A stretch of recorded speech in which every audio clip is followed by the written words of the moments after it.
there was some degree of runaway expectations. I think there was also some degree that they weren't extremely forthcoming with the state of the game. The Cyberpunk 2077 story is very much kind of a story of everything that can and will go wrong in game development. What is this bug? Jackie's AI flipped out. It wasn't there before. Where's my gun? I can't shoot. The release of Cyberpunk 2077 in December of 2020 will go down as one of the most disastrous game launches in history, and it instantly rewrote the narrative of its celebrated developer, CD Projekt Red. Larger studios with bigger budgets weren't able to create the same quality of open-world game. The inside story of the making of Cyberpunk depicts a process marred by unchecked ambition, unrealistic timelines, and a focus on marketing at the expense of development. When CD Projekt stock was at its high, it was the largest stock in the Polish stock market. Cyberpunk was supposed to be the biggest game of 2020. This was a game that was starring Keanu Reeves. This was a game that was from the makers of The Witcher 3. This was supposed to be the big tentpole release of last year. And for it to become such a disaster for so many people, I think will have pretty far-reaching consequences. CD Projekt's origins are somewhat unique in the games industry. In the West and Japan, the late 80s and 90s were dominated by games for the home console market, and characters like Mario and Sonic the Hedgehog were becoming household names. The same was not true in a post-Soviet and economically depressed Poland. Most gaming was done on PCs, and most games were copied and sold in small markets around the country. You could go to the market down the street in Warsaw and buy and sell CDs. And these two guys, Marcin Nowinski and Michał Kaczynski, decided they were going to start selling CDs. And they wound up striking a deal with the people who made a game called Baldur's Gate, which was kind of like the seminal role-playing game in the late 90s. It was never a business. It was kind of lifestyle. So we're actually pretty bad with counting money. So you can kind of think of it almost like Nike, where Phil Knight was selling shoes out of the trunk of his car. You can kind of think about it the same way. It was, just selling physical goods and then evolving that into a much broader enterprise. CD Projekt, named for selling CDs, would move on from just reselling games to localizing Western and Japanese-made games into the Polish language. But it wasn't until 2002 that the company would make its own game, The Witcher. The Witcher is a huge series, huge fantasy series in Poland, and so it was a pretty big deal that these guys got the rights to make the video games. The Witcher book series is a source of national pride in Poland, and as CD Projekt released The Witcher 2, the video game series would become an important economic symbol for Poland as well.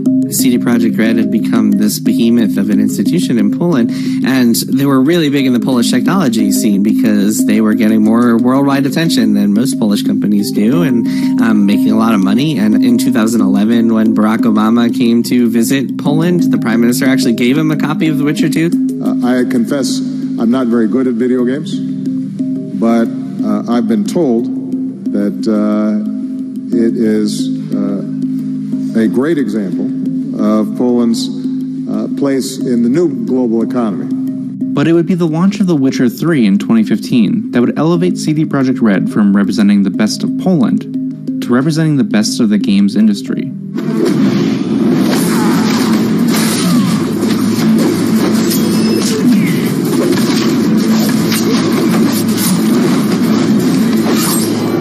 Really, the thing people look for first and foremost, I think, is that the game is just good, and Witcher 3 was just a phenomenal game. There's a level of just storytelling, an emphasis on making every side quest count, on top of the atmosphere, the dialogue, the character interactions, the different ways stories can end. They nail that. Other open-world games felt empty and forced, and the developers of them gave excuses as to why there couldn't be more rich story or interactions. And The Witcher 3 blew them out of the water. CD Projekt Red was beloved. They were seen as a studio that was willing to make what the player wanted and to truly put in the love and effort required to make a high-quality game that really connects with the people playing with it. And the winner for Game of the Year 2015 is The Witcher 3. The Witcher 3 would go on to win over 250 Game of the Year awards. But along with being a critical success, for CD Projekt, it was also a financial success. Estimates put the sales of Witcher 3 at around 28 million copies in 2019. A huge step up considering by 2014, The Witcher and The Witcher 2 had only combined to sell 8 million copies. And with 2 large expansions for The Witcher 3, CD Projekt also helped separate themselves from other AAA publishers at the time. And the game award goes to, oh man, I have to pay a microtransaction to unlock. That's so stupid that this has to, hold on, I got this, guys, here we go. Other games, and the most notorious, one to do this was EA's Star Wars Battlefront 2. They got really aggressive on microtransactions in a game that already cost at least $60. You could have paid more if you bought the premium editions. But not only was it that they were being very aggressive and trying to get you to spend money, but you could actually get items that helped you win. Well, gamers kind of draw the line in the sand there, and they don't like that. CD Projekt had done this phenomenal job of marketing themselves as a gamer-friendly company. We've said this a million times, and I'll say it again. We're gamers, first of all, and we all like to be treated fairly. So it only makes sense that as developers, we apply the same principle to everything we do here at CD Projekt Red. So giving everyone a bunch of free DLC was an absolutely no-brainer. They said, we're not going to sell you DLC that's like horse armor packs and other nonsense. We're going to just give you free stuff, and then we're going to sell big expansions as part of The Witcher 3.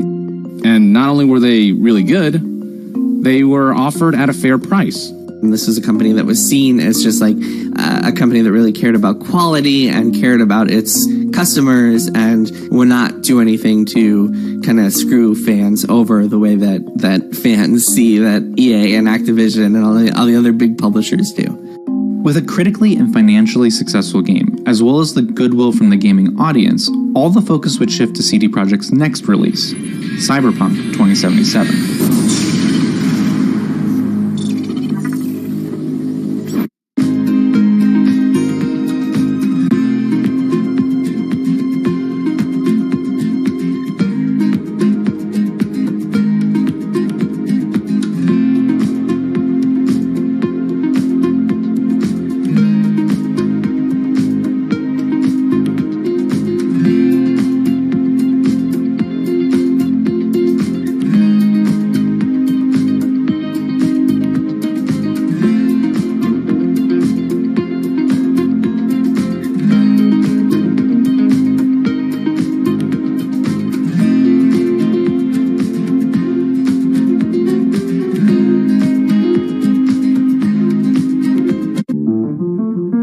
It's actually funny. They first announced it through like a press release, and then they showed off a trailer at the beginning of 2013 that was like the CGI trailer of like a woman, and there was all sorts of cool cyberpunk stuff, flying cars, lots of stuff. But it wasn't really until after The Witcher 3 that Cyberpunk began really like building up this feverish level of hype. CD Projekt Red, though, wouldn't put out another trailer for Cyberpunk until 2018 at the E3 trade show.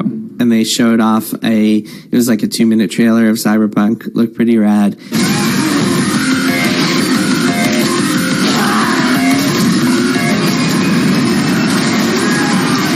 And then they showed behind the scenes for E3 attendees, for press, and anyone else who could get score an appointment in there. They showed this 45-minute demo, and it blew people away. Welcome to the gameplay demo walkthrough of CD Projekt Red's upcoming title, Cyberpunk 2077. The gameplay you're about to see is from a work-in-progress version of the game. Everything you see is potentially subject to change. Holy... This, if they can live up to what they showed me, it's game over. It all looked incredibly impressive. They had enough action, enough narrative beats with just the right amount of tension. They touted how each of these NPCs, there are thousands of them, each one with their own daily routines and everything. We've greatly enhanced our crowd and community system to create the most believable city in any open-world game to date. People were certainly blown away by this demo. It won E3 awards, and just people left the theater just in awe. What they didn't know, of course, is that the demo was completely fake. Fake demos are common at E3. Studios put together builds of games to show off what they intend the game to be like, rather than the actual state of the game. What was unique about this demo was that it was impressively long. It kind of plays into this idea that CD Projekt is very much a marketing-driven company, and so demos were really, really important to them. So it was really important that they make this demo blow people away, which it did. But that might have come at the cost of some time they could have been spending on the game. A year later, at E3 2019, fans would get another big surprise. Whoa! No way! Oh, what? Please welcome The feeling of being there, of walking the streets of the future, is really going to be breathtaking. You're breathtaking! You're breathtaking!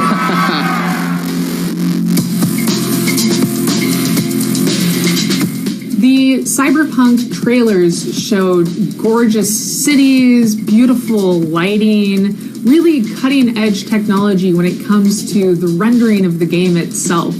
People were very excited to be immersed in this gorgeous cyberpunk world. They saw over 8 million pre-orders, which is a ridiculously large amount for any title to sell, let alone pre-sell. And you saw the stock price start to go up and up and up and to the right, pretty much in a straight line. If you just look at the Polish stock market, the WIG index, when CD Projekt stock was at its high, it was the largest stock in the index. And that was around the time that they announced that the game would be coming in April of 2020. Behind the scenes, people were pretty shocked that they were saying April. I don't think a single person who worked on that game actually thought they had a chance of coming out in April of 2020. So in April of 2019, I published an article for Kotaku about the making of a game called Anthem, which was a game from BioWare that was disastrous in many ways, and the article kind of ran through why that was. And afterwards, I started hearing from other developers who had stories to share that they said sounded a whole lot like Anthem's. The deadline is unrealistic, the direction keeps changing, things are floundering, we're going through a lot of problems. This sounds exactly like what you wrote about Anthem. Around that same time, perhaps coincidentally, I heard from the CEO of CD Projekt Red who wanted to reach out to me specifically to talk about crunch. CD Projekt Red had a reputation for crunch, especially during the development of Witcher 3. Their management wanted them to have a reputation for treating workers well and not forcing them to go through crunch. So Marcin, co-CEO of CD Projekt Red, came to me and said, hey, I want to make a vow right now that we're not going to force anybody to crunch, that people will not have to work mandatory overtime on this project. Over the course of reporting, Bloomberg has conducted interviews with more than 20 current and former CD Projekt staff, most of whom requested anonymity so as not to risk their careers. CD Projekt declined to comment on the process or provide interviews for this story. The company would end up delaying the game 3 different times, first pushing from an April 2020 release to September, then November, and once again to December 2020. In order to meet the deadline, the studio would scale down the size of Cyberpunk's main city, as well as canceling some features. And while those measures helped, developers still said they were under significant crunch, including one former audio programmer who claimed to work up to 13 hours a day, 5 days a week, and stating he had seen friends who had lost their families over this. This was not a big secret in the office that the game was not going to be ready, but this one specific way. Game studios, some of them see crunch as part of their core culture, that all of their games that they've made under crunch have been successful, so it must be a core element to the magic recipe for creating good games. And that's really not the case. We've run studies and seen that at 8 weeks of working 60 hours plus, the output of a professional is the same as if they were working 40 hours a week. So chronic overwork degrades how effective someone is to the point where then it becomes negative, and overworking them is just getting you less and less productivity. And so these guys, the people at CD Projekt, having made The Witcher 3, were kind of riding on that high, you could call it arrogance or confidence or whatever you want to call it, of having made The Witcher 3. And I think that, like, having a certain level of confidence can certainly be a good thing, but in this case it could also be dangerous because it kind of blinded them to the reality, which was that this game wasn't going to coalesce.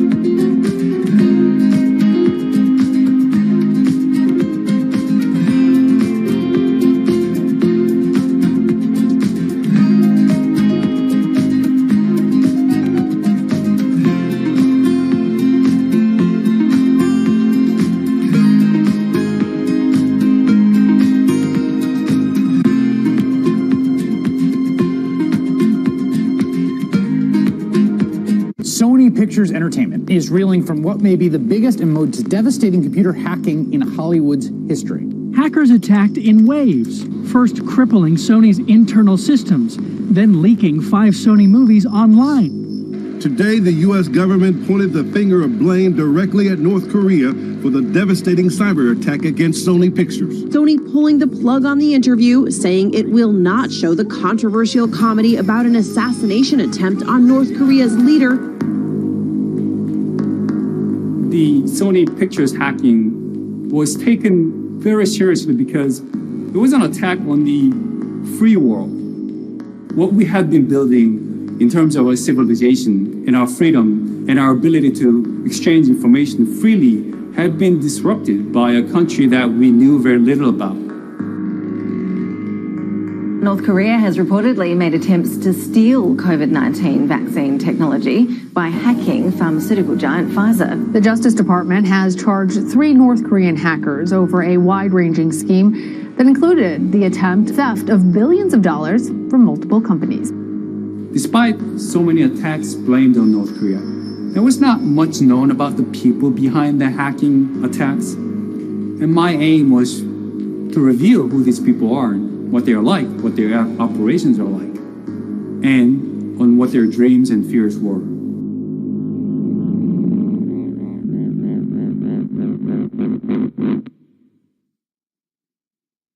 My name is Sam Kim. I'm a reporter for Bloomberg News, and I wrote a story for Business Week about North Korean hackers. My story is about people who are sent from North Korea to countries like China to hack for the regime, spy on enemies, and make money. North Korea's cyber abilities began about in the 1970s with a lot of students going to countries like Russia, China, and even East Germany to learn coding. It was aimed at improving the productivity of factories at home. But in some time in the 1980s and 1990s, the current leader, Kim Jong-un's father, Kim Jong-il, thought that it would be a good idea to develop a team, an army of people who could hack for North Korea's military. So they began this team of basically hackers who would spy for the North Korean regime and also go out there and make hard currency for the regime. I think Kim Jong-un takes the hacking ability more seriously than his father. He also enjoys a bit of tech savviness as well. You know, he's often shown traveling on his airplane where on the desk there's a Mac computer. He understands the importance of computers. He understands the importance of employing technology to improve productivity of his economy.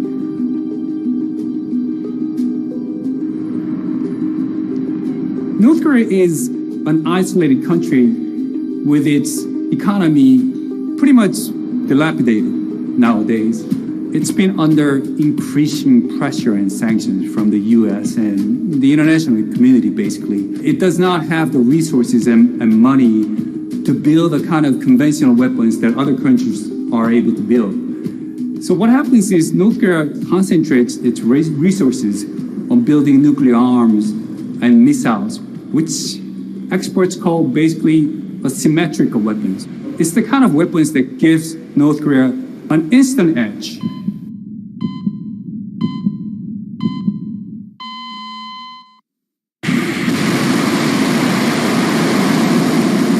Think of cyber hacking abilities in that context.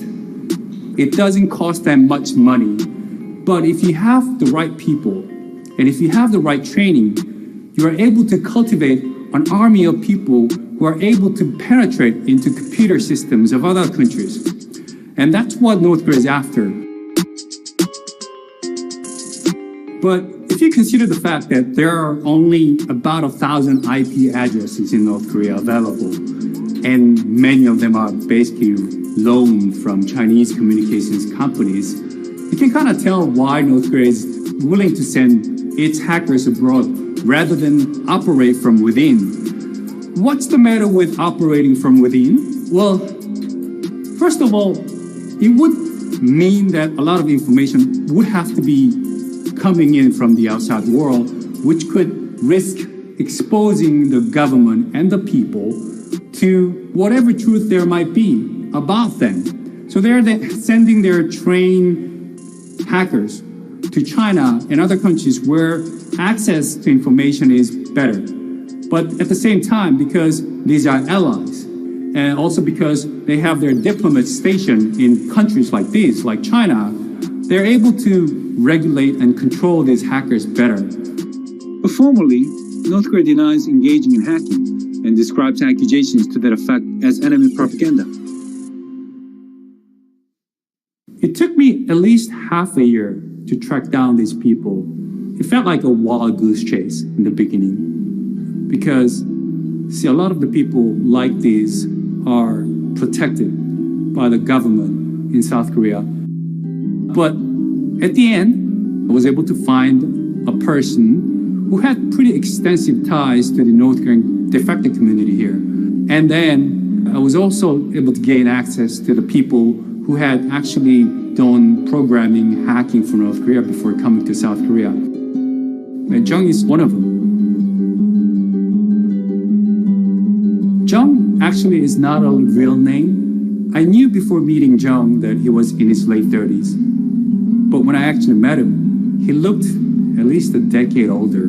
He wouldn't open up. I mean, it took me, I think, at least an hour to make sure that he would trust me enough that he would share with me his life story. When he was first sent to China, he was a student studying computer science at a university near the border with North Korea. And he came back and realized that there was a lot more to do in China because he had more access to information. And he asked that he'd be sent back to China. And there was also recruitment going on for people who would actually do coding officially, but really hacking for North Korea. So he applied and he got the job. Once he got to the border, he crossed by foot. And from there, he took a bus. And then when he arrived at the station that he would spend years in later, he learned that that 3-story building in the heart of a city was actually provided for free, actually, by a Chinese man who had business ties in North Korea. There were actually 2 other people that I had met. They all said that they go onto this freelance website for programmers, and clients from around the world would come and give them orders, give them jobs to do. Some of the jobs given to Jung were cracking open commercially successful antivirus programs. And once he was able to open that up, he replicated that program into another product, which his client would repackage as a whole different product to be sold to other people. He also created what we now call bots. There are very popular online games, including Lineage. He would create a bot that would just roam around without any supervision from the user and basically trade items with other users on that game. He would grow that bot on Lineage and sell it for almost $100. Another defector said the money from clients was wired primarily via PayPal to accounts controlled by minders because they were the only ones with access to legitimate bank accounts.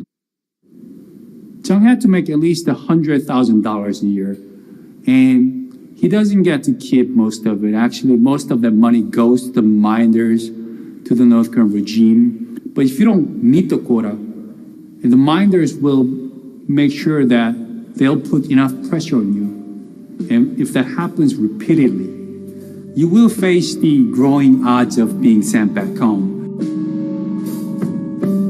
Among the 3 people that I spoke to, there's a common thing that they all tell me, which is that on every Saturday, they have to do this propaganda session, which is basically about gathering all the hackers together into a room, and they have to recite whatever messages, whatever lines come from Pyongyang about the Kim family, about socialism. If you're especially someone who with a free set of mind, that's stressful.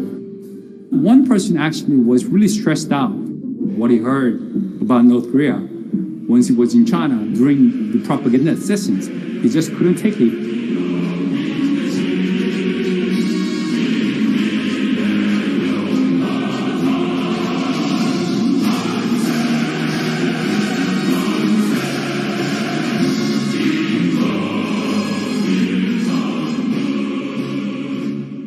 Jung was a senior member of the unit that he belonged to, and he was good at Chinese as well. Whenever a senior North Korean official came from North Korea to check on the hacking units in China, Jung would accompany that official.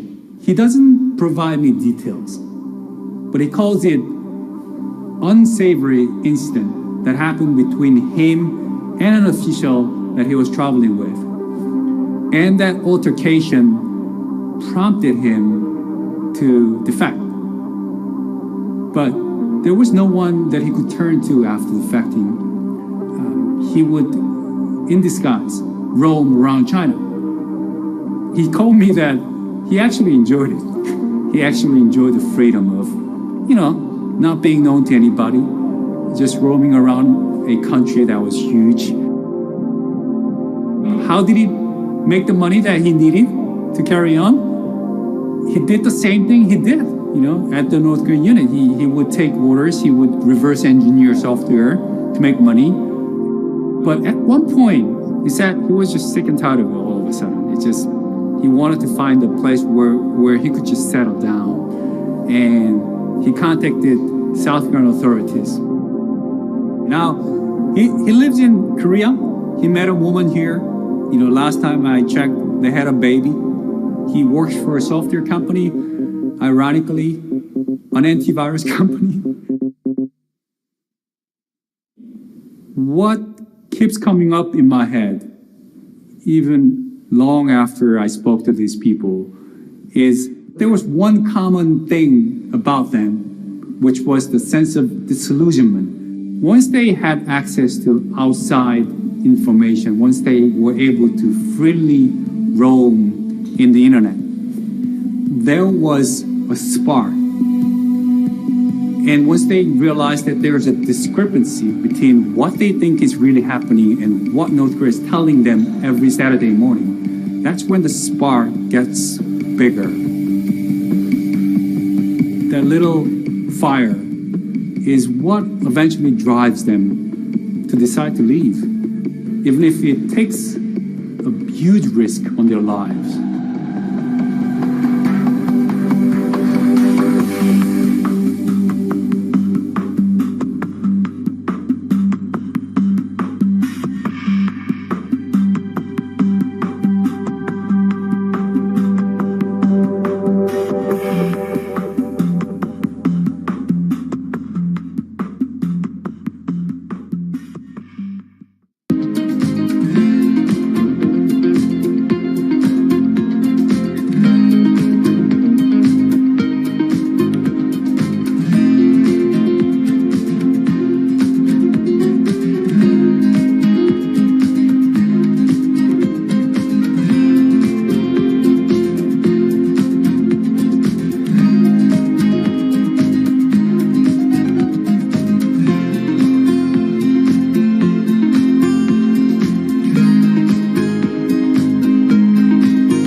Step into the shopping center of the future, a world filled with exciting ideas.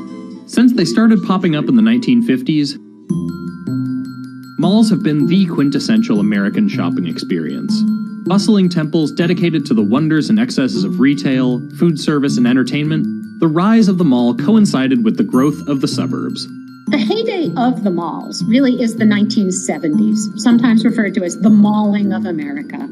They really thrived at providing some sort of public gathering space, some sort of social life, in addition to actually giving people places to shop.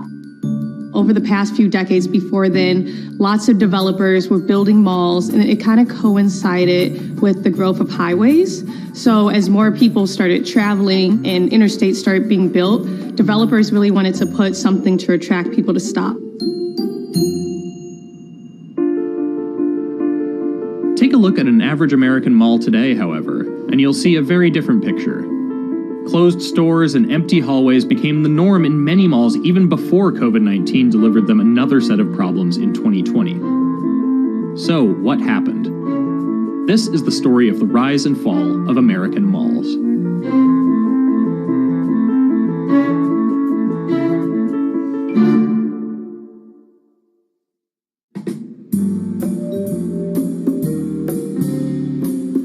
When malls worked best, they survived and thrived thanks to their anchor stores. Those are the stores that are on the edges of the malls and that are outward facing to the parking lot.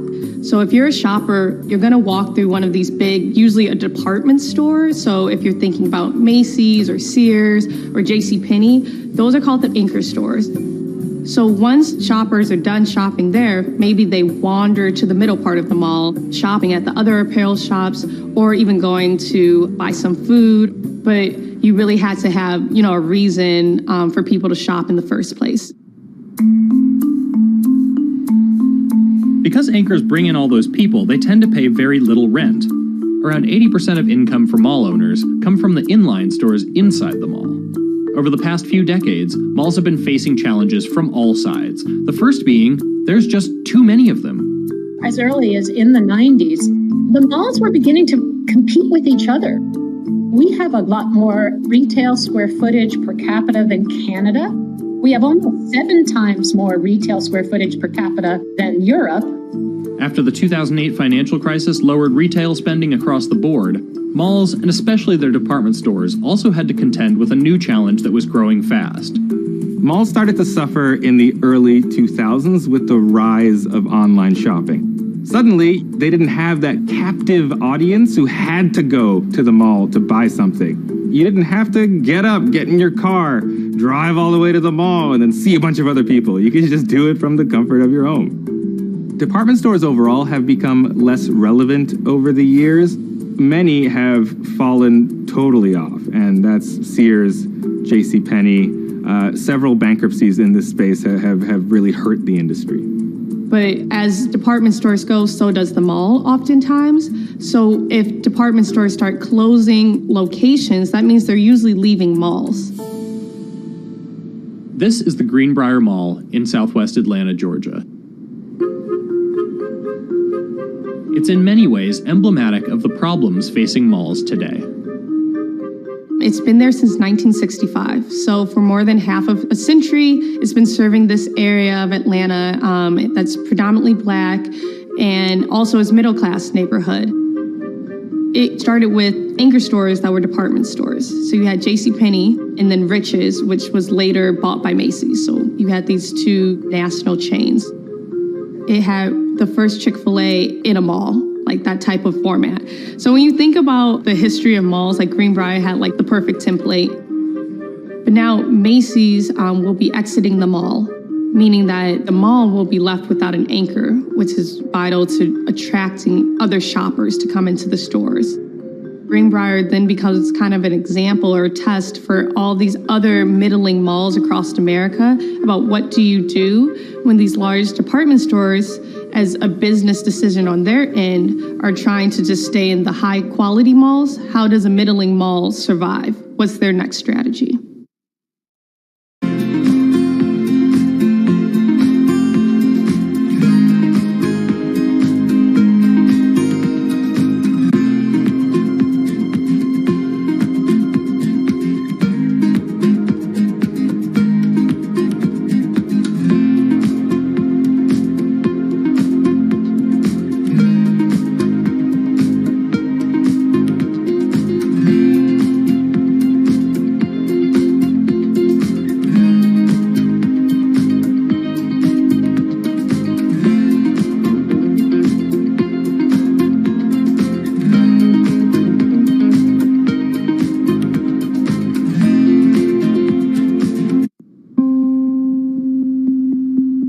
Greenbrier is a textbook example of how closely the deterioration of the middle class in the U.S. is tied to the health of its malls. The median income for the surrounding area has reduced by $6,905 over the past 15 years, to a total of $20,756 per year. And yet, residents and store owners hope that Greenbrier Mall will see better days. Malls are made up of the people and communities that help fuel them. Greenbrier is still a place that people go to and cherish, even if on paper it doesn't have the elements that make it a thriving mall. A lot of the existing constituents and residents there feel in many respects that they worked hard their whole lives, to be able to experience the American dream, the single-family suburban house in a leafy yard near a big mall that had a great Macy's, and they're very reluctant to see that taken away from them.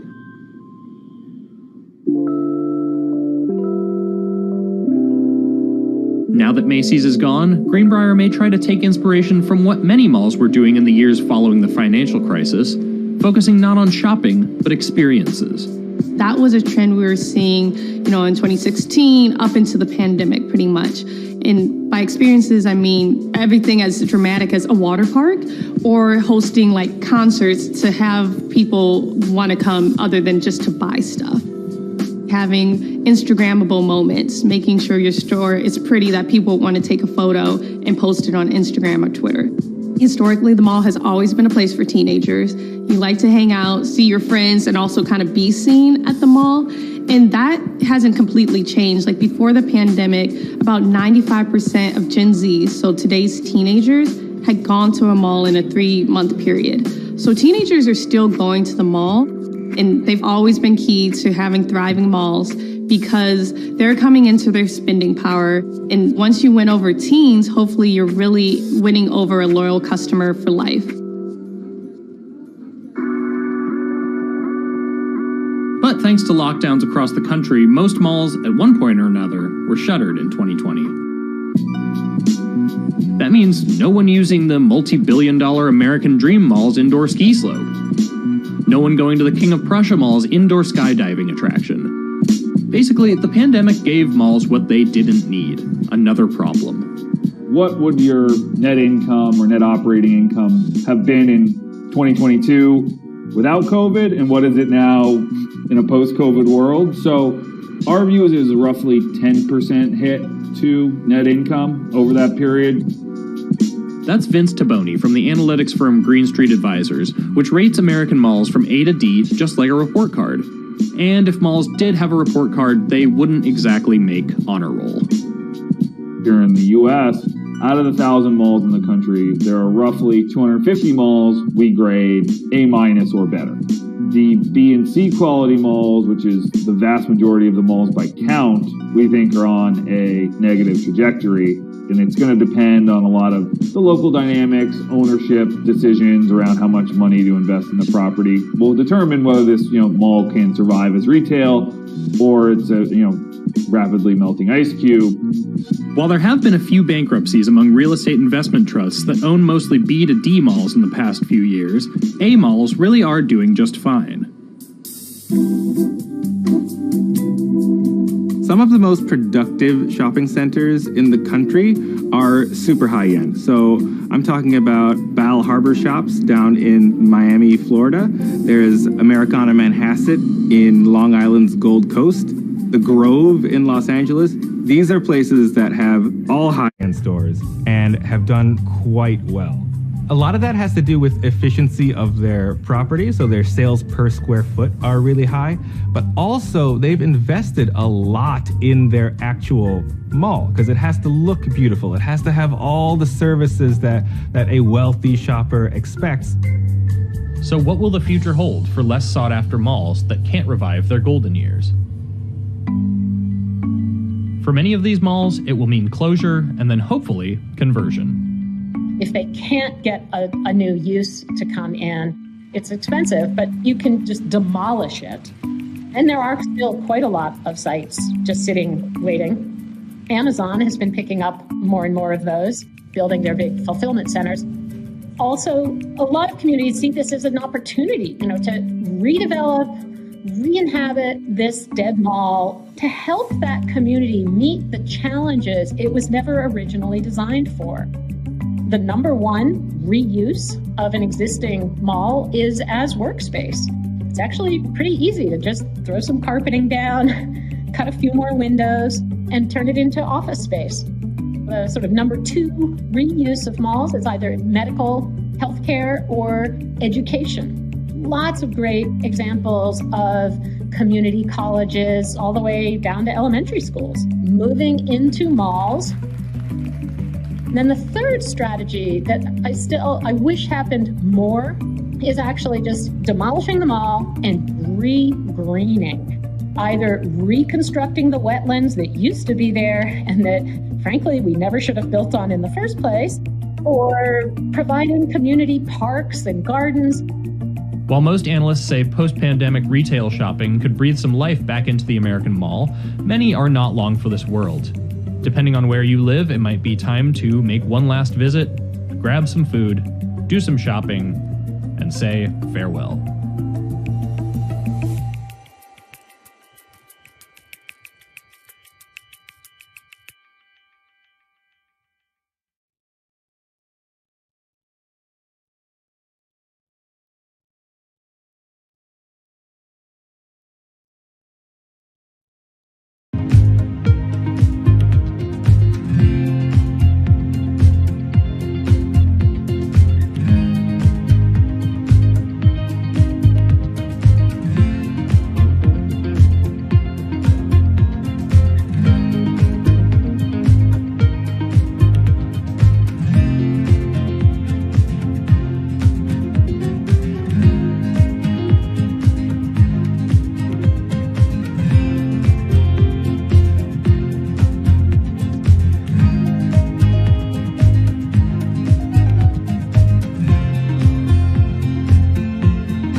President Trump traveled to Utah today, where he dramatically cut back the size of two national monuments in that state. When former President Donald Trump announced plans to scale back two national monuments in Utah, there was outcry from a lot of people. One company in particular. Patagonia really is a resistance brand. They embraced the liberal resistance against President Donald Trump and really put themselves at the forefront of that movement. In 2017, it sued the Trump administration for sort of slashing the size of these two national monuments in Utah that were kind of meccas for climbers. It said at the time, joining the legal fracas was both extraordinary and obvious. So the company's general counsel said it took exactly one email to the board to decide to actually do this, and the case is still out. Well, I think the only thing this administration understands is lawsuits. We're losing this planet, and we have an evil government, and I'm not going to stand back and just let evil win. This year it got even more active. It changed its mission statement to, quote, Patagonia is in business to save our home planet. And then it manufactured these little tags on some of its clothes that if you flip them up, it says, vote the assholes out. Very implicit, running up to the election. And it launched a digital tool to help people find their polling place. And on that digital platform, it says, vote the climate deniers out of office, again and again on loop.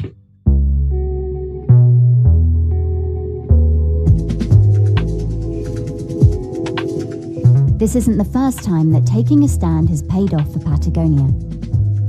The business, which is now worth over $1 billion, was built on it. I couldn't care less about making more money, but by doing the right thing, it always ends up making me more money. So So is this all a strategy, a sort of premeditated strategy? Who knows? I mean, Schonard's been very vocal from the start and makes no bones about, he calls himself a dirtbag climber and an accidental entrepreneur. So I don't think he's fudging this, but what's important is that it's sort of a textbook marriage of philanthropy and profit. If you want to understand the entrepreneur, study the juvenile delinquent. Because, they're saying, this sucks. And I'm going to do it my own way.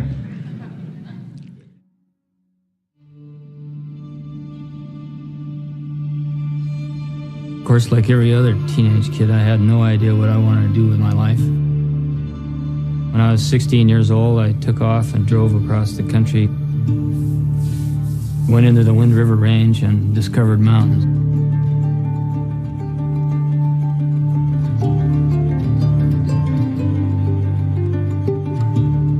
Patagonia was born out of rock climber Yvon Chouinard's first business, Chouinard Equipment, which made and sold climbing supplies. Yvon Chouinard was a blacksmith in the 50s, and he started selling climbing gear out of the back of his car that was less harmful to rock faces. This is sort of the origin story of the company. It's called itself the activist company, not a activist company. 6 months out of the year, Yvon Chouinard is a blacksmith. He makes mountain climbing gear. The other half of the year, he climbs.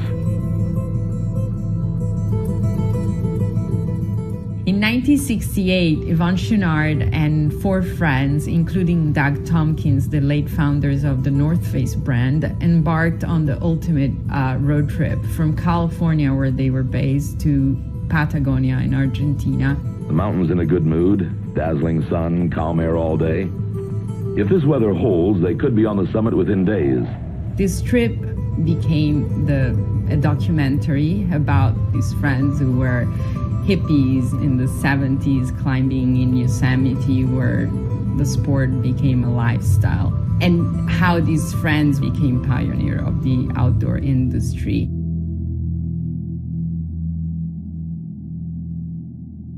Chouinard moved from selling pitons to polyester, and in the 70s, Patagonia was born. In 1973, Chouinard and his wife Melinda opened the very first Patagonia store in Ventura, California, where the company's headquarters remain today. Melinda Chouinard was the driving force behind many of the employee benefits, like on-site childcare, that helped the company achieve an impressive 4% employee turnover rate. The retail and consumer product sector average is more than triple that, at 13%. I do think that Patagonia was a leader, one of the first corporations to take into account, the human capital and make sure that their staff, all their employees were cared for in many ways, not just wages, but also they just cared about their people and knew that that's a good business model. Patagonia began donating 10% of its profits to grassroots organizations in 1985. This later became the 1% of sales that Chouinard labels an earth tax. I don't think it's philanthropy. It's rent for us living on this planet. While Patagonia was creating the blueprint of how to be a socially conscious brand, it was also turning a profit. It even made Inc. magazine's list of the fastest growing privately held companies. So every time the company makes a decision to do something socially and environmentally active, it is met with success, and that isn't lost on Chouinard or any of the other leaders of the company. The more money Patagonia made, the more it gave away under its philanthropic program. Between 1989 and 1991, the payroll grew by 40%. But trouble was on the horizon. I think for 1991, we are looking at a recession. The question is how deep that recession is going to be and how long we'll be in it. Sales fell flat, and the bank called in the company's revolving loans.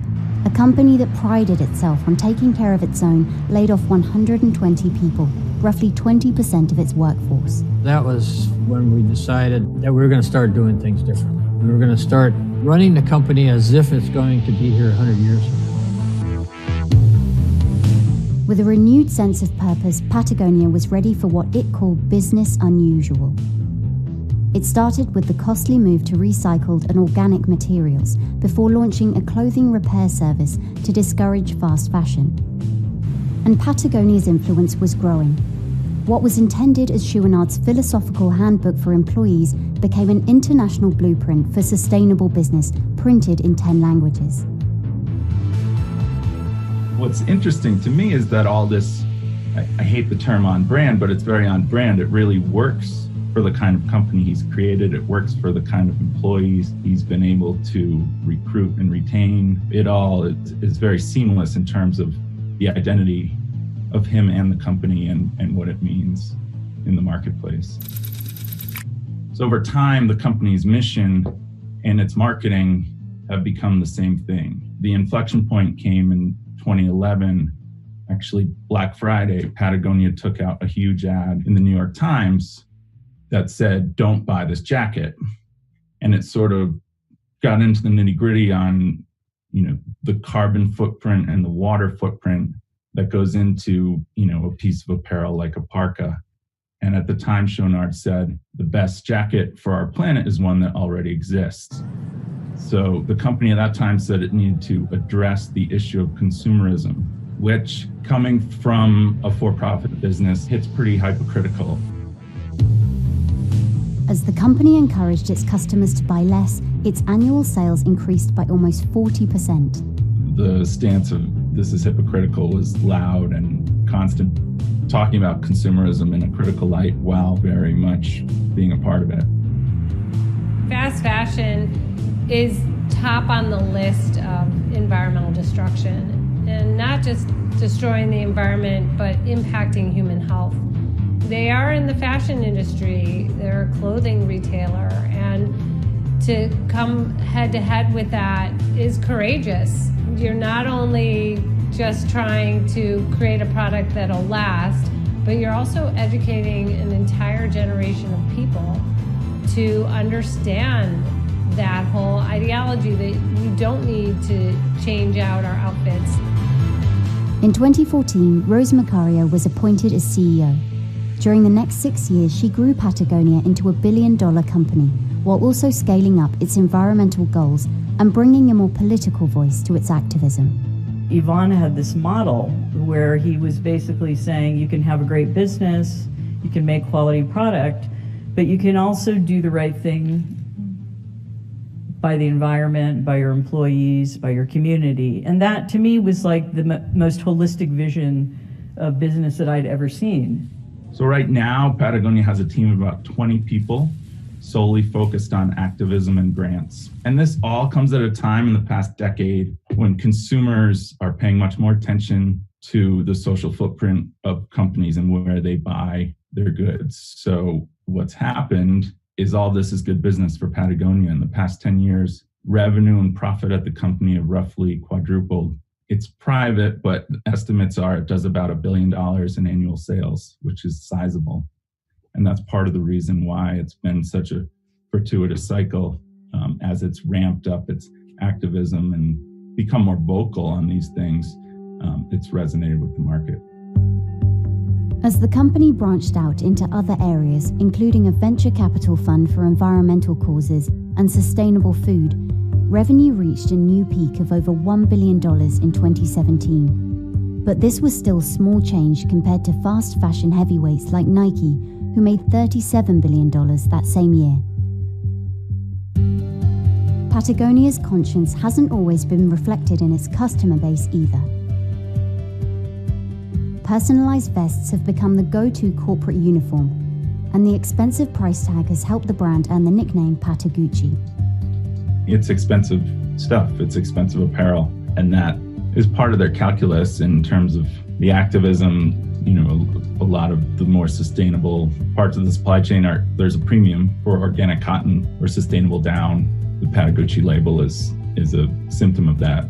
So Patagonia products are very popular, of course, with people who are active in the outdoors, but also with people who are not as active. For instance, people in finance wear the Patagonia vest to go to the office. And that's because of the image that the brand projects. And so they have to live with the fact, although they, preach for the environment and want to stand for good, they're victims of their own success.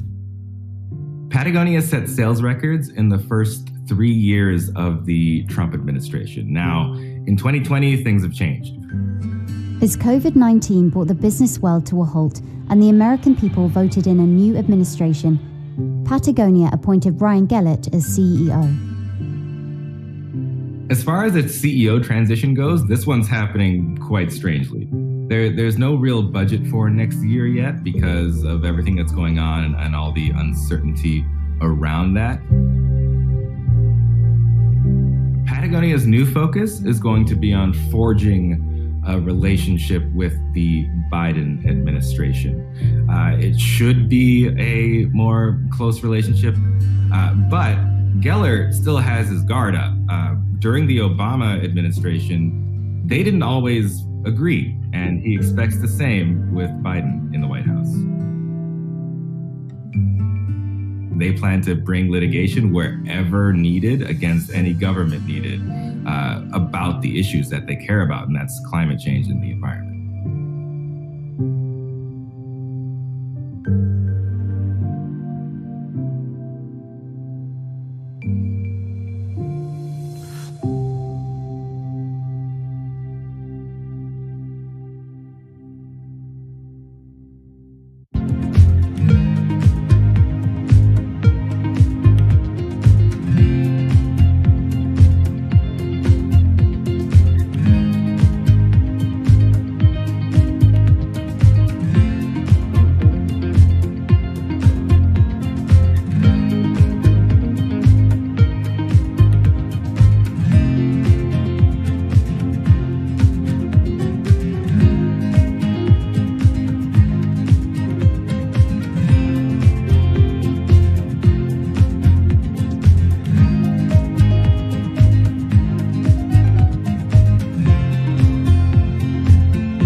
this. So this is all... This is new since the pandemic. We assumed Googlers would want more indoor-outdoor options. I mean, it's so exciting. It's such a fun job. It is. But I would say the thing we're really excited about are these new buildings because we're building sustainability into everything we do. So really forward-looking.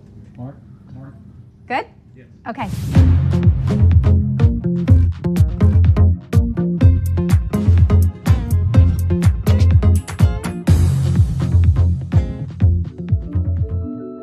From one of the newest workspaces at the Googleplex in Mountain View, California, this is Bloomberg Studio 1.0 with Alphabet CFO Ruth Porat. We're not far from her childhood home. Her father was a physicist at Stanford, her mother a psychologist. After graduating from Stanford herself and then earning a couple more advanced degrees, Porat landed her first job on Wall Street in 1987, where she would spend almost 3 decades, until Google's co-founders lured her to Silicon Valley. Ruth, it's wonderful to be here with you. It's great to have you here at the Googleplex. Thank you for having us. So we are at Google headquarters in Mountain View, and at this very same time, you are making massive investments in New York office real estate. You're expanding headcount in Atlanta and Chicago and Washington, D.C. What's the strategy behind all of this? Well, at the core, we believe in hybrid work. So we do want to bring people back on campuses, but not full-time. We're thinking it'd probably be a 3-2 work week, but we think coming together is just such a core part of innovation, serendipity, culture, every element of it. And we're growing at a really rapid clip. So we are excited to be expanding our real estate footprint. And then we also wanted to make sure that we're meeting people where they want to be. And so enlarging the number of sites that we have available for people, in particular sites where you have great diverse populations. Sundar just told me that Googlers will have this option to work in a hybrid mode forever, like literally forever. Obviously, you're embracing this massive cultural shift, but what are the risks? What do you worry about? So the positive we've seen is there's a productivity uplift, we believe, in giving people the opportunity to be at home some of the time, not do the commute, be able to deal with everything else in their life, and coming into the office. So the risk is, I think about my career, and so much of the benefit in my career was the informal coaching, being brought into meetings, all of the touch points that you have. And so I think that one of the most important things for all of us as leaders is we need to evolve the way we lead. We need to make sure that we're thinking about this hybrid work life and why that's the way to be the best magnet for talent, and make sure that we're continuing to reinforce all of those great practices while opening up new great practices. Speaking of your career, before you were CFO of Alphabet, you were CFO of Morgan Stanley, and you started your career on Wall Street in 1987. Talk to us about the journey of going from big banks to big tech. Why did you make that leap, and what impact did you want to have? Well, I loved being at Morgan Stanley, and I became CFO the day James Gorman became CEO. He asked me to join him in that journey, and that was January 2010. And we were still recovering coming out of the financial crisis. There were still some pretty rocky days and a lot of decisions that needed to be made. And then I got to a point where I felt like we were in a great spot at Morgan Stanley, and obviously it's continued to do really well. And I just wanted that next chapter. My view in my career, I've always been focused on kind of continually learning, and I feel like when you hit a plateau, the right questions, what's my highest and best use? And it's been an extraordinary time. You also survived Wall Street in the 80s and 90s, which is, notorious boys club. And Silicon Valley has sort of come to be known as a boys club of its own. How would you compare those two cultures? Well, when I was starting my career many decades ago, it was tough and much worse than it is now, and it evolved, no question about it. Not where it needs to be, but certainly evolved, and I saw it through my career. I would say the biggest difference out here is the level of impatience, and I love it. It's the view is if you can do some of the extraordinary breakthroughs that we have out here, if you can do natural language translation, everything we do with AI, with VR, with self-driving cars, why can't you fix this now? And that level of impatience, I think, is fantastic. Legend has it that when you got to Google, you were going to rein in the spending, tighten up on the moonshots. Your nickname, I believe, was Ruth Vader. Was that a tough job to take on? So I think the narrative was written before I got here. And what I find most interesting about that is I firmly believe the single most important thing in capital allocation is investing for long-term growth. I think if you don't, you are sowing the seeds of your long-term decline. And I learned that really early on in my career. Now, if you're investing in an industry like this and trying to do truly transformative things, by definition, everything can't succeed. And so by definition, you should have the metrics and data and milestones to assess, is it working or is it not? Because if everything's working, or if you think everything's working, I would say one of two things are wrong. Either you're not reaching high enough, or you're not being honest enough with yourself about the pace of breakthrough, whether you're going to get there. So to me, a really natural part, kind of the sister organization to investing for long-term growth is actually thinking about how are you doing with the risks that you're taking, stack rack them, and figure out what's at the bottom so you can redeploy those resources to the top. They go together, actually. And so I find the narrative, it's a false choice to think that it's either about growth or it's about pruning, stack ranking. They go together, and you have to think of them as actually empowering one another. You advised the Treasury Department during the Great Recession. What lessons did you take away from that? What struck me is a lot of the lessons from the financial crisis are relevant in good times and bad times. So the most important is it's easier to prevent than to fix. And so, that was really clear during the financial crisis. The financial crisis was about liquidity, and it dried up quickly. And it would have been really easy 6 to 12 months prior to build in durable liquidity. You couldn't do it in the moment. And so this notion about really building a solid foundation on which you operate, you need to do that ahead of time. It needs to be all of the work we do on trust and safety and content moderation, security. That is the foundation on which you can build everything else. Hank Paulson at one point said to me, you have to have the will and the means. And too often by the time you have the will, you no longer have the means. His comment was, be decisive, act early, even in the absence of information. I think that's true in this whole notion of investing for long-term growth. Because if you're not actually assessing progress along the way, and you just assume, we can keep investing in everything, at some point down the road, you'll say, I wish I had made those tough calls to double down on the things that really mattered. What times are we in now? What's your read on the economy today, especially with rising inflation? Well, I think back to March of 2020 and where we were.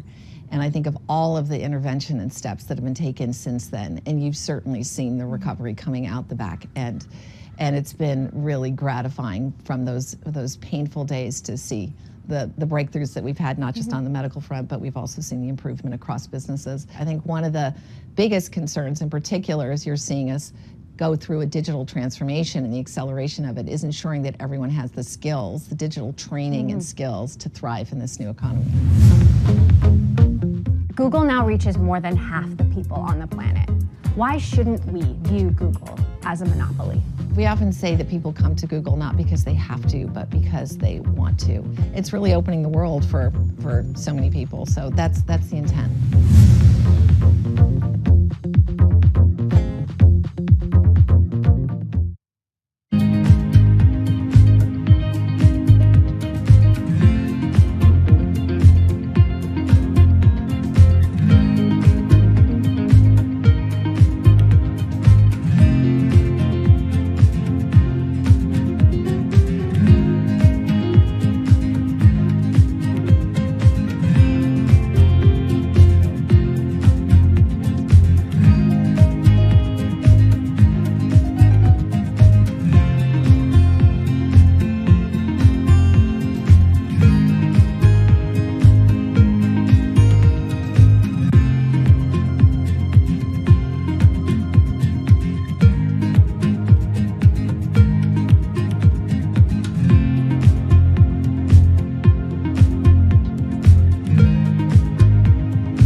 to talk a little bit about regulation. You were drawn to M&A in your early days at Morgan Stanley. Microsoft is making some big acquisitions, deals that some think Google maybe would have wanted to win in a former life. Is antitrust scrutiny constraining any of your business plans and your ability to compete?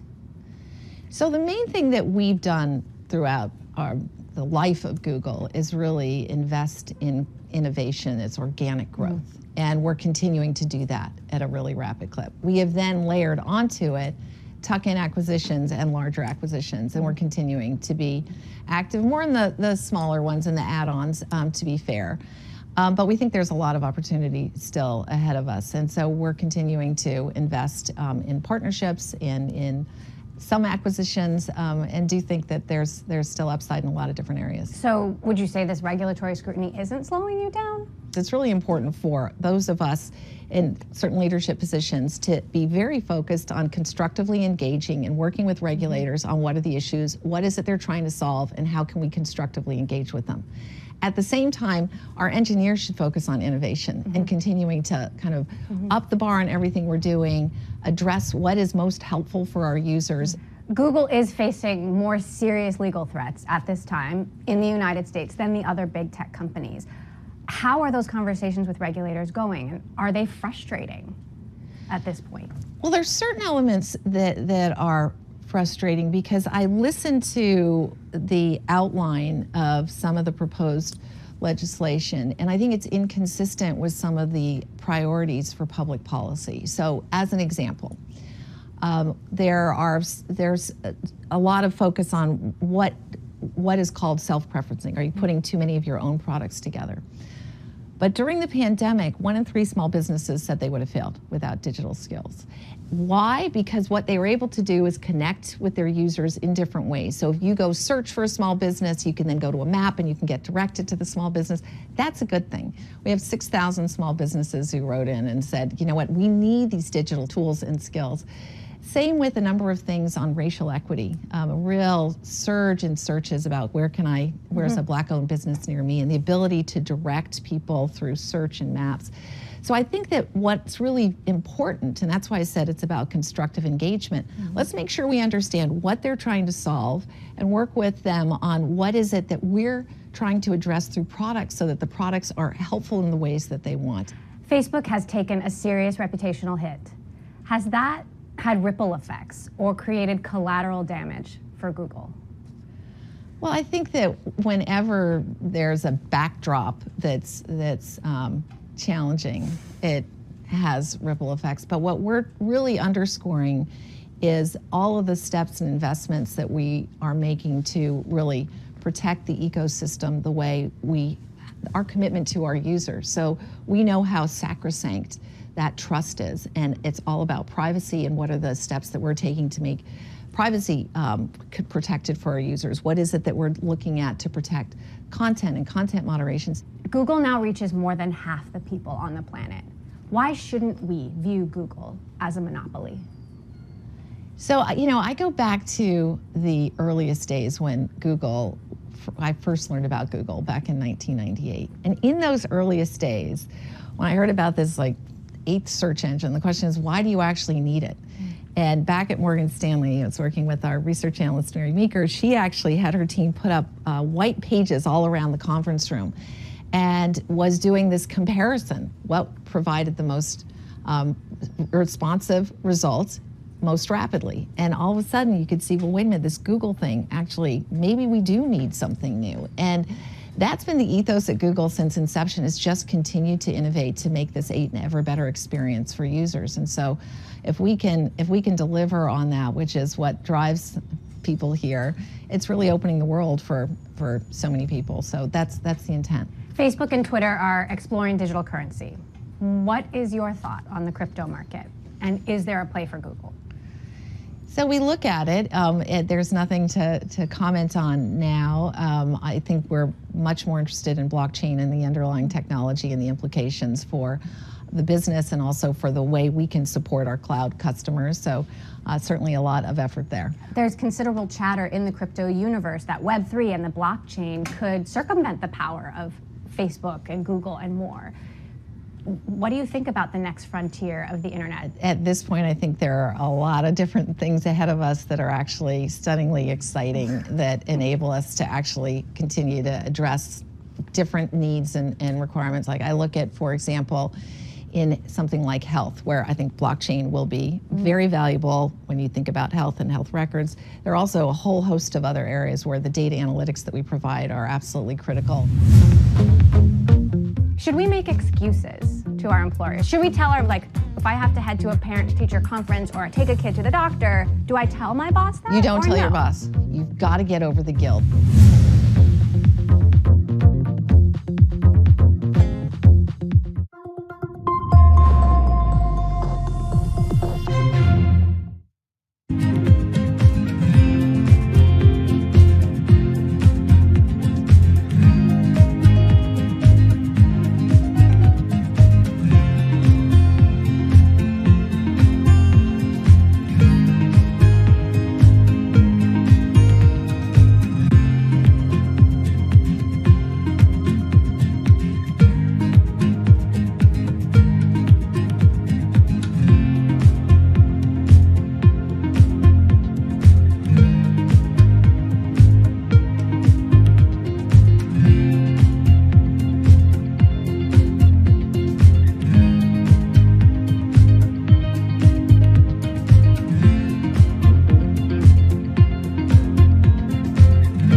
You survived breast cancer twice.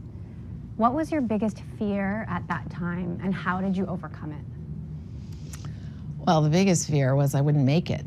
And I remember when someone at some interview while I was going through chemo said, "Where do you want to be in 5 years?" And I froze because it was, I want to be alive. And I learned a couple of really important things. One, given breakthroughs in medical technology, I learned to love the word manageable. This journey does become manageable, not for all cancers, but for many more cancers. And that gave me a lot of confidence talking with other survivors about it is manageable, get the best care, and just plow through it. I'm very grateful. I'm grateful for all of the investments people have made over the years, but for anybody out there, and I think everybody sadly will be touched by cancer, either themselves or someone they know and love. Many of these cancers are manageable, and just go at it with gusto. So that's what I did. You're a mom of 3 sons, and I find that especially remarkable because I also have 3 sons. How have you managed that over the course of this, incredible career? How do you find that right mix of focus and free time to spend time with your family and doing the things that you love? So my kids give me energy. They're remarkable. And I think one of the important things for me is this notion that you do have to have a mix. It's not about trying to find balance, the physics of which is really challenging. I think when people try for balance, they always feel they're failing on something because something's out of whack. So this metaphor that life is like a kaleidoscope, and you need to have different shaped pieces of glass and different color, and sometimes one is larger than the other. And what's beautiful about life is when it's constantly moving around. And so to me, that metaphor has actually been sort of an anchoring principle.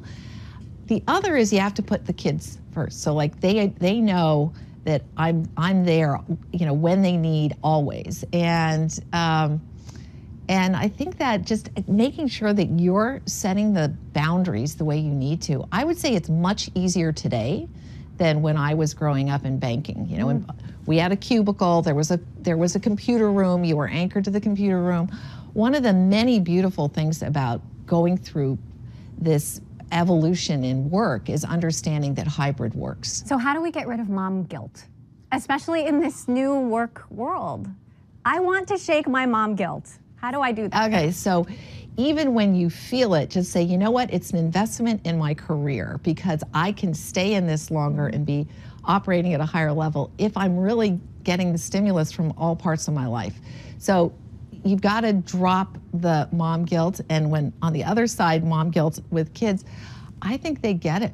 I think they understand what we're doing. And you know, I'll never forget during the financial crisis, at one point I was working on AIG. We went around the clock. I came home to shower that one, like right as we were landing AIG, and my 3 kids had each written me a yellow sticky note with a message on it.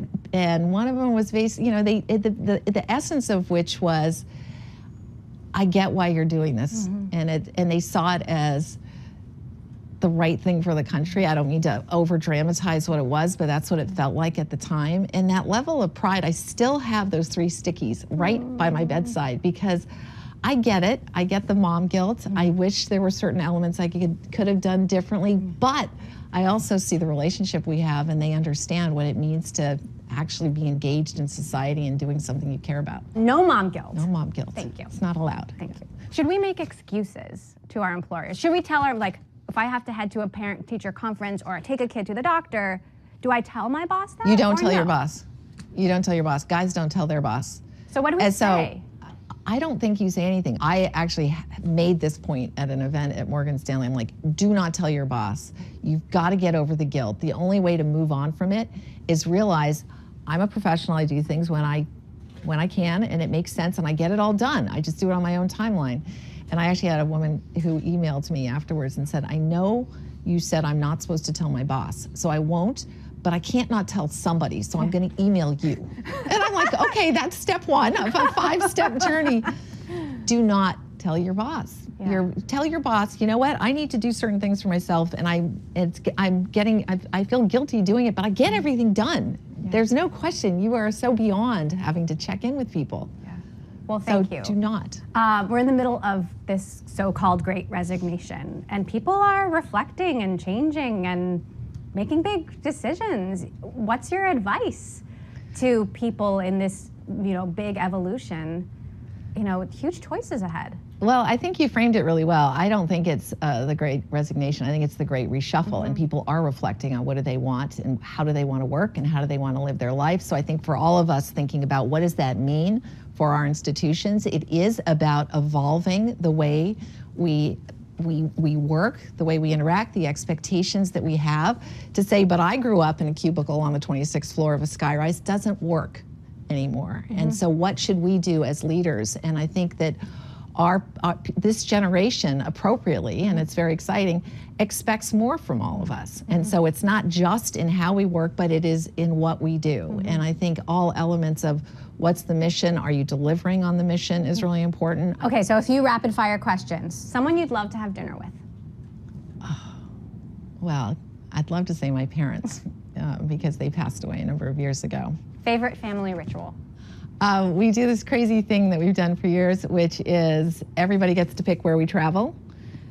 We come up with the five different locations, and then we all vote, and then we get the grid, and that's where we go. What's your favorite getaway? Probably, I would say maybe Iceland was the best. That's an amazing one. New York or California? Ooh, so unfair.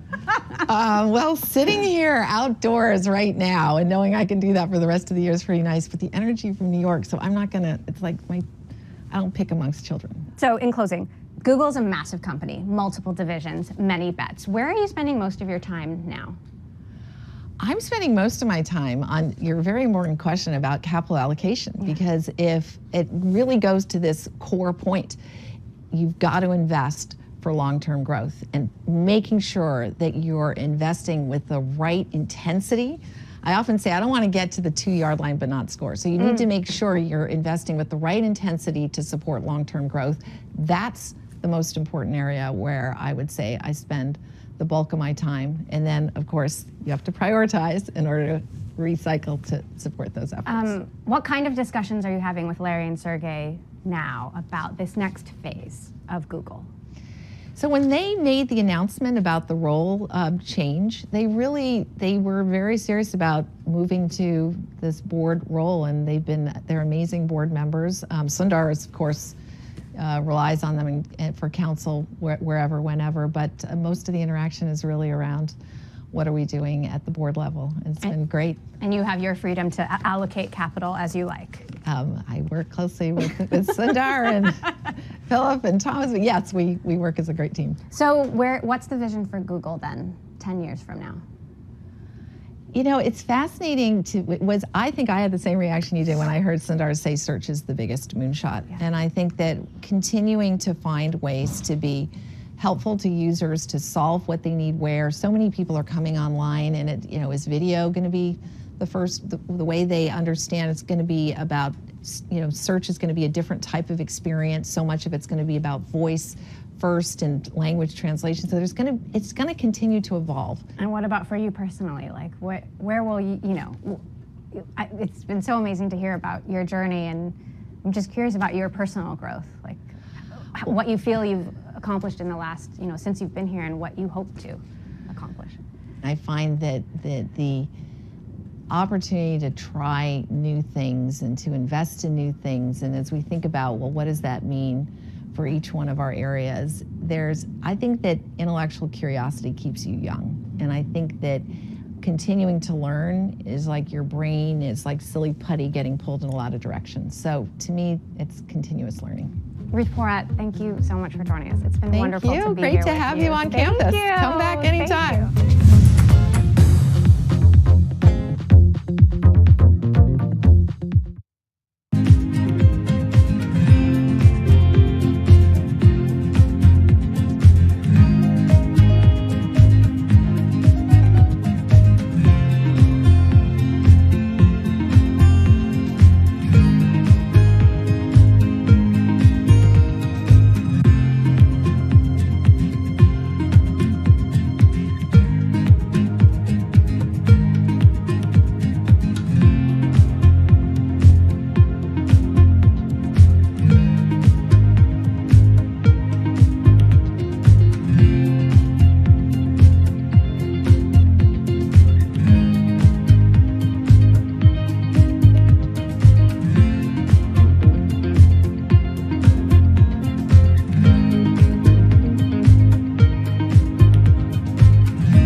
Thanks for doing it. I'm so sorry I'm late. I know I'm coming late. But not at all. It gave us more chance to tweak the lights for the 50,000th time. So you're doing well? Yes. How often are you coming into the office these days?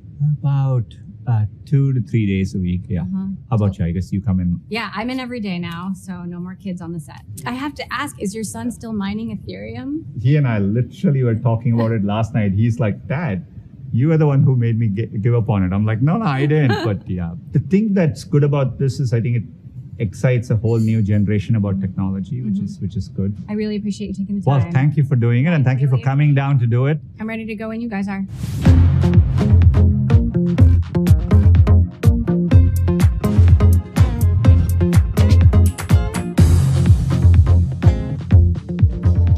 From Google headquarters in Mountain View, California, this is Bloomberg Studio 1.0 with Alphabet CEO Sundar Pichai. Born and raised in India, Pichai had almost no access to a computer until college, but just years later found himself rising through the ranks of the world's largest search engine. In 2015, it was Pichai that Google co-founders Larry Page and Sergey Brin chose to run Google and later Alphabet. Now valued at more than $2 trillion, it's one of the most powerful companies on the planet. Sundar, it's great to be with you today. Thanks for doing this. Great to be here in person. Google just hit a $2 trillion market cap. Alphabet, I should say.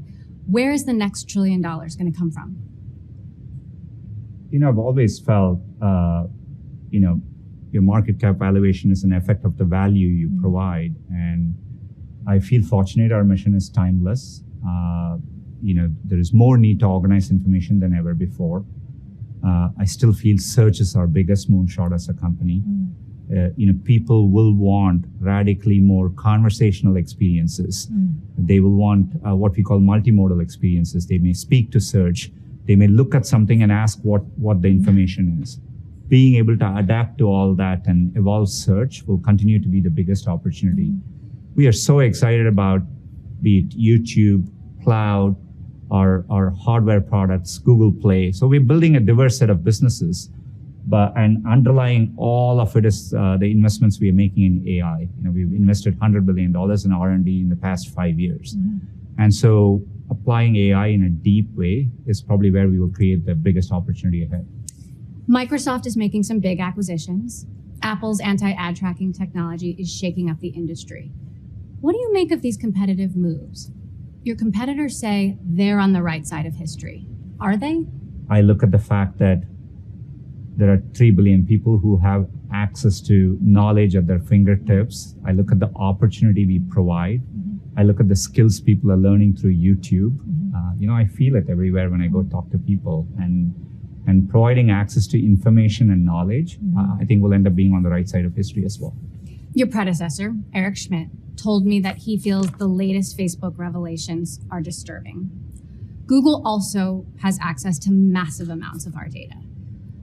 Why should half the world's population, more than half the world's population, trust Google to do the right thing?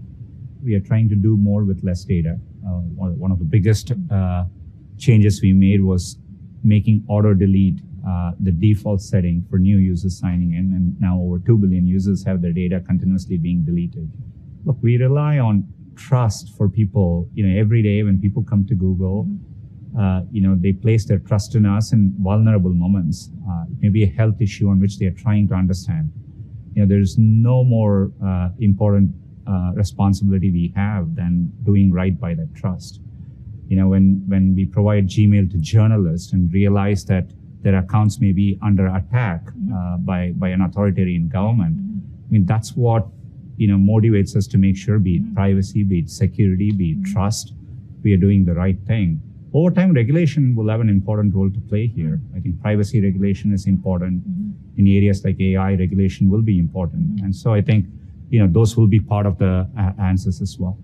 The Facebook fallout, that Instagram can be toxic to teens, for example. Has this raised more or new concerns for you about the impact of technology, tech addiction, algorithms, YouTube even, on our children and their development and their mental health? You're a parent and you also have a lot of power over how this plays out.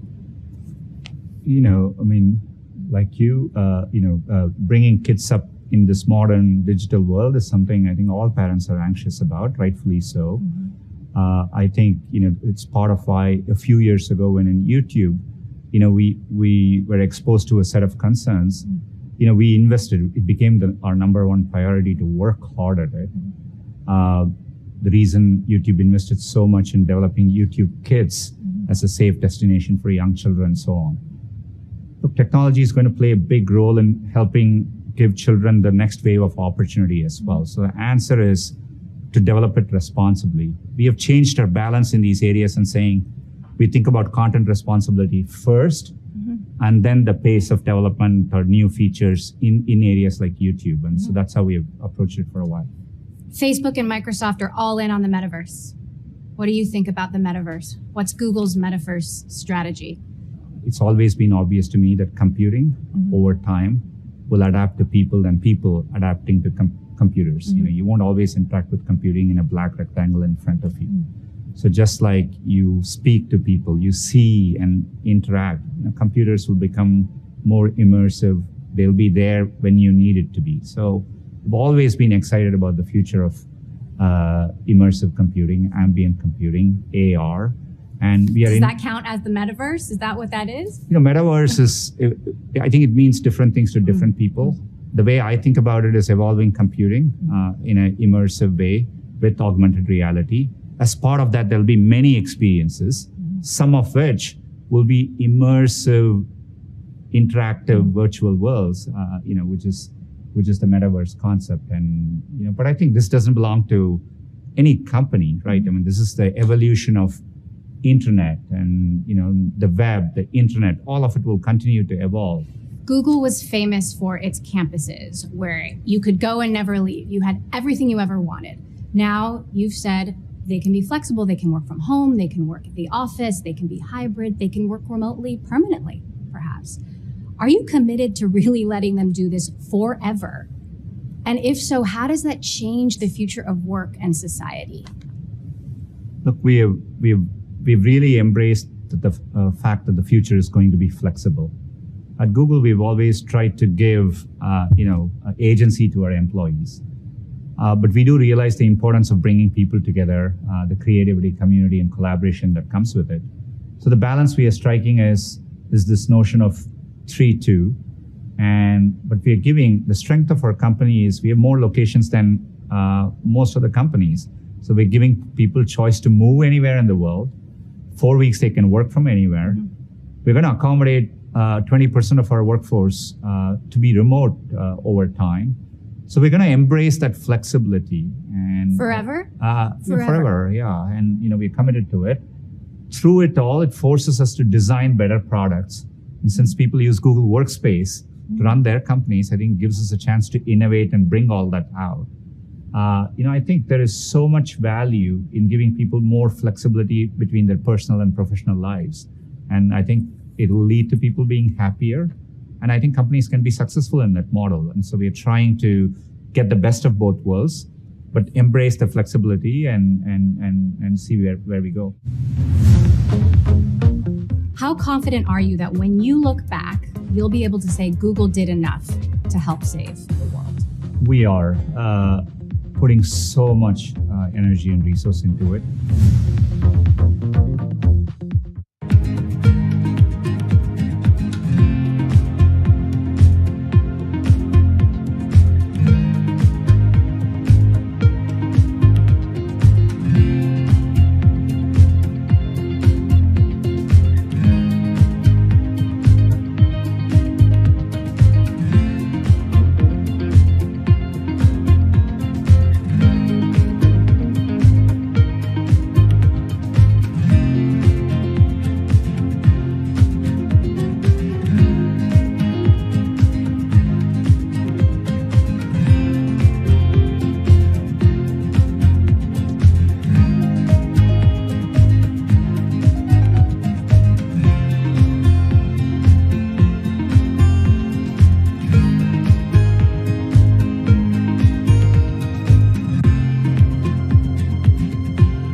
You grew up in India, you lived through droughts, water was scarce. How has that experience shaped your feelings about the urgency of stopping climate change? I grew up in Chennai, India, and a big part of my childhood was, really pretty severe water scarcity. We would get water trucked in for the streets and stand in lines and carry a few buckets of water home. There was no running water for many years. And, but fast forward a few years ago, Chennai had 1 in 100-year flood, which was a very extreme event, kind of drove home. That combined with a few years ago, waking up to the orange skies here in the Bay Area, seeing the look of concern on my children's faces and having to explain it, all kind of drove home in a deeply personal way for me. So I think it's the most defining issue we all face, and definitely something very motivated on working towards. I remember waking up to those orange skies too and having to have that same conversation with my kids. Do you think the commitments at COP26 went far enough? I'm encouraged by many things. We have to tip our hat to the people who are working super hard. The issues and the trade-offs are genuinely difficult. You have to keep the economies growing. It really matters. But at the same time, it's a pretty severe, urgent issue. So I'm encouraged by the progress. I think it builds on the Paris Agreement, so I can see the forward progress. There is the deep anxiety that it all may not be enough. But we have to be optimistic and keep pushing. Google has set some aggressive targets to run entirely on clean energy, to be the first tech giant to do so 24 hours a day. How confident are you that when you look back on this time, let's say a decade from now, you'll be able to say Google did enough to help save the world? We are putting so much energy and resource into it. It's always been kind of a founding value for us. We've been carbon neutral since 2007. We've been matching our energy consumption with renewable energy over the past few years. So this, we are now pushing, it's a moonshot to be 24/7 carbon free. That means every search you do, every email you send, that we can do it carbon free. We were at 61% in 2019. The number is now 67%. We have set our goals to be 100% by 2030. And to do it globally, that means we have to solve new things which we haven't done before. Wind and solar alone won't be enough. We just started geothermal in Nevada. We will be investing in newer technologies, including carbon capture, et cetera, over time. So that's what excites me.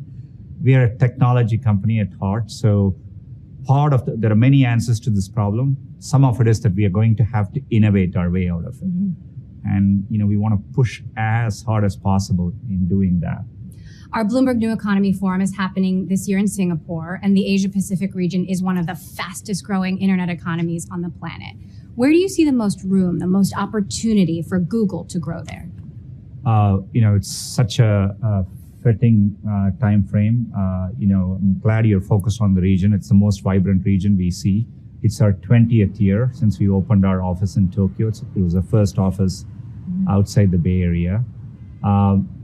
You have 2.5 billion people on the internet. There are many areas in which they are leapfrogging trends which are here and embracing the future. Digital payments is a great example. So many of our products originated from APAC, Google Maps, Google Pay. A lot of our journey to bring computing to more people is playing out in Asia as well. I am excited about also the work we are doing through cloud, because the companies there are rapidly transforming themselves digitally. So a chance to provide that is something very exciting for us. So super dynamic region. I feel like we are learning as Google, being in the region. And so I think it'll transform. The first 10 years, I would have said we took products here and brought it to APAC. Over the past few years, we are beginning to build things there. And some of our future global products will be APAC first and rest of the world later. You can't talk about APAC without talking about China. And you're facing stiff competition from Chinese tech giants there and beyond. What should U.S. policymakers know about competing with China? There's a lot of conversations about U.S. and China. The competition is fierce. When you look at areas like AI and quantum computing, where we are investing a lot, the Chinese companies are neck to neck. What I think about, I was encouraged by the news coming out of Glasgow about the U.S.-China agreement on climate. To me, while we talk about all the areas where we are competing, some of the biggest areas which are common challenges for all of humanity. The pandemic was one. AI and AI safety over time will be a shared one. Obviously, sustainability is another area like that. So I think these are all areas in which the countries can come together. And so I think that's a way by which we think about as, when we compete on the internet, and there may be different visions of how the internet plays out. So I see opportunities both sides. What are the chances that Google search will ever come back to China, or that Google Cloud would ever come to China? Today we don't provide most of our signed-in services in China, and I don't see that changing. But there are ways, as I said, in areas like AI or sustainability, I think there'll be opportunities for us to work together. Through cloud, we will support multinational companies which have presence everywhere, and so maybe there are opportunities to work that way as well. AI is advancing at an astonishing rate, and it is hard to understand sometimes what this really means. In concrete terms, how will our lives look different, let's say 10 years from now, as a result of AI? Done correctly, in many ways, it's going to be helpful to you. You'll take it for granted. The same way today, for example, in India, over 1/3 of the queries on many phones come through voice. That is something people take for granted. You can do it. So over time, you'll expect to speak and be able to understand any language in the world. And those are all ways it's going to make it better. You may go to a doctor's office and go through a scan, and the system may be prioritizing for the radiologist so that they don't miss some important things, maybe giving them a second opinion. So these are all ways in which it will seamlessly start playing a role, and I think we'll see the effects of that. You mentioned if done correctly, and there are concerns. There are fears that AI will replicate the worst of society, even under Google's own roof, from your own researchers. What scares you most about AI? What keeps you up at night? It's the most profound thing we are working on as humanity. And anytime you're developing technology, there is a dual side to it. I think the journey of humanity is harnessing the benefits while minimizing the downsides. The good thing with AI is it's both going to take time. I think I've seen more focus on the downsides early on than most other technology we've developed. So in some ways, I'm encouraged by how much concern there is.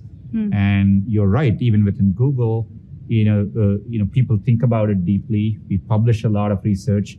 I think it's more important that there are outside academic institutions, governments, nonprofits looking at this issue as well. So I think it'll be an issue which will have a lot of attention, which gives me a lot of comfort as well. You said you'd pick up some new hobbies in the pandemic. What did you start? Cooking pizza, just learning to cook, which I was never good at. I've gotten a little bit better.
You have presided over Google through massive social movements that reverberated in and outside the company. What have you learned as CEO since the walkout? For me, it was a moment. I think it changed the company for the better.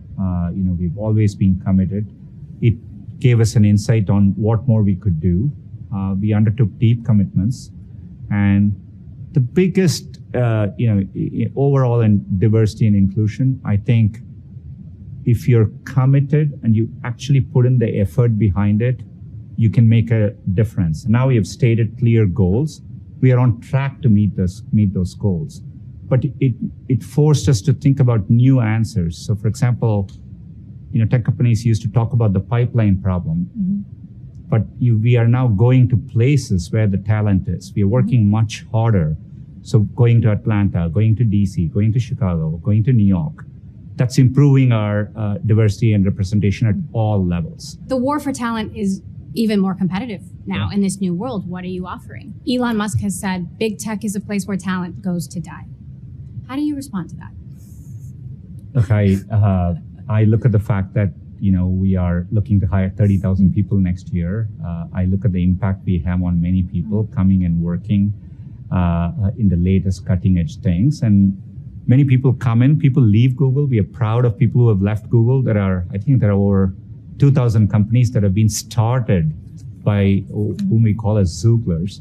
I'm equally proud of that, right? I think we are one part of a big system, and I think I'm proud of the role we play in bringing in people and the impact they have over time in the outside world. All right, that's most of the heavy stuff out of the way. We're going to do some rapid fire just to get to know you a little bit better. You said you'd pick up some new hobbies in the pandemic. What did you start? Pizza, cooking pizza, just learning to cook, which I was never good at. I've gotten a little bit better. Cricket or soccer/football? Wow, it's tough. Both. Please don't make me choose. Okay. Squid Game or Ted Lasso? I watched both, though Ted Lasso is much more calming, and so I'd rather take Ted Lasso over Squid Games any day. I know you're a voracious reader, so what's the last good book that you read? I've been on a podcast binge, so a lot more podcasts than books nowadays. Okay. Favorite videos you watch on YouTube with your kids? A lot of music videos. This whole notion where creators are watching other things and commenting on it, it's a trend which my kids are really into, and I've kind of gotten used to it now. So, watching other games, etc. It's a phenomenon. Screen time policy that's worked for you as a parent, and what's not worked? I've kind of given agency to my kids.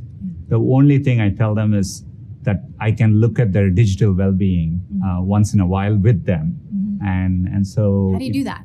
I ask them to show it to me, and they show it on their phone. So, so that's pretty much the only thing. So beyond that, it's agency and talking to them about it and making sure we are spending time doing other things. And making sure they develop good habits, That's basically. Right, yeah. Metaverse or real world?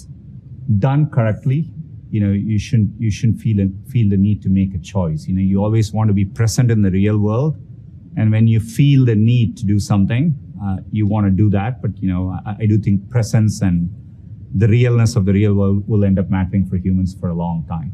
Do you own any crypto? I wish I did. I've dabbled in it, but in and out. In and out. Okay. Larry and Sergey, I'm not going to make you choose. How many times a week do you talk to them? I talk to them regularly. It kind of ebbs and flows. And so there are times we get excited about something and we spend a lot of time talking it through, but it depends on what I need. A piece of advice you wish you had in your 20s and a piece of advice you wish you had in your 40s. 20s would be, being patient. I think when you're young, you're very impatient, which is a great thing. But sometimes you do amazing things by slowing down and being really focused and doing it over a period of time.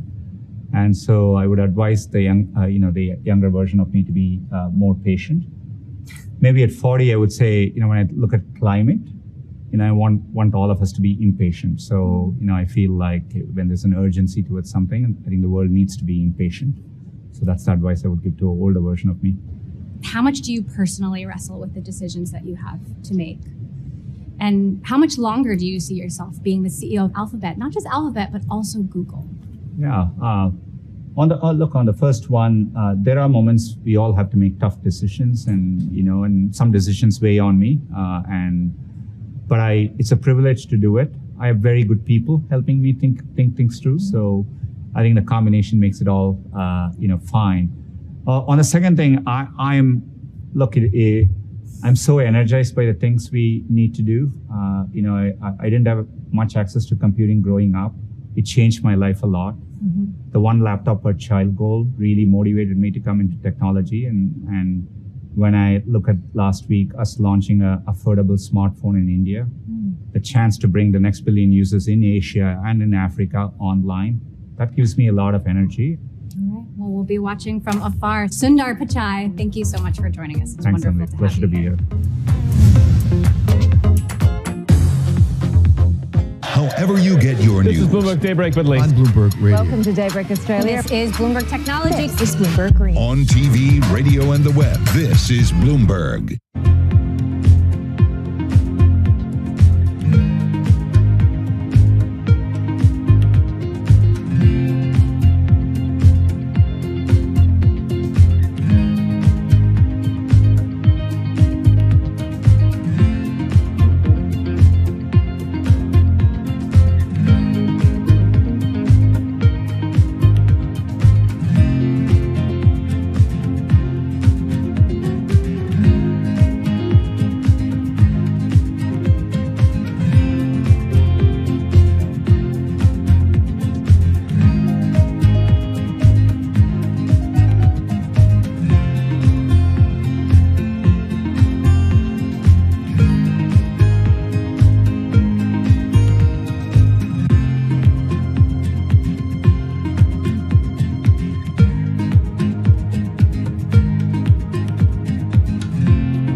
Bezos shocked the world when he stepped down as CEO of Amazon. Less shocking was his choice for successor.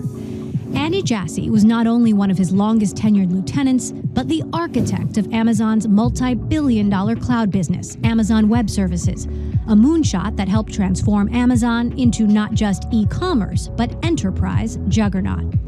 Jassy then needed to find his own successor, tapping a former colleague who helped grow AWS in its earliest days, but had since left to run Seattle software giant Tableau.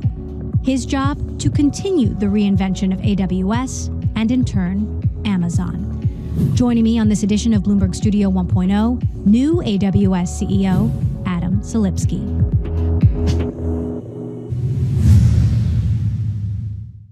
You worked for AWS for 11 years and then went on to become CEO of Tableau Software in 2016.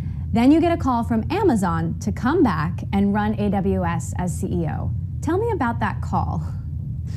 Well, I was having a one-on-one at my prior company, and my Apple News alerts went off like everybody else's did, and it said Jeff Bezos is taking on a new role, and Andy Jassy is taking on the CEO role of Amazon.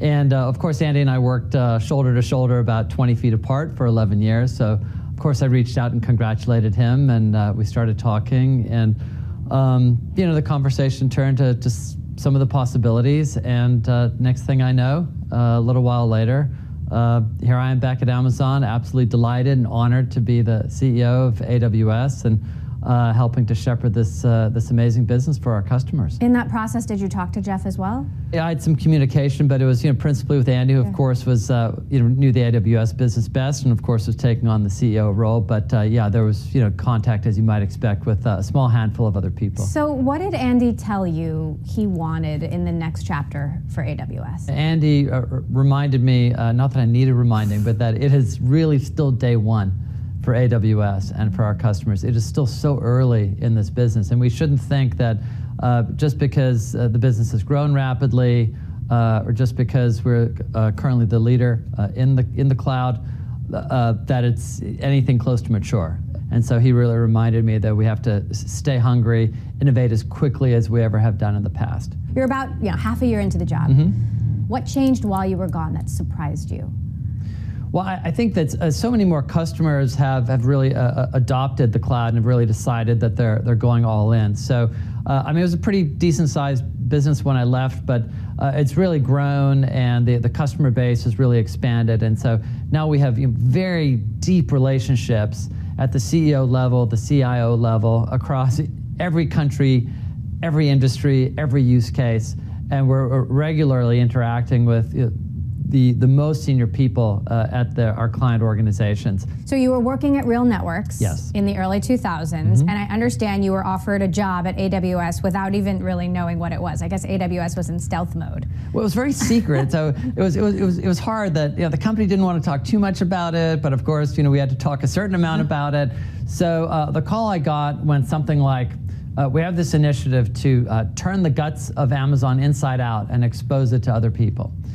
And it sounded intriguing, although I confess I didn't fully understand what that was all about. So I came in and started talking to Andy and a few of the other senior leaders, and eventually to Jeff. And I would have to say that even by the time I took the job, I thought I mostly understand what they're talking about, and it sounds like a good idea, and I'm in.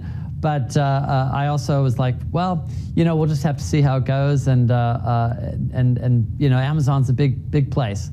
And so I think we got a lot of intent to succeed here, and that's the thing that impressed me, was Amazon really had the desire and the intent and the belief that this could be a really good business. AWS comes out of stealth mode and is the first to market with a cloud infrastructure service in 2006. How important was that first start? And do you think AWS still has an advantage today because of that?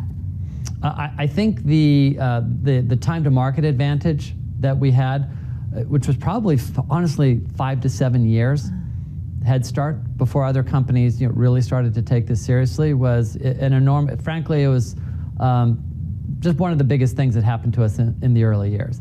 Because at the beginning, a lot of people didn't get it. I would get asked a lot in 2006, so what does this have to do with selling books? And I even had a slide with kind of a pile of books on it and a question mark next to it. And the answer was, it has nothing to do with selling books, but the technology which enables us to sell books, being global, being at a massive scale, being secure, being low cost, being highly performant, all that technology has everything to do with offering these types of services externally. Now, AWS isn't a scrappy startup anymore, and you do have big rivals, even though AWS is still the leader. Microsoft and Google are big rivals. How do you make sure that being big doesn't slow you down? It's a great question, because we are currently the leader, and I mean, depending on which third party you look at, we're probably a little bit more than twice as big as number 2. And it's really important to continue to act as if we're insurgents, and to be insurgents, and not to start to act like incumbents. And I like to talk about actually managing the business. We want our senior leaders to be managing product and managing customers. And I think as you get bigger and you put more and more layers into your company, it's all too frequent that you start managing math. You start managing ratios and percentages and growth. And I think it's a real disease if you stray away from really focusing in a deep way on the product you're building and in a deep way on what your customers are telling you. And so we try and organize, both with our org structure as well as just with our culture and what we choose to focus on really making sure that everybody is thinking about one or both of those two things, product and customers. And if you keep even the most senior leaders engaged at that level, then all of a sudden you maintain the urgency and you keep acting like an insurgent. We got to feel that urgency every day. So keep acting like an insurgent. That's the motto. Absolutely, and structure yourself and build a culture that allows you to. It's one thing to say it, but it's easy to say it, but it's much harder to put in place the enabling mechanisms that enable you to do so. And we focus a lot of effort on those mechanisms. Now, do you think the cloud keeps getting bigger and that AWS and Microsoft and Google just get bigger pieces of an ever-expanding pie? Or at some point, does it become a zero-sum game and that fight for market share becomes more brutal and more bloody?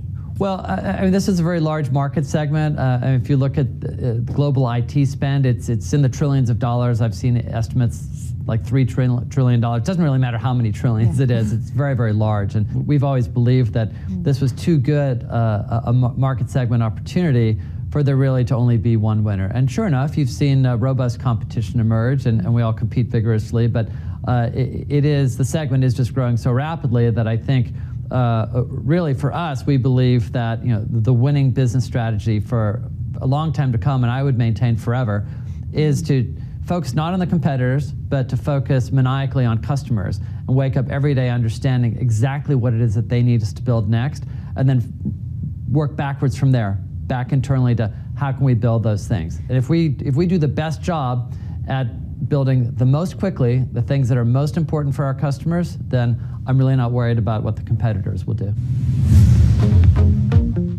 You worked 10 feet away from Andy Jassy in the early days. Tell us something about the Amazon CEO that no one knows but you. You're gonna get me in trouble, aren't you?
You worked 10 feet away from Andy Jassy in the early days.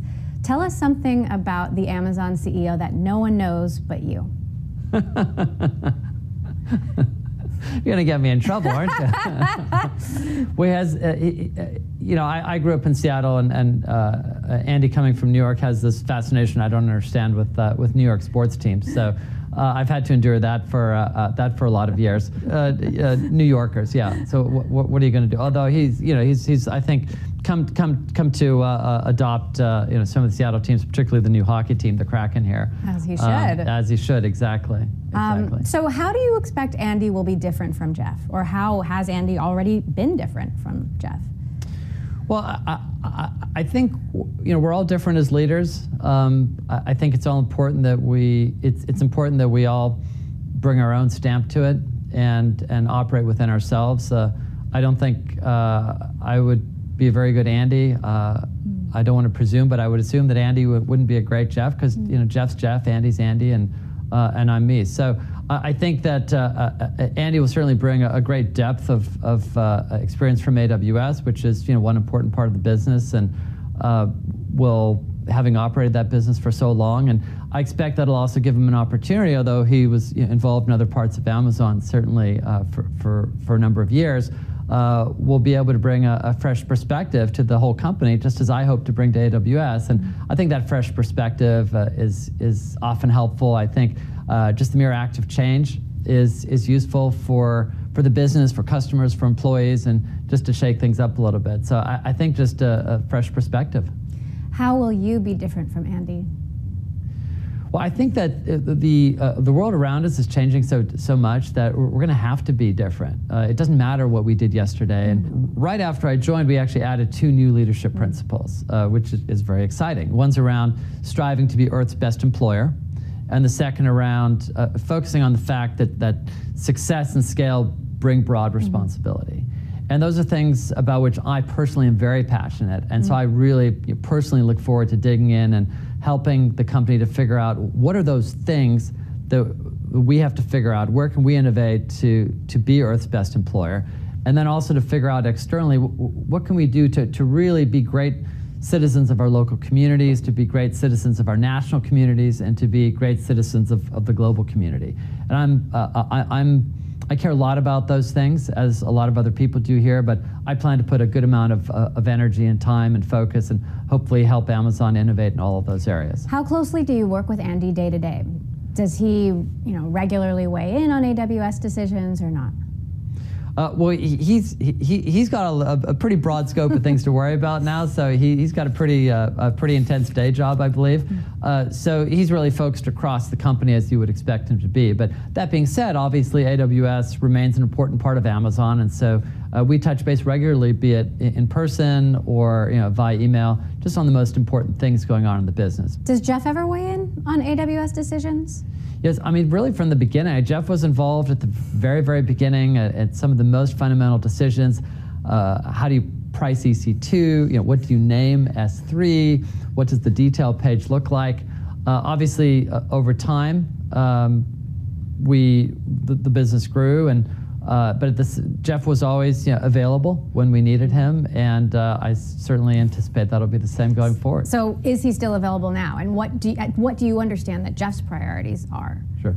Well, I'll let Jeff speak to his own priorities, but certainly Jeff has been available when, for example, we've been doing our annual planning cycle, as many companies have, and it's been great to have Jeff weigh in on really where we're heading for the next year and beyond, and to just make sure it's easy to get focused on the details of the business, and it's great to have multiple people who can help you pick your eyes up a little bit. Now, you joined AWS in the middle of a pandemic. You came back to AWS in the middle of a pandemic. That's hopefully moving into the rearview mirror.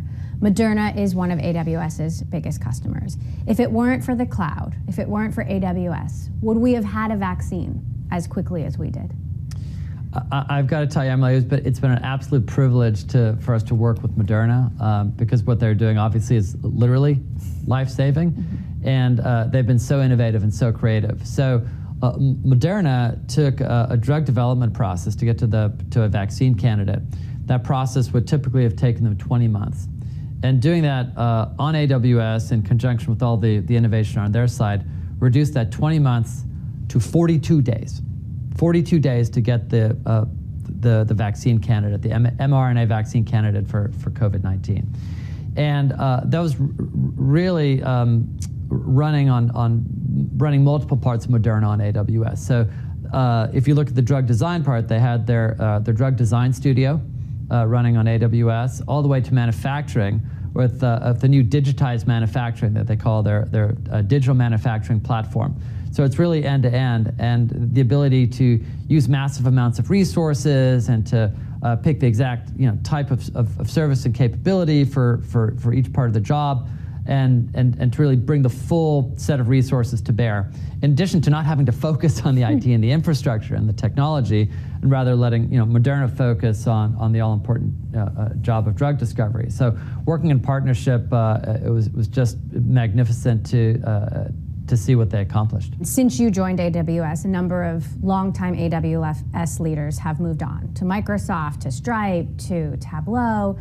Does that concern you? Well, actually, retention has been very good. If you mentioned the senior leaders, if you look at the VP plus ranks, the VP and above ranks at Amazon, the average tenure is over a decade, over 10 years. So that's actually very, very strong retention. So of course, you're always going to have some level of people coming and people going, and at the end of the day, that's actually healthy for the business. You want new perspectives to come in, of course, in the right proportion. Amazon has opened an investigation after 550 employees supported a petition claiming a culture of discrimination, harassment, bullying, and bias. What's the status of this? Well, we are incredibly focused, and I personally believe it's incredibly important to really have a very diverse, inclusive and equitable environment. And we're going to make sure that whatever it takes, that we've got that. So we believe that we're really doing a lot of things to deliver on that. And we've got a lot of innovative efforts around bringing in a diverse workforce, which we have to have, both because we're going to serve our customers best. They're diverse. We have to match that diversity. And also, I just believe it's our responsibility and it's the right thing to do. Yeah, anytime there is any possibility that things are not, something has not gone the way we wanted to, we're going to investigate it thoroughly. That's what we're in the middle of doing in this case, and we'll make sure that we're operating in a way that's consistent with our values, and that's always the only goal. If you could rewind to the early 2000s, the earliest days of AWS, is there anything you would have done differently to build an inclusive culture, to start with a more inclusive culture, to make sure that it didn't become a boys' club? Well, I don't think that's what we have. Mm-hmm. I think that we do have a really fun, exciting, innovation-led, and inclusive culture. And that being said, these are hard problems. I think we've done a lot, but we are nowhere close to where we need to be. We're going to be restless and dissatisfied with our progress on DE&I, just as we are with every other part of our business. Mark Zuckerberg is making a big bet on the metaverse. How big do you think it's going to be? It's such an interesting sentence. The metaverse is real.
AWS has the biggest trove of sensitive corporate data in the world.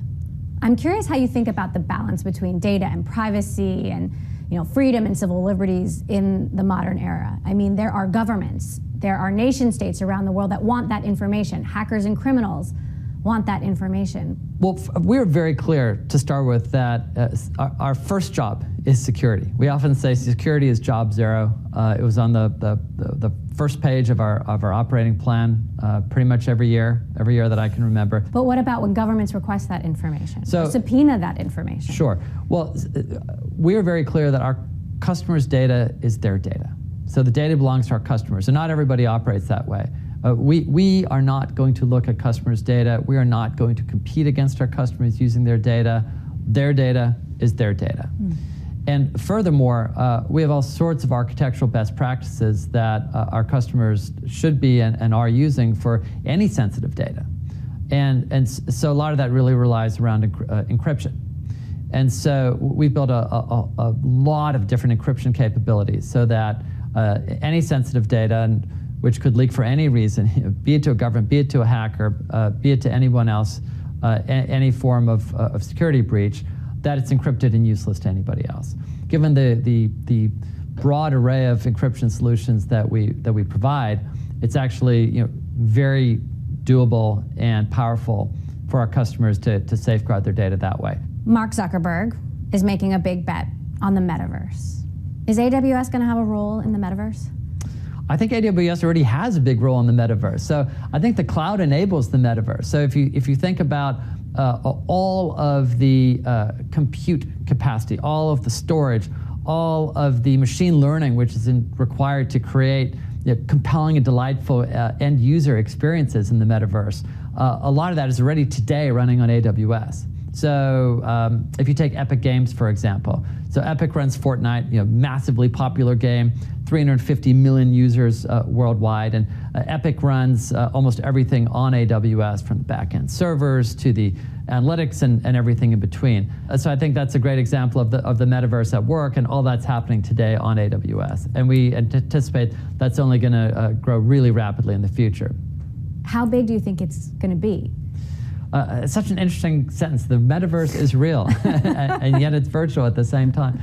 I think that if we continue to do what we've always done, which is to provide a technology platform that allows organizations to transform, then these gaming and entertainment and social media and other companies will be able to do what they do best, which is to focus on innovating on behalf of their end users.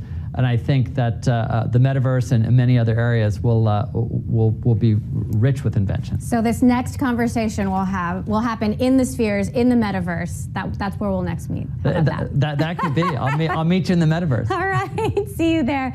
Now, I know that climate change, and stopping climate change, and your data center footprint is a big passion of yours. How fast will Amazon's data centers get to carbon neutral?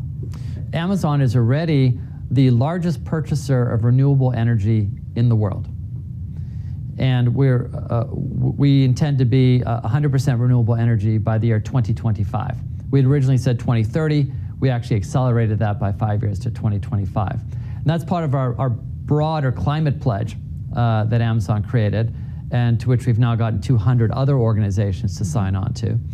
And the climate pledge is to be net zero carbon by 2040, 10 years ahead of the Paris Accord target. Yeah. So we know how to do some of that. Other part are going to require invention, but we really look forward to it, and I think it's one of the most important things we can do for our generation. Amazon counts some of the biggest oil and gas producers as its customers. Isn't that a contradiction? Should you be kicking them off your platforms? Those customers are trying to get to sustainable business models which rely on new energy sources, and so many of those customers are figuring out how do they get to wind, how do they get to solar, how do they get into batteries, all new business models relying on renewable energy. And I think rather than abandoning them and having them maybe dig in more on fossil fuels, if we can enable them to move faster, to be more innovative, and to be more agile in figuring out new business models, new technical solutions, experimenting, failing fast, and moving on to the next idea, then the whole world will get to the renewable energy solutions that we need. At this year's reInvent conference, it'll be the first time that Andy Jassy is not giving the keynote. You will be. Give us a preview. What can we expect to hear? I think we're going to have a lot of really exciting announcements. So I think across our service portfolio, you'll see that. We have a lot of exciting partner announcements. The partner ecosystem still remains, to this day, so important to what AWS is doing, and we have some great announcements lined up for that. And then I think people are going to want to see that we're making it easier and easier for them to consume the cloud and to work with AWS. And so we're going to continue to, in addition to building more powerful basic capabilities, we're going to continue to make it easier and easier in a variety of ways to interact with AWS. Adam Selipsky, CEO of AWS, thank you so much for joining us.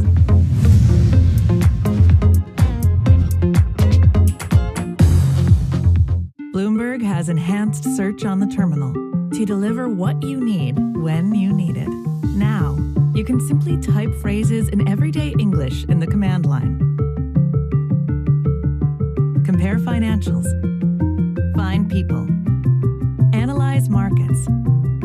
You can enter phrases or ask questions. What do you want to know today? Ask a question or visit SearchGo to find answers now.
Since this very first YouTube video was uploaded 16 years ago, the world's most popular video network has exploded to more than 2 billion users in the farthest corners of the planet, now raking in billions of dollars every year. It's evolved a long way from cat videos to become a one-click journey to the center of the zeitgeist, pop culture, and kid culture, amplifying some of the brightest and sometimes darkest traits in all of us. While YouTube has elevated a generation of creators and educated and entertained generations of viewers, it's fought misinformation, terrorism, racism, and violence many clicks along the way. Lately, YouTube's biggest battles are focused on eliminating COVID and vaccine misinformation and keeping the platform safe for kids and teens. On this edition of Bloomberg Studio 1.0, we rewind to talk about where YouTube has been and fast forward to where it's going next with one of the longest tenured employees and women at Google, the CEO of YouTube, Susan Wojcicki. It's been 5 years since we last talked on camera. Yes. And we have a new president. We are weathering a pandemic. The most watched video on YouTube is Baby Shark. Baby Shark. So a lot's changed since 2016. How do you feel about YouTube 2021 versus 2016? I feel good about it. It's definitely been a while, and in technology, things move so quickly. So a lot of things have changed since 2016. And I mean, overall, I've been really pleased that we've continued to grow and grow our ecosystem of creators. We've invested a lot in responsibility, and that's been a really big focus for us. And we've weathered through a pandemic and a lot of hard challenges, but overall, I'm feeling really good. You've been at Google for 20 plus years, going all the way back to Larry and Sergey in the garage. You've been the CEO of YouTube for 7 plus years. How has your job changed in that time? Since I joined being the CEO of YouTube, I would say one of the biggest things that has changed certainly has just been maybe the recognition of the importance of digital video. So when I first joined, actually a lot of people would say, oh, like, why did you join? I was running ads beforehand, and that's been the main way Google generates revenue. And so a lot of people said, like, why did you leave that and go to YouTube? But I always believed in digital video. And I believe that now we see that the world also believes. We've seen a lot of adoption of digital video and the benefits that that can have. You've championed this diversification strategy at YouTube since you started. What's working and what's not working? Well, our main way of generating revenue is from advertising, but we also have really grown our subscription revenue, and that has been really, really important for many different reasons. So that has enabled our users to have an experience where they can have music, YouTube Music and Premium. We just announced the 50 million subscribers that we were really excited about. But we also see other ways that our creators generate revenue. So our creators, for example, generate revenue with channel subscriptions. They may sell merchandise. We also have things like digital goods, so like Super Chat, Super Thanks. And so we've basically diversified the number of ways that our ecosystem is generating revenue. The original tagline for YouTube was broadcast yourself, and that concept has exploded. You have ordinary people in the spotlight. When they grow up, they want to be an influencer. They want to be a YouTube star or a YouTube creator. What do you see as the future of the creator economy? I see a lot of possibility with the creator economy, and because I see that many people have a lot of interest and they have a lot to offer, and beforehand they wouldn't have been able to have shared that with the world. And so there's so many people, depending upon what their talent or their interest is, whether it's a sport or cooking or gaming or hairstyles, that people have come out and really been able to share that and create a lot of jobs. So we actually see we actually saw a 35% increase in the number of creators that are generating six-figure income out of YouTube and in the last year. And so that's just an example of like how the creator economy is continuing to grow. Well, and for years, YouTube was the only company that actually paid creators, but now a lot of companies are paying creators. You know, Facebook and Instagram, Snap, TikTok. How do you see that competition playing out? Who wins? Well, it is a competitive landscape, and in general, competition's good. It makes everyone work harder, and that's good. We look at creators and we say they're going to come to us if we do the best job. And creators come to us looking basically for fame and fortune. Like, how can I have a skill or I have a talent, something I want to share with the world, and YouTube can help that be known, can help them provide that fame, but also we can generate revenue for them. And so as long as we're doing a good job of that, creators are going to come to us. If we start to fail, then they're going to leave us and they're going to go to another platform. And so we just need to work really hard to make sure that we deliver that for our creators. A year ago, during the Black Lives Matter protest, YouTube made big commitments to Black creators in particular. What's been the progress there? And how do you see YouTube, the potential for YouTube to be used as a tool for social justice? Well, so we'd made an announcement that we were going to do a $100 million Black Voices Fund. And so we're continuing to develop content there. But one of the other things, and I think there's been a lot of great content that's come out, and we'll certainly see more. But because YouTube doesn't have any gatekeepers, like you can just post and become a creator, we have seen a lot of people of different backgrounds and underrepresented backgrounds become creators and have audiences. We never really measured it beforehand because we didn't have a way. And so one of the things that we've done is we've enabled creators to now tell us what backgrounds they affiliate with, so we can have a better understanding of how they're doing on our platform. Let's talk about YouTube Shorts. It seems to be a top priority. Yeah. We all know that TikTok is on the rise. Yeah. How important are YouTube Shorts to the platform, to the company? So YouTube Shorts is very important. We see that creators and users want to watch all types of content, long form, short form. It turns out that the first video that was actually ever uploaded to YouTube, me at the zoo, was an 18-second video. So it was a short form video. And we have lots of short form videos, and we've had it way before TikTok did. But what we have really been leaning into more is just enabling those to be found, and then a lot of the creation tools. And so bringing a lot more mobile creation is really important for us going forward. Did you notice that viewing time was being lost to TikTok? Did you see that trend?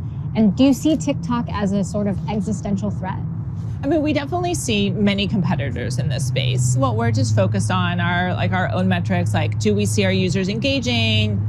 Where's our opportunity? And we're always looking around and seeing what our competitors are doing. And if they're doing something that we think would be good for our users and our creators, we're also gonna look at how we can improve our own economy, creator economy, and what's good for our users.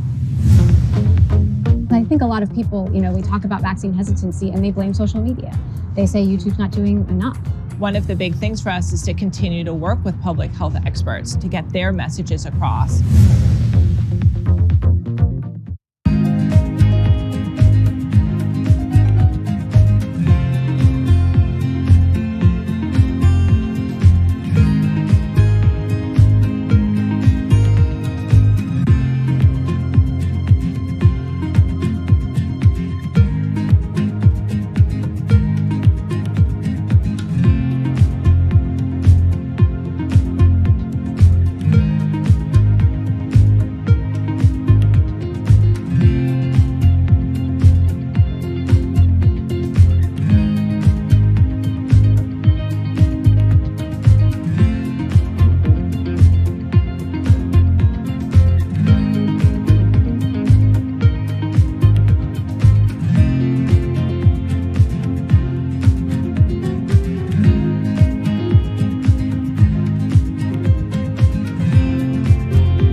Today's your big day. Are you excited? Mama is tired. 6 feet apart. You have to feed your creativity. Built this tree house. You guys ready for the movie? See what we can do. At this point, YouTube has become a hub for discovery, for information, for, it satisfies our curiosities, right? That comes with a lot of inspiration, but also with misinformation. When it comes to vaccines, vaccine hesitancy, videos that cause a public health risk, where do you want to see YouTube do better? We've taken responsibility very seriously.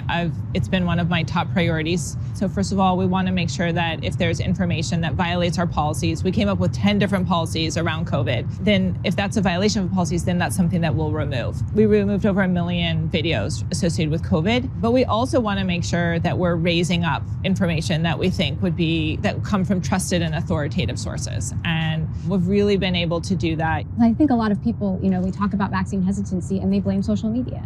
They say YouTube's not doing enough.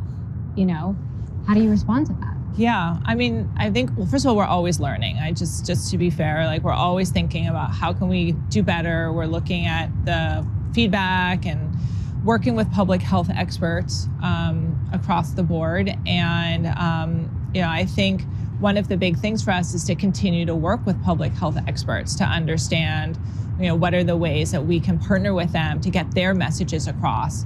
And I really believe that is something that has really changed is the evolution of bringing creators, musicians, experts talking about public health. We never would have seen that before the pandemic. How much do you internalize the criticism of YouTube's content? Do you take it personally?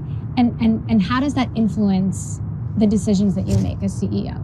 I want to be doing the right thing. And And I care about that. I care about the legacy that we leave. I care about the world that we leave to our children. I care about how media is consumed by the next generation and by everyone today. And so I really have put a lot of time and effort to make sure that we are acting responsibly.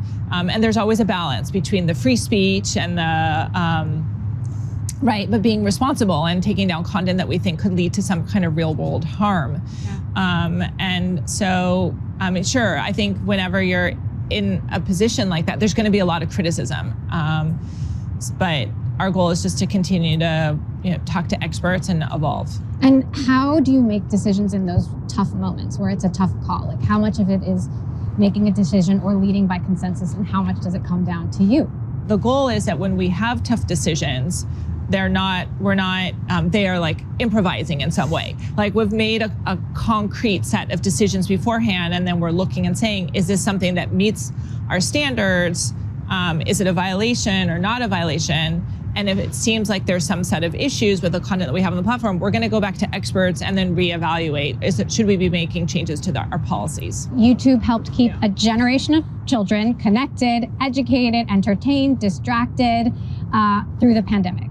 What have you learned from that experience, and what do you see as the potential future of YouTube as a tool for learning, as a tool in schools? When I meet people and they find out I'm the CEO of YouTube, almost always they tell me about something they learned on YouTube or something their family member learned.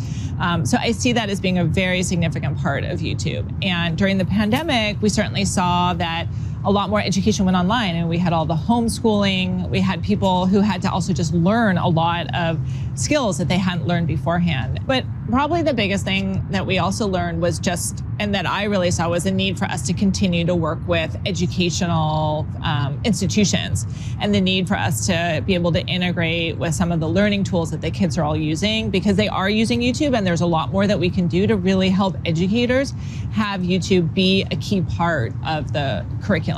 My kids are on YouTube a lot, and sometimes more than I want them to be, and sometimes it's super productive and they're learning something cool, and sometimes it's not productive at all. How are you innovating to make the time that kids spend on YouTube more valuable and, of course, safe?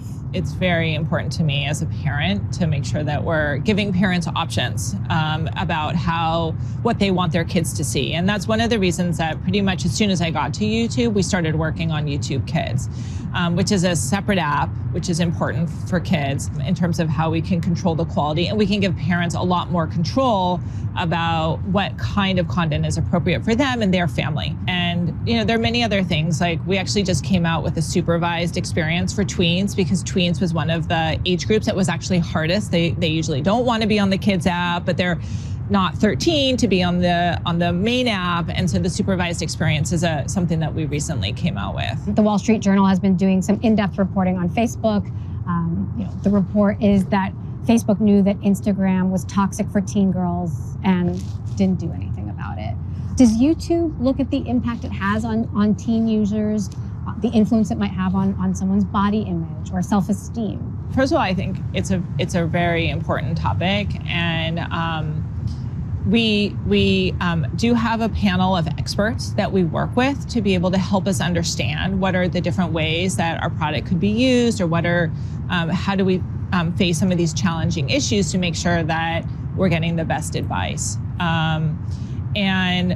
We certainly do see, for a lot of really tough issues, that YouTube can be a really valuable resource. So body positivity, mental health, we see a lot of creators actually talk about mental health, and that for a lot of kids, it like destigmatizes and enables people to talk about what's happening and what's going on with them. The potential long-term impacts of YouTube on teens and on children, whether it is toxic or whether it's addictive, is that something that you wonder about? Is that something that you struggle with, not just as a CEO, but as a mom? we certainly want to make sure that we are doing what we can to be responsible with kids and in every way possible. And that's one of the reasons that we actually have worked hard to give parents as many options as possible for them to decide what is important for them and their family, whether that's like limiting screen time, like limiting what is the content they actually have access to. I mean, even letting parents just say, these are like the 10 videos. My kid can only see these 10 videos. And so that is really important for us to give the tools back to parents for them to decide what is best for them and their family. Are you concerned about looming regulation? There may be regulation that is well-intended, but actually then has a really negative impact.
I would like to begin by addressing the heinous attack on the United States Capitol. Like all Americans, I am outraged by the violence, lawlessness, and mayhem. How much did President Trump test YouTube, and how much did it test you as a leader? Election integrity is something that we see incredibly important, and we've leaned into in every way we possibly can. We treat all public figures and all public leaders the same as we treat any individual. And so meaning that everybody is held to the same standards.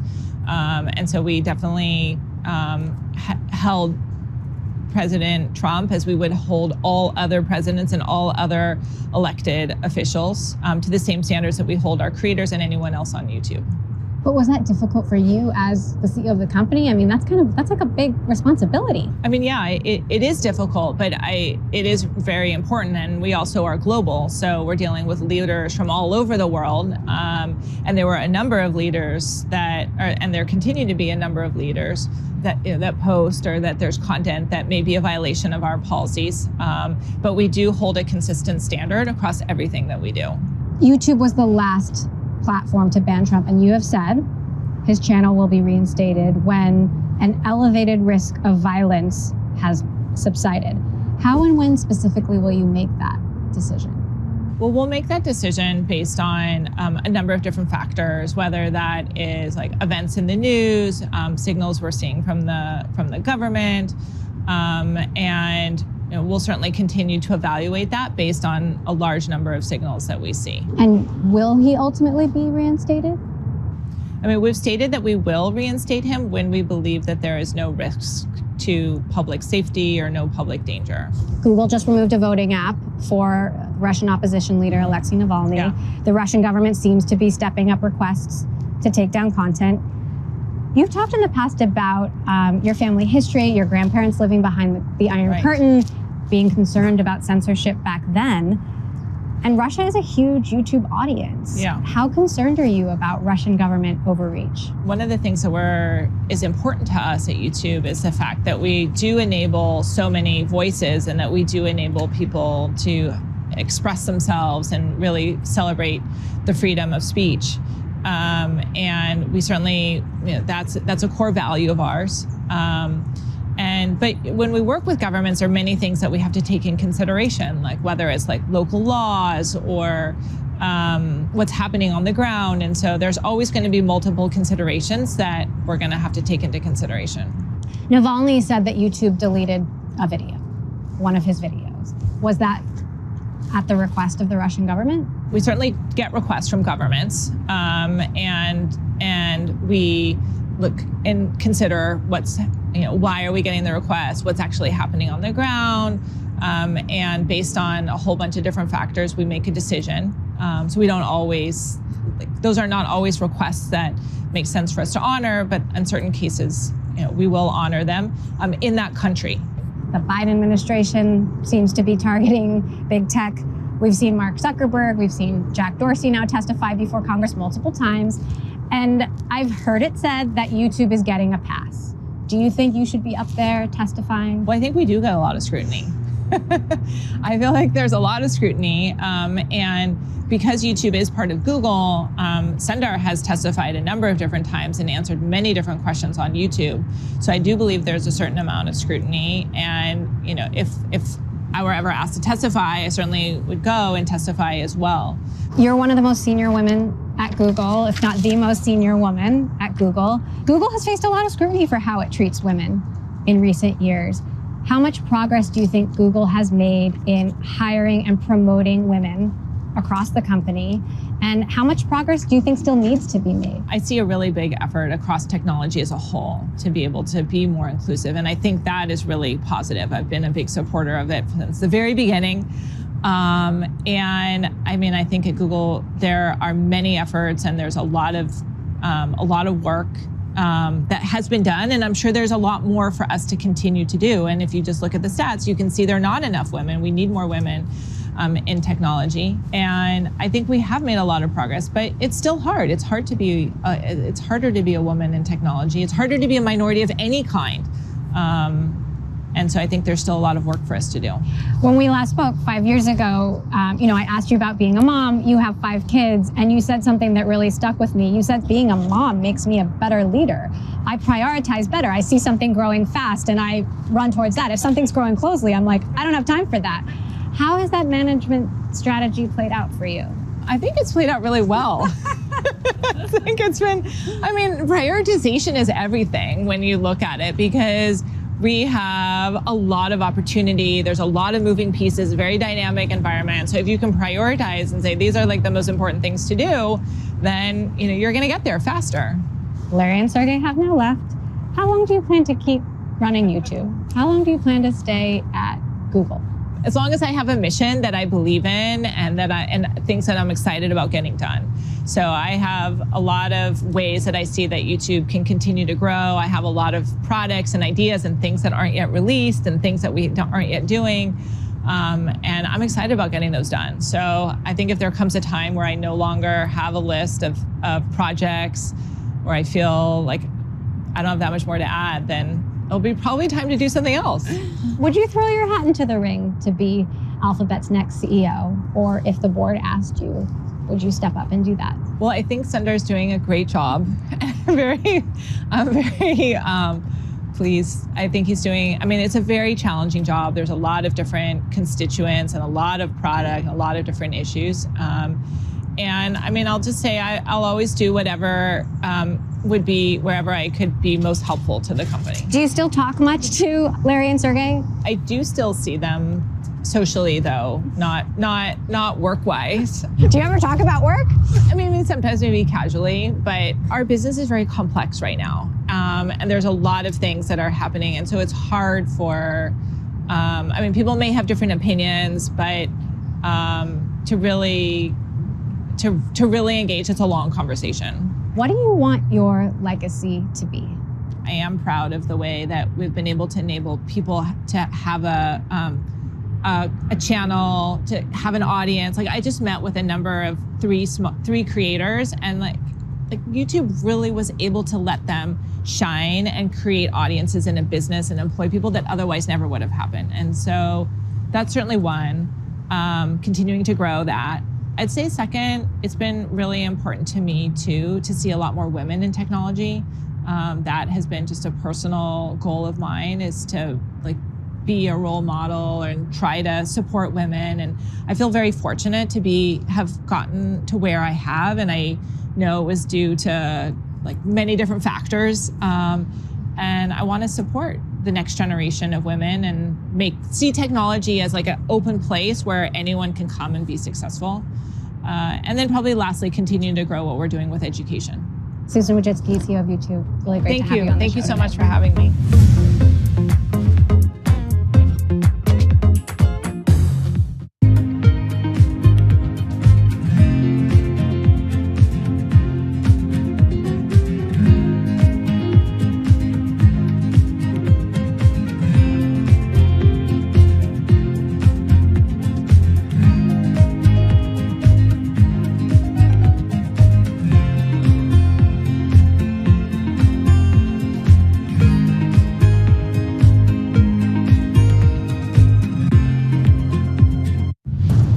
No one covers the world like Bloomberg. There's a sense they'll get to 7% in the coming months. Do you see that coming true? Federal Reserve, of course, raising interest rates by 75 basis points again. Where are the job cuts to come from? We will not just cut and run. With unmatched reach and resources from more than 120 countries, the moment news breaks, 24 hours a day.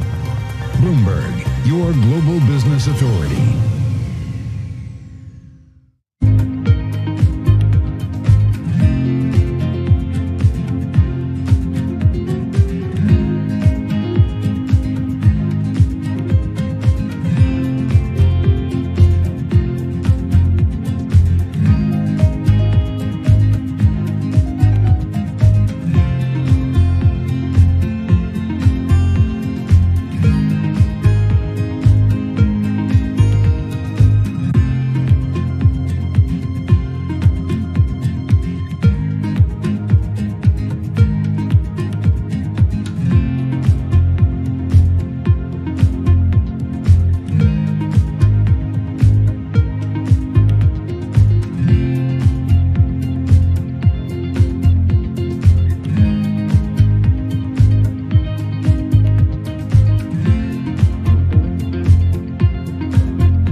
This is Bloomberg Daybreak Middle East. Your top stories this morning.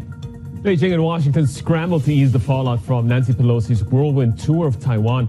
Sources say that behind the scenes, the White House is furious about the visit.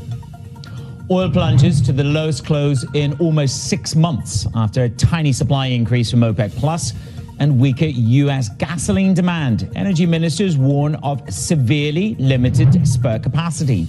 Business conditions in the United Arab Emirates and Saudi Arabia improve as price pressures ease and employment expands. We'll have the details. And the Bank of England is expected to push through its biggest interest rate increase since 1995 later, despite the growing risks of a recession.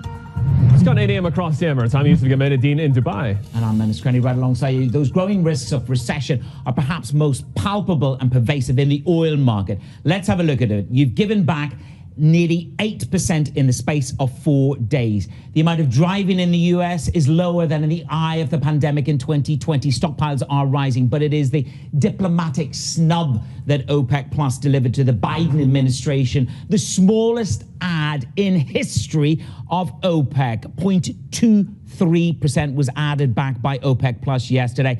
Javier Blas, the tweet to end all tweets.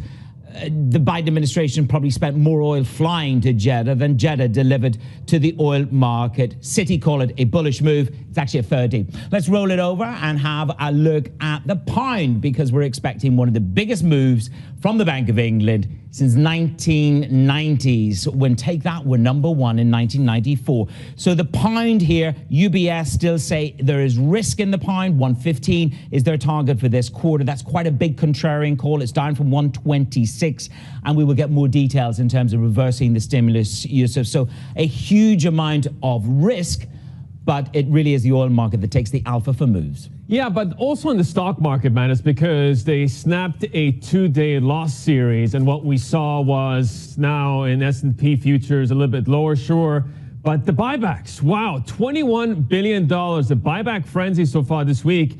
B.R. Wiley Wealth say that now is 70% through earnings season. They can now say that it's not the earnings Armageddon that many had feared. That is important. The services ISM helps with the story. Bank of America strategists are saying that stock sentiment, though, is still around the 5-year low. I want to get to the bond market in a bit more detail. GTV Go for our clients. One of the most read stories on the terminal. Basically, it signals that the U.S. is going to avoid a recession. Spreads are close to median for non-recessionary periods. High-yield bonds gained, 5.9% in July. That's the biggest 1-month rally in a decade. But also been rising in August. The risk premiums for the bonds stand at levels that are not usually associated with recessions. Speaking of treasuries, I want to get you the breakdown with the price action as well, rebounding amid the curve inversion. 210s now at -30. That's the most inverted since about 2000. We had some strong bull flattening moves overnight. US 10s at 271.55. Let's get to Juliet Sally. She's making the most of this Asian market session. I see Goldman Sachs affirming their bullish view on stocks. Does it change the dial of risk? How are you, Jules?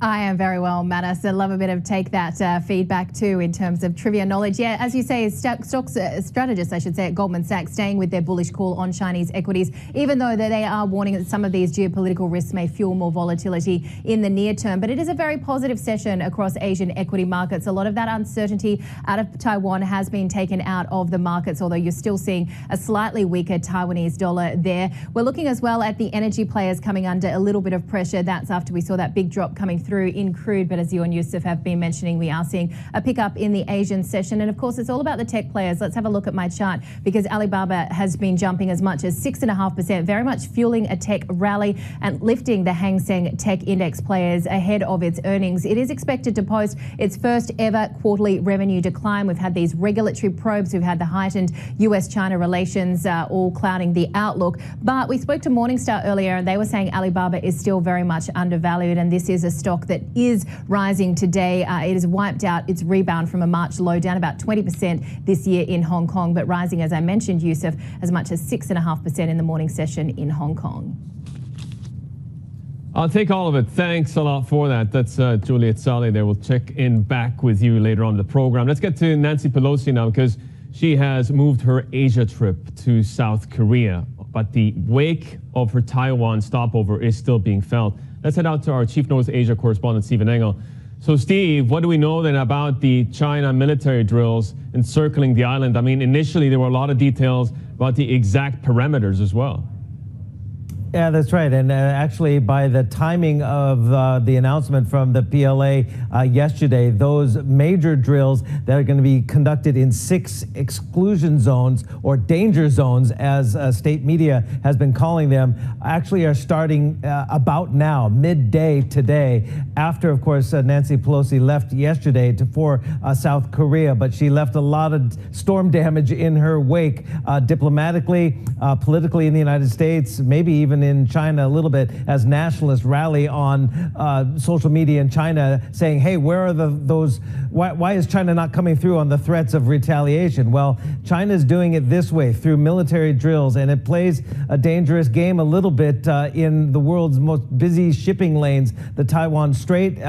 Some of those missiles, or some of those tests that they conducted included simulated strikes on major ship targets, and essentially a lot of these exclusion zones, there's 6 of them, they are within claimed territorial waters of Taiwan. So this is seen as provocative. Right now, Taiwan is saying that they've seen at least 27 PLA aircraft incursions into Taiwan airspace, but so far the disruptions to passenger air travel has been fairly limited, as air routes are rerouted around Taiwan, and also shipping lanes so far are, according to Taiwan, operating as usual, except, of course, they have to divert around those exclusion zones. Well, certainly the internal machinations of the White House also causing a lot of angst, we understand, on the back of this trip as well. Internal and external angst. Stephen, thank you very much. Our Chief North Asia correspondent, Stephen Engel, in Hong Kong. As we said, oil has plunged to the lowest close in almost 6 months. That was yesterday after the tiny supply increase delivered by OPEC Plus. The group warned of a severely limited spare capacity. Let's get to Stephen Stupczynski, our energy reporter. So, Steve, much has been made of the political snub, or the snub to the Biden administration by such a minuscule ad of 100,000 barrels. Or should I read it differently? A judicious response to a market that's down on the threat of recession. OPEC Plus has bought itself optionality. Yeah, absolutely. I mean, I think you can look at it in many ways. It could be a multifaceted decision. But the fact of the matter is, OPEC has struggled to hit their previous increases, which were much larger. I think Citibank put it really well. They said that this is a manageable increase. This is actually this is a target they could hit, and they haven't been able to hit their previous targets. In fact, they could overshoot this target. OPEC has also warned that, since there is not much spare capacity, if they were to pump everything, for example, if in the future there is a supply disruption, they won't be able to meet that emergency by increasing supply. They need to have that cushion that's not online. So there's not much that OPEC can do despite that visit from Biden right now. Stephen, thank you for the quick analysis. That's, of course, in stark contrast to what we're seeing in the U.S. natural gas futures, dropped 10% overnight. We're up 10% overnight. Steve Stupczynski there in Singapore. Now, a chorus of Fed voices are singing the same monetary policy tune. Fighting inflation remains job number one, and rate hikes are not over yet. Our global economics and policy editor Kathleen Hayes joins us now from New York. So, Kathleen, President Neil Kashkari is chiming in too. What does he say about the rising recession risks? What he says about rising recession risks is that even if they are there, he is still going to remain laser focused on inflation. That's what the president of the Minneapolis Fed said today. And hey, what about that pivot? What about the hope, wish that maybe the Fed would stop hiking rates and maybe even get ready to cut them? I think that Neil Kashkari also drove a nail in the coffin of that idea. Let's listen to what he said.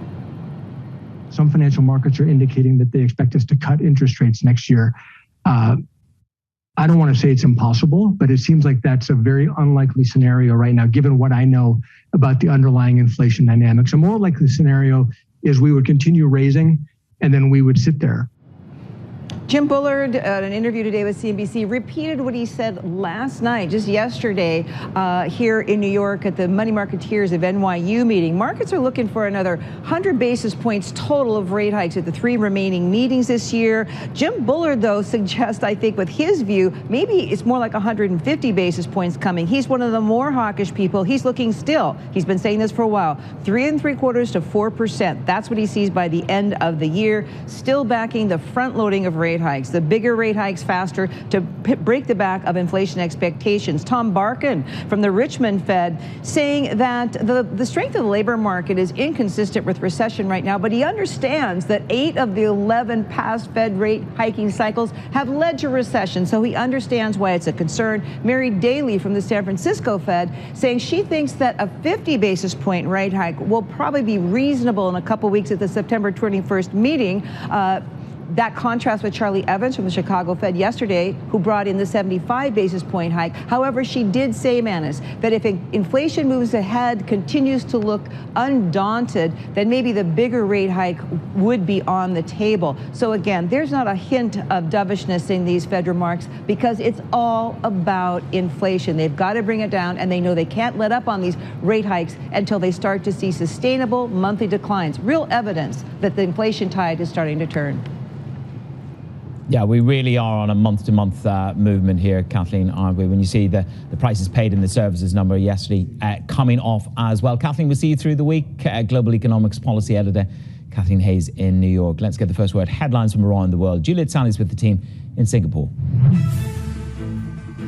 Manus, diplomats from the US, Europe and Iran are set to return to Vienna for another attempt to save their nuclear deal. US Special Envoy for Iran, Robert Mallard, says he'll be discussing a European Union proposal to rescue the landmark 2015 agreement. The accord collapsed after Washington withdrew 4 years ago and reimposed sanctions on Iran, prompting Tehran to ramp up its enrichment program. The US Senate has given Sweden and Finland approval to join NATO, a move aimed at bolstering the military alliance after Russia's invasion of Ukraine. If the accession wins approval from all current NATO members, Finland will join Estonia and Latvia as NATO members who share a land border with Russia. Walmart is said to be cutting about 200 corporate jobs as the retail giant contends with rising costs, bloated inventories and weakening demand for general merchandise. Sources say the company will also add an unspecified number of jobs in areas such as e-commerce and health and wellness. Walmart has a US workforce of about 1.6 million people. And a group of professional golfers, including Phil Mickelson, are suing the PGA Tour, calling it an illegal monopoly. They say it's hurting their careers by suspending them for joining the Saudi Arabia-financed LIV Tour. The players say the suspensions are part of the PGA's plan to thwart the rival tour and are seeking a court order to lift what they call the PGA's anti-competitive actions. Global news 24 hours a day on air and on Bloomberg Quick Take, powered by more than 2,700 journalists and analysts in more than 120 countries. This is Bloomberg. Yusuf. Thanks very much, Jules. Let's get you all a bit of a preview of what is still in the pipeline. Literally, we discussed the implications of a tiny production hike from OPEC+. It's going to be with the Rapidan Energy President, Bob McNally. But up next, stock bulls are taking control as equities signal hopes of a soft landing. What's the risk? We'll ask State Street's Altaf Kassam. This is Bloomberg.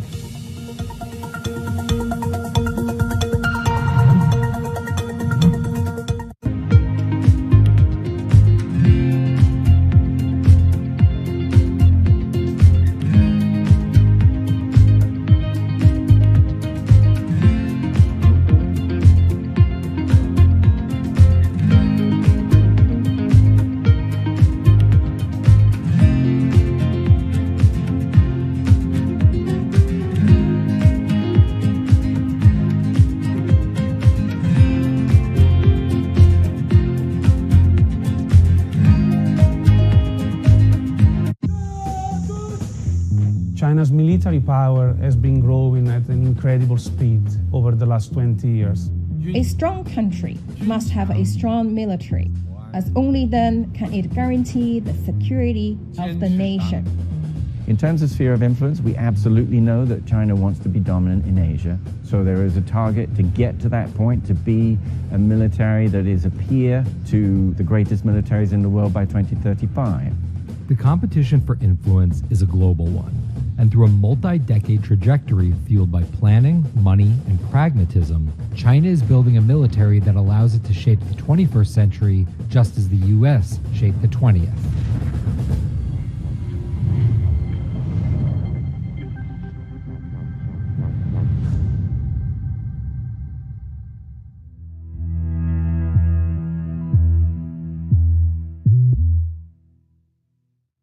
However you get your news. This is Bloomberg Daybreak with Lee. On Bloomberg Radio. Welcome to Daybreak Australia. This is Bloomberg Technology. This is Bloomberg Green. On TV, radio, and the web, this is Bloomberg.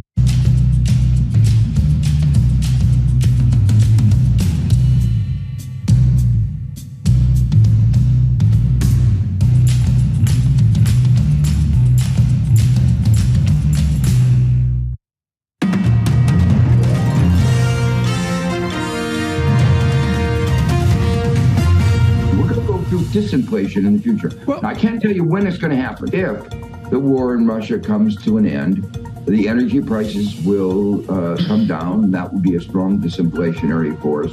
Food prices will come down. There are already signs of that. That will be a strong disinflationary force. Columbia University professor, Nobel laureate in economics, Joseph Stiglitz, on disinflation. Some commodities already starting to exhibit declines in prices. WTI, as we said, near a 6-month low. Wheat giving up this year's gains.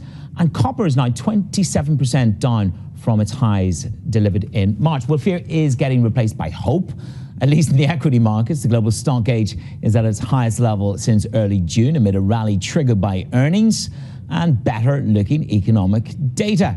Where does Altaf Kassam at State Street Global Advisors, head of EMEA investment strategy, stand on the disinflation narrative espoused by Stiglitz? He says that's what we could face next. His job is to take us forward. Now, you talk about wages, and you have a view in terms of the wage spiking cycle, perhaps peaking. So are you inclined to get on board with the Stiglitz disinflation narrative? Yeah, we do. Good morning, firstly. But we do agree with Professor Stiglitz that we are starting to see peaks in various parts of the inflation basket. And importantly, fears of the wage price spiral seem to be fading away, as we think we've seen a peak in wage inflation in the UK and the US. EU, I think, is going to come next. But it does feel like those worries that inflation could become, or inflation expectations could become entrenched and start to run out of control, are starting to fade a bit now. I mean, we're keeping a close eye out on the geopolitical tensions in Asia, and we have some headlines crossing the Bloomberg. Just want to recap them because the U.S. House Speaker Nancy Pelosi is giving some remarks right now. South Korea and the U.S. have agreed to cooperate in dealing with North Korea provocation. And they're also going to cooperate in the field of high technology. And they're saying that they're expressing concerns on North Korea's escalation of tension. Altaf, that kind of leads me to the other side of the debate in terms of the energy equation or disinflation equation, the inflationary equation that is natural gas, because that is the exception to the broader market. Year to date, at a minimum, we're about triple more than we started at the very beginning. That's on U.S. natural gas futures. Is that going to be what unwinds some of the optimism around the Fed's ability to moderate its approach sooner rather than later?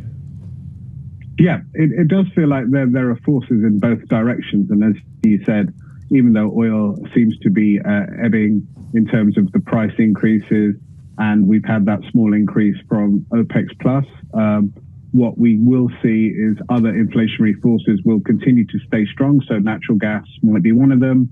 And also food price inflation could remain sticky for a while because it takes time for those effects to work through the system. So it's not all one way on inflation. There are opposing forces. But importantly now, before it was all one way, everything was going up. Now it feels like there's a bit more of a balance when you look at the inflation basket. I suppose the question is whether we hit recession. And if you look at junk bonds, we popped them into the GTV library for anybody who wants to pick it up.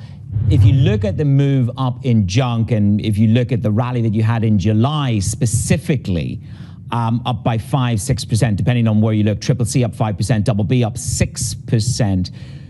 Do you expect this this move and this rally in junk, let's say, to run out of steam, where do you want to pick up risk if you think inflation is peaking? Do you concur that perhaps the recession risk is also peaking, or is that just not played out yet? Yeah, we don't think that's played out yet. The incredible kind of risk-on rally that we saw in July, we thought was a bit misplaced, to be honest, a bit of kind of accelerated optimism, if you like. And we'd be keeping a closer eye on default rates. We think, quality is the factor that really matters now. Pricing power has never been more important, whether companies can pass on pricing pressures to their consumers or need to take the hit on margins. That's really the question. So we'd be a bit wary of jumping back in with both feet, especially into high yield debt. There may be sectors of the equity market which look better. But for us, there's been a bit too much optimism recently, and we wouldn't be jumping back in right now. I mean, let me flesh that out in a bit more detail, because the NASDAQ ripped higher. We're about 2.4% higher in the last session. Year to date, the losses have now been more moderate, just under 20%. On the technical level, it's getting interesting as well, right? So we're back above the 100-day moving average. How much of this is driven by buybacks and can be sustained by buybacks? Because we keep looking for the buyers. Maybe that's the source. Yeah, that's a very good point. Corporates still have a lot of cash on their balance sheets, and in the absence of capex, of kind of productive projects, the next best thing that they can do is buy back their own shares, and we're starting to see more of those kind of announcements coming through. So that's definitely a source of support for the equity market going forward. How pronounced is your overweight commodities? Is it overweight commodities relative to underweight equities? I talked about wheat giving back this year's gains, copper down 25%, oil down 8%. Where and how do you want to be overweight commodities?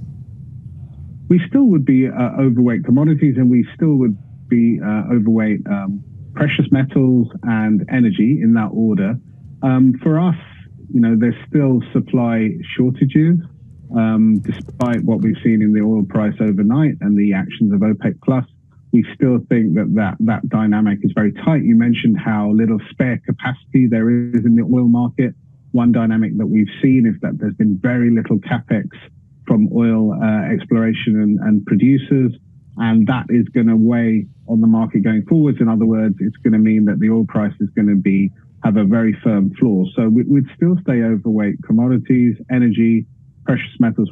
We still think have more room to the upside than the downside right now. Altaf, this has been hugely insightful. Thank you for making the time. That's Altaf Kassam, the State Street Global Advisors Head of EMEA Investment Strategy and Research. Some breaking lines heading to Bloomberg. This is from ADNOC Drilling. They have been awarded $4.4 billion worth of contracts. This is an Abu Dhabi-based well construction services, conventional, unconventional reservoirs on land. Recently joined the listing IPOs, right? Yep, that was one of the IPOs done under Dr. Sultan, ADNOC and Borealis, the joint venture with Borouge. So we'll keep an eye on that. Another big contract awarded there.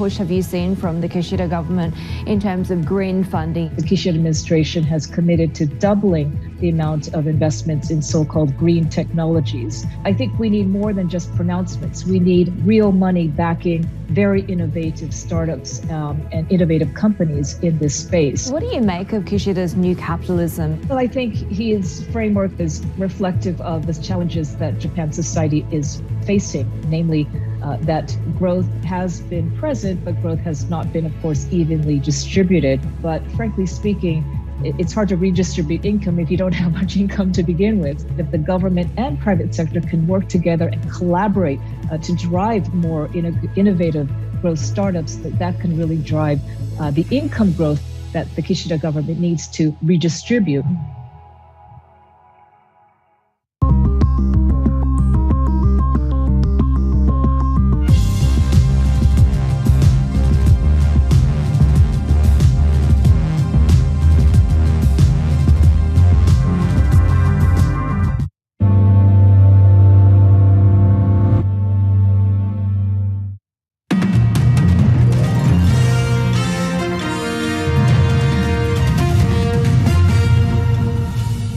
Breaking lines for the world's largest automaker. Their earnings come through. The fiscal year operating income is 2.4 trillion yen. The estimate was for 3.31 trillion yen. So that is a clear miss on the operating income.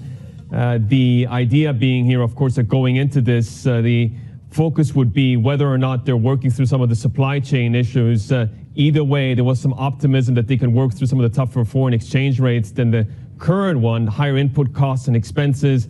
But clearly a lot of color coming through in this report, Manus. Yeah, one of the biggest moves is on the FX assumption. And if you think where they had put their baseline for that, it was at 115. They've moved that to 130.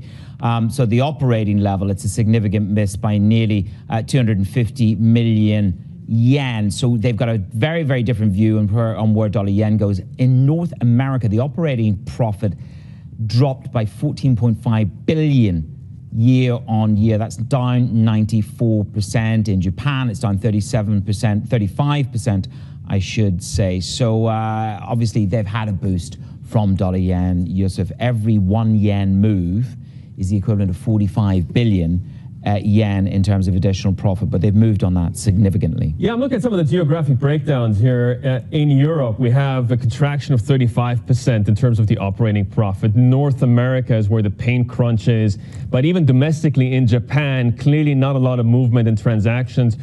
Downside of 35%. Now Toyota saying that the exchange rate has provided positive effects. 17 buys, 7 holds, and 0 sales. I'll tell you, I bought a car in January again, and you just hold on to it, and it appreciates. I always make a depreciation budget for a lot of these cars.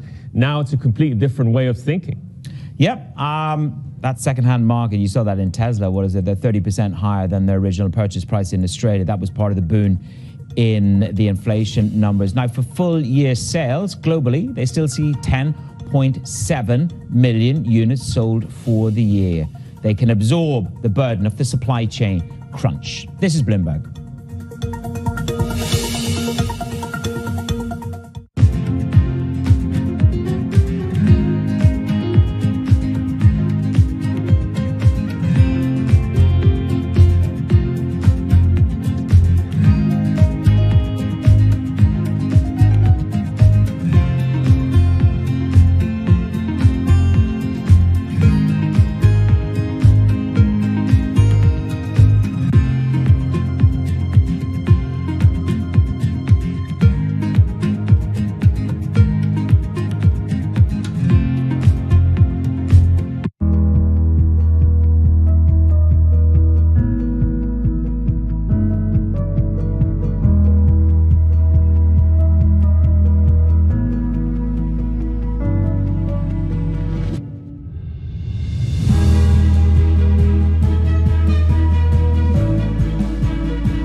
Countdown in Europe. From the financial centers of the world, Bloomberg Markets European Close with Guy Johnson in London and Alex Steele in New York.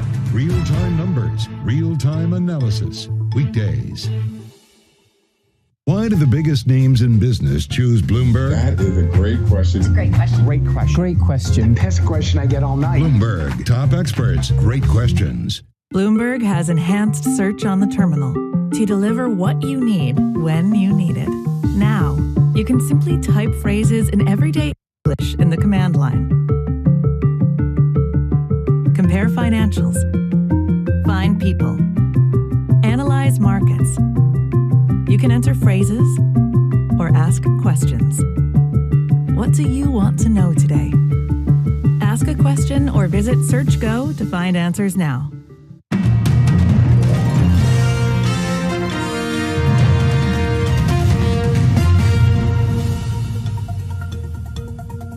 This is Bloomberg Daybreak Middle East. Your top stories this morning. Beijing and Washington scramble to ease the fallout from Nancy Pelosi's whirlwind tour of Taiwan. Sources are saying that behind the scenes, White House officials were furious with the visit. Oil plunges to the lowest close in almost 6 months after a tiny supply increase from OPEC Plus and weaker U.S. gasoline demand. Energy ministers warn of severely limited spare capacity. Business conditions in the United Arab Emirates and Saudi Arabia improve as price pressures ease and employment expands. We'll have the details.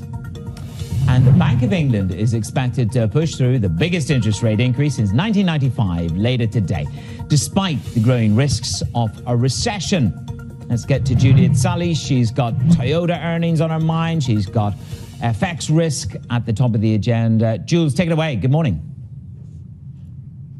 Yeah, absolutely. And we're counting down to Alibaba's results too, Manus, which is really lifting those Asian chip players today. Alibaba in the morning session rising as much as 6.5%, boosting the Hang Seng Index, tech index, and of the Hang Seng Index as a whole. We've still got a little concern about the Taiwan issue weighing on the Taiwan stock market, down by 0.8%, and the Taiwan dollar still holding around that 30 to the dollar level. But elsewhere, it is a pretty positive session after we saw that US rally, very much triggered by positive economic data and those earnings. The MSCI World Index actually pushing towards its highest level since early June, and a lot of that has been driven by some of the gains that we have seen in the China tech companies. The Aussie also a touch firmer. We had a monster trade surplus there. Australia's June trade surplus swelling to a record 17.7 billion Aussie dollars. But Yusuf, of course, as we continue to monitor what is happening in the crude market, you are seeing some of the energy players in the region under pressure.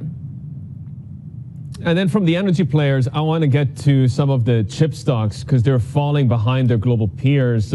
What exactly is kind of making that trade from what you're hearing?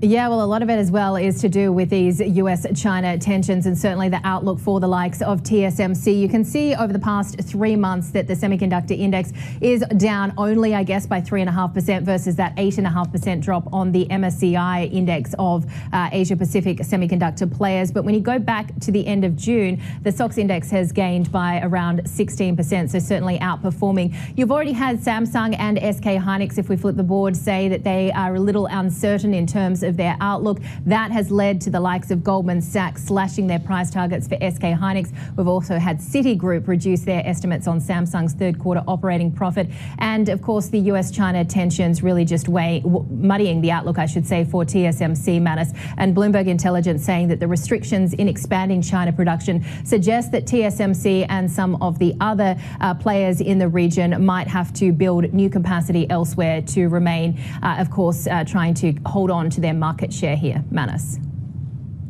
Jules, thank you very much. Great roundup there, Juliet Sully in Singapore. To the oil markets, we plunged to the lowest close in almost 6 months yesterday after a tiny supply increase by OPEC Plus. The group warned of a severely limited spare capacity. It comes as the White House tries to put pressure on producers to up its output. We have the decision today to continue increases that, quite frankly, were supposed to go to zero. And we'll see at the meeting next month where the market is and what OPEC does then. And we will continue to have the same message, whether it's a sovereign or if it's a private company. This is the time, if you have the capacity, to invest in it and to be able to make sure that the global economy has what it needs to continue to grow. Because if it doesn't, both the sovereigns and the private companies will suffer the consequences as well. And most importantly, the American people will. And that's not what we want to see.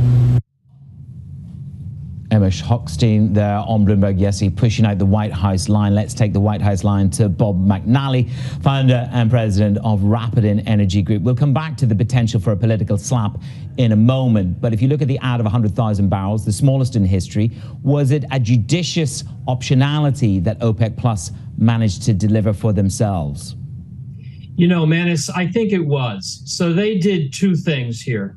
They performed on the second part of their pledge to President Biden, which was to take a step towards more supply. The first part was to accelerate the end of tapering. The second one was to add a little boost in September. But they did, as you pointed out, about as little as they possibly could. The smallest quota increase in percentage terms in history. In absolute terms, I think there was one bigger one in 1986. One smaller one, rather. So they did the bare minimum. But, you know, as Amos said today, I think he was speaking with Anne-Marie Horton, they don't care. I mean, as long as the gasoline price keeps falling, they don't care if it's 100,000 barrels a day or 400,000 barrel a day quota increase. For them, they just want to see continued declines in gasoline prices. That's their goal, and that's all they care about. I mean, one thing is for sure, gasoline demand is breaking down. What were these numbers, Bob? I mean, we have the chart that kind of tells that story in a bit more detail. The inventory numbers reflecting a 4-week average of U.S. gasoline consumption that is now more than 1 million barrels a day below pre-COVID seasonal norms, right? So driving less than you drove during the summer of COVID. How surprised were you by the data release? You know, not too surprised, but you have to take these preliminary gasoline implied demand data with a grain or two of salt. We have to really wait for the more comprehensive final data that are released. Say, for example, the last final data we had for gasoline demand was in May, and it came in well above these preliminary data. All demand did for all products. So, look, there's no question the consumer is hurting. Consumption is slowing, the costs are registering, and it's not too surprising to see some slowdown in demand. But I really wouldn't put too much stock in preliminary weekly EIA data. They often are significantly revised, and as I said, most recently they've been coming in, when finalized, much higher. Finally, you know, the U.S. is big and we report great data, but everyone looks at the U.S., but look outside the world. India is scorching. Their demand in July, it fell month to month because of monsoons, but it's up over 2021. It's even up over 2019 in terms of gasoline and diesel. And China, we think, is growing strongly. So yes, the U.S. demand data were weak. The market sold off hard on that. But I think we have to take it with a little grain of salt. Okay, so we'll reflect on that as to whether that gets revised, but there's an inventory build as well. The question is this: I asked you whether this was optionality bought by the Saudis in delivering the token 100,000 barrels. I look at Saudi production. It's at full throttle, some would say. They claim they can do 12 million barrels, maximum sustainable capacity. By your read, where are we on Saudi production? And what do you think your best estimate is of what can they produce? What is the spare capacity? Because it was tight the last time you spoke to us. Yeah, so they're at about 11.1 million barrels a day. I think they can do 12 and sustain it. Now, they would have to invest a lot more in rigs and water flooding and so forth to sustain 12 million barrels a day over a year. They reached 12 million barrels a day in 1 month in April of 2020, and then they came down. So we haven't seen them do it for more than a month. But they put it in their IPO papers. They put it, Aramco tells its customers and its investors that. And, you know, I think the Saudis can do it if they're pressed to do it, if they had to do 12. So that's 1 million barrels a day. And then in the UAE, you know, there's probably a half to 700,000 barrels a day. So that gives us a little less than 2 million barrels a day in the global oil market. Not a lot in a 100 million barrel a day market. I mean, the extra barrels might be drying up, but you know what else is drying up? The liquidity in this energy market, specifically in WTI and in Brent.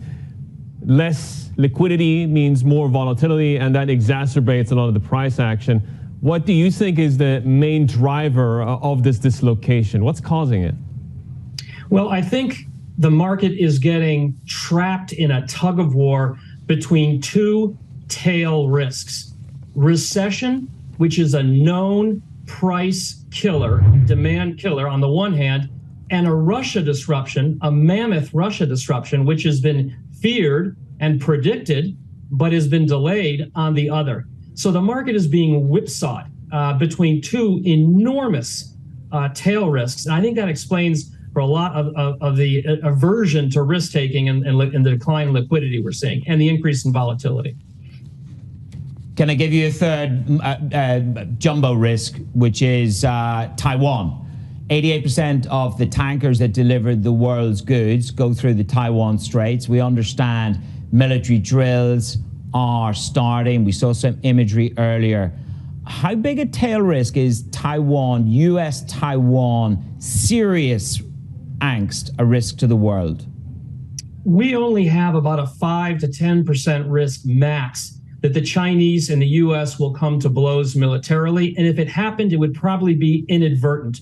We don't think Beijing or Washington want to have a military conflict here, any kind of an incident. So I think they'll be huffing, they'll be puffing, there'll be brinkmanship, but I think they're going to steer clear of crossing red lines. Were it to happen, it would be quite impactful for oil prices. I mean, we would probably be bearish Atlantic Basin crude and products. You wouldn't want to sell tankers into the West Pacific, into the China seaboard. So those prices for crude and products would soar. And if you had force majeure on LNG cargoes, you'd actually have more cargoes coming into the Atlantic Basin. But this is an extreme scenario. We think it's very unlikely. We don't think China wants to take on the U.S. Right now, and we think the U.S. isn't looking for a fight either. So low odds on that. Bob, thank you very much for weighing in on all of these crucial angles. That's Bob McNally, founder and president of Rapidan Energy Group. Have an amazing remainder of the week. I want to get to some lines crossing the Bloomberg from CCTV. So we have been in anticipation of the commencement of the drills, and now they're providing a little bit more detail. The live round military drills around Taiwan are going to start at noon and going to last till noon on Sunday. Ships and aircraft should not enter the waters and airspace in question. U.S. equity futures at the moment taking this relatively in stride. The coverage continues. This is Bloomberg.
Set for the start of U.S. trading. Bloomberg The Open with Jonathan Farrell. Drilling down on the numbers and preparing you as only Bloomberg can. Weekdays on Bloomberg.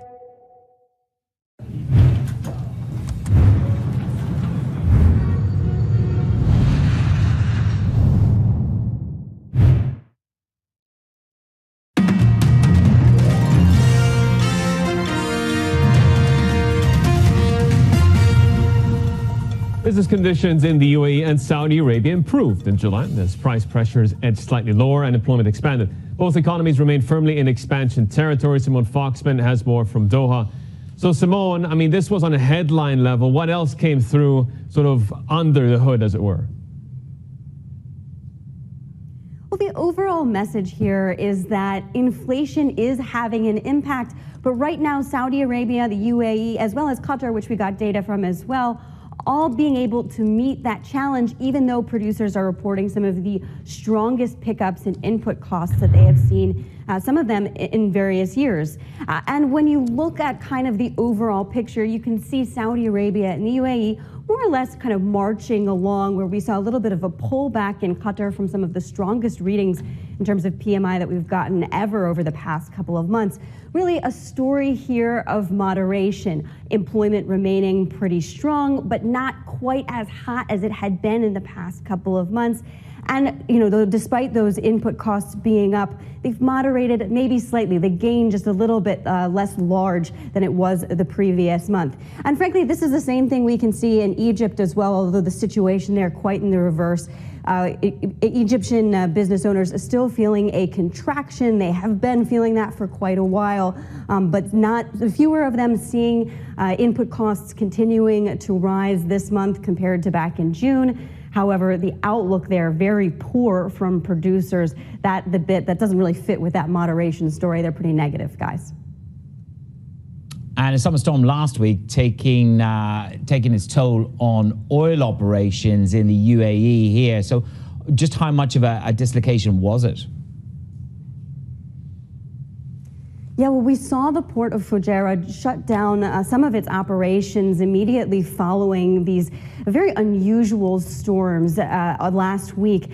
But frankly, companies are still being impacted by this deluge of rain, the most rain in the UAE and Fujairah in 27 years. So some of the companies that have been impacted include Uniper, GPS Chemoil. Both of those, according to various reports, have declared force majeure on some of their fuel storage operations. ADNOC's terminal has yet to restart. We're now a week after some of these initial storms. This is seeming to have a bit of an impact on overall crude exports from the UAE, but it's important to keep this in mind in terms of the overall discussion that we've been having about climate change and the impact on more erratic weather, because that's the expectation from scientists who study this region. And the monsoons in the Indian Ocean will become more erratic over time.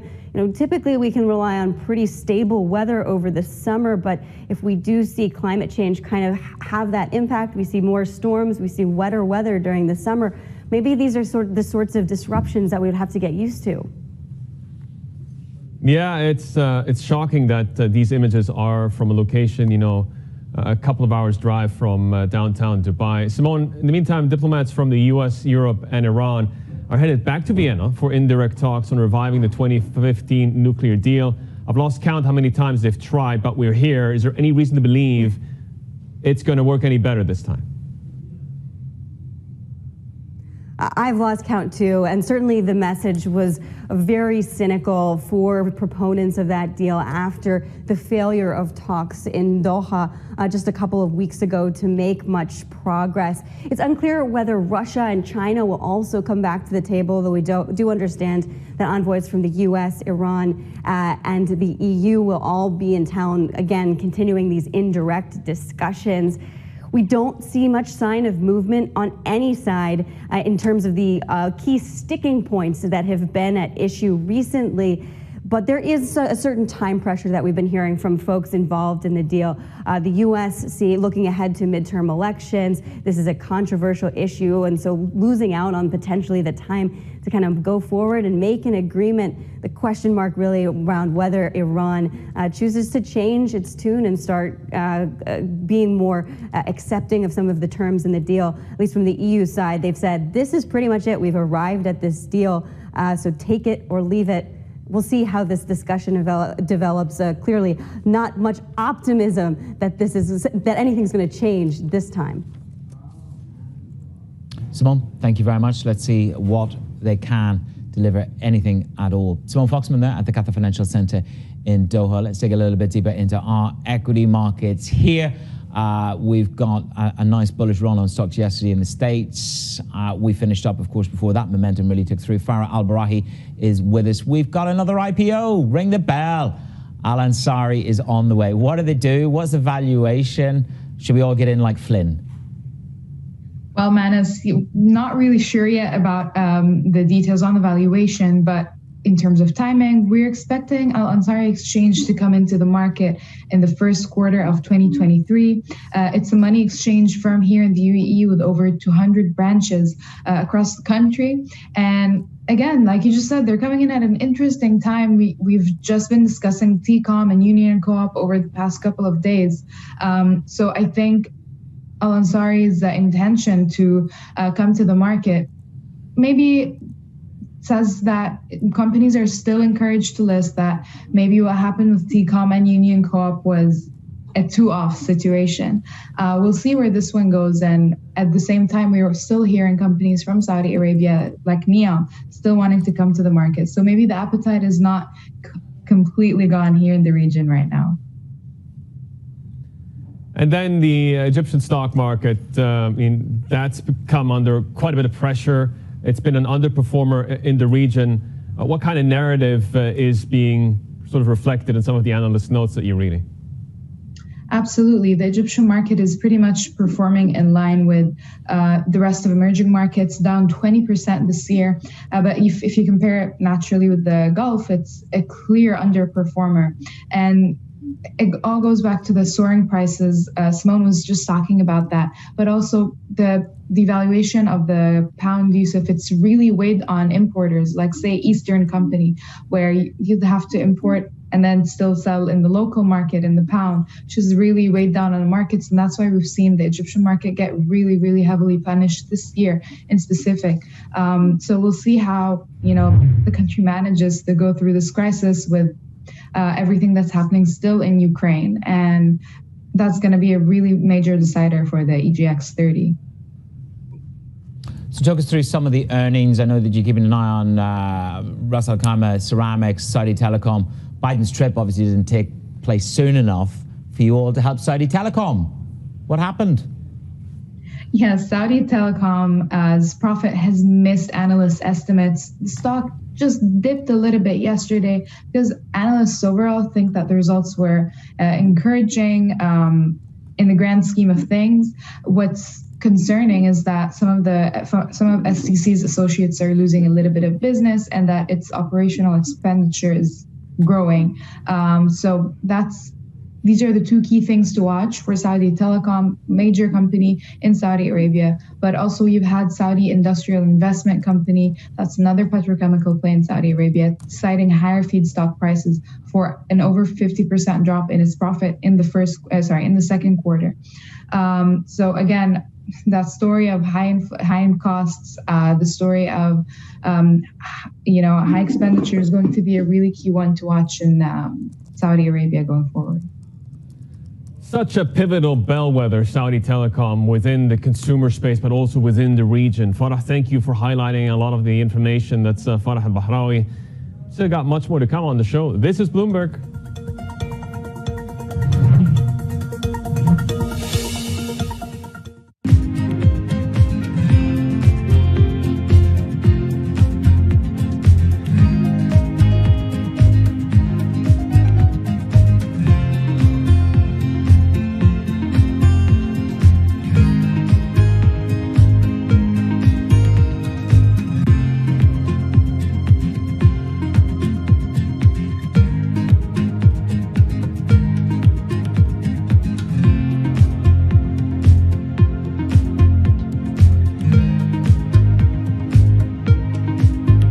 Tech reports earnings. Another big day. Apple, Amazon crushing it. Bloomberg brings you the headlines first. Revenue growth falling for the first time. Missed on every top and bottom line metric apart from one. This really is a story of strength. Plus, expert analysis to keep you informed. We've been waiting for this. The fact that they are not profitable is concerning. Is this a company that indicates maybe a recession is coming? We think it's going to be a major bounce back coming in next year. Nobody covers tech earnings like Bloomberg, your global business authority.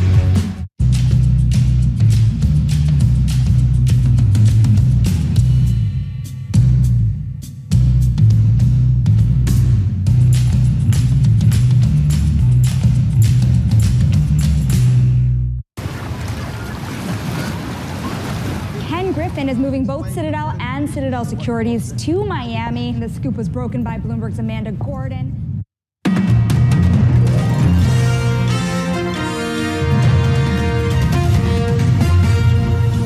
We've talked quite a bit about monetary policy over the last 45 minutes, but we haven't talked about the Bank of England specifically. They are expected to push through the biggest interest rate increase in 27 years. And that's despite growing risks of a recession. Let's get out to Leanne Garrans, who joins us from our London headquarters. So, Leanne, I mean, the odds are quite clear in terms of what move we may get, but what is some of the context that is likely to get delivered? So a Bank of England rate hike is all but a done deal today. And as Bloomberg Economics expects, we might see an increase of 0.5%. And that debate has been raging really since the central bank governor, that was Andrew Bailey, said in June to act forcefully if needed in response to persistent inflationary pressures. So the decision comes as the country does see inflation at a 40-year high, and which is expected to hit double digits in October. Now, this is far above the 2% target that the bank normally aims for. And the 0.5% increase to 1.75% will be the biggest increase in 27 years and will be introduced in the hope of choking off inflation. The BOE's decision is set to be announced at midday today, so set your alarms for that possibly historic hike. Leanne, I'm going to be singing "Back for Good" by Take That, because that was number one. Why does it have to be only one song every day? Well, you got to pick a song. You got to hang your hat on something. Listen, I tell you what, there could be a revolution here, because if Truss gets into power, she's going to channel her inner Thatcher, and that could mean a revolution at the Bank of England and home ownership. 40-year mortgages, front of Bloomberg.com. What's the revolution she'll deliver for the Bank of England? Well, Manus, you know, she just hinted at the revolution, so we don't actually know it in full. But, you know, Andrew Bailey will be doing this press conference after we hear that decision, and expect him to really defend the institution. And this is because Liz Truss, who is the front runner to become the next Tory leader and, of course, Prime Minister of the country, has criticised the central bank, especially for letting inflation run out of control. And she has said in the hustings in Cardiff last night, we've heard it before, that she could look at the mandate of the Bank of England and how much power they do have. Right. So expect that to come ahead. Well, we'll keep an eye on that. We'll keep an eye on the pound. Leanne, thank you very much. Leanne Garins there in London. We're going to leave you a live shot of London. Of course, UBS have a big call out on the pound. They're talking about 115. Look at that. It's a beautiful day in London. 115 on the pound. I need to change some more dirhams. Yeah, it looks like a painting almost this morning as the sun rises. Of course, we're keeping an eye out on the China drills that are forcing ships to circumnavigate the Taiwan danger zone. That's going to be a hangover to the open in Europe. Absolutely. I'll take you through Daybreak Europe next. We've got a feast of CFOs and CEOs for you, from Merck to ING.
To name a couple of your babies. I don't know if I'm asking you to choose amongst your children, but you know, some of the most recognizable buildings by you, of course, the Millennium Bridge, London City Hall, the Reichstag, and the Great Court British Museum. What was your favorite project to do?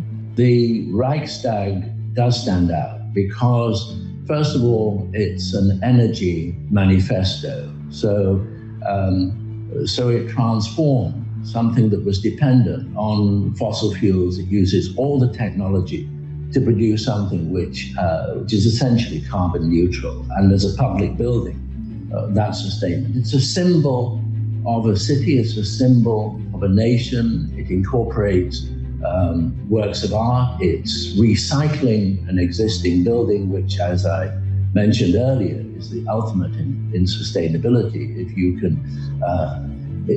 can give a new life to a building, it also creates public space at the roof level. It's the most visited parliament in the world, so it puts the public above the politicians who are answerable to them. And that, of course, was made possible by the politicians. So it's a demonstration of democracy in action.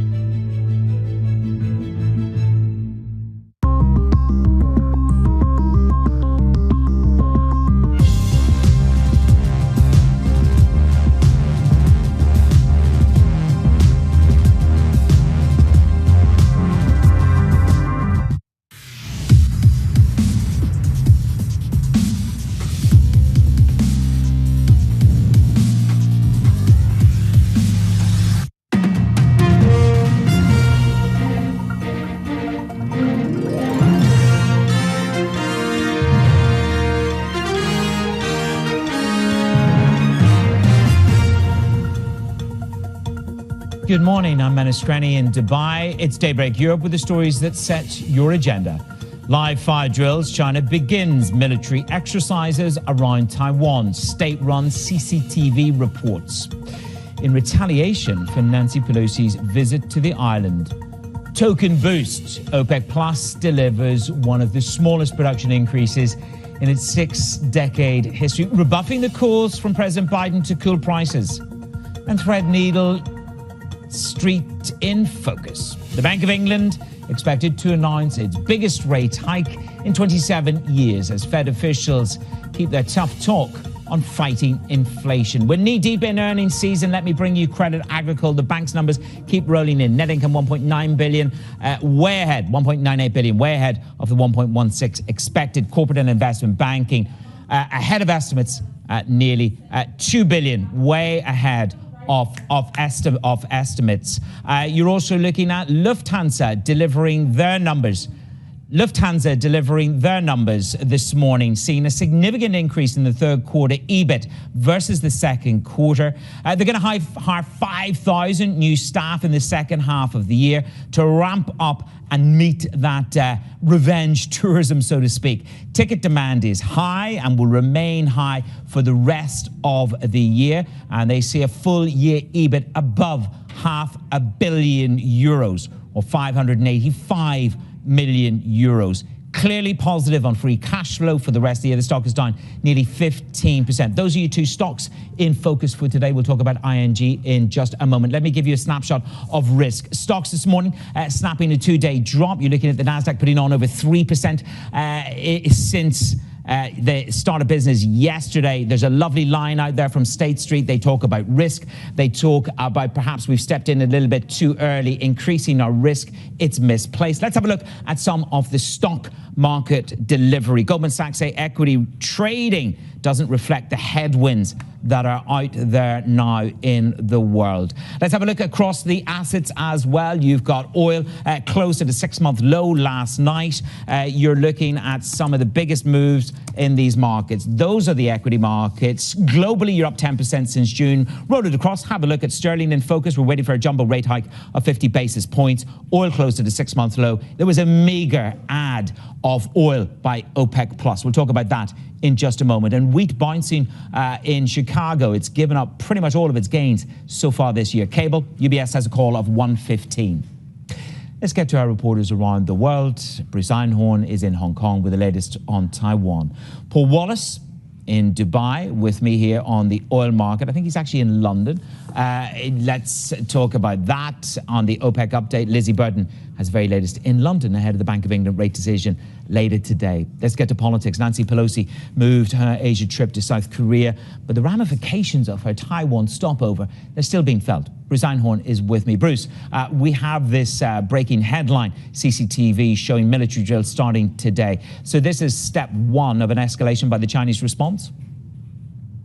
Yeah, so yesterday, the Taiwanese government reported that they detected 27 Chinese warplanes military planes that flew around Taiwan's airspace. Most of those actually crossed the median line that's in the Taiwan Strait, separating the two sides. Today, we have the beginning of these military drills. These are in 6 areas all around the island. According to the maps that we've seen from China, some of these areas are up to or even crossing over into Taiwan's territorial waters. So there's potential for things to go amiss if there were anything that happened unexpectedly.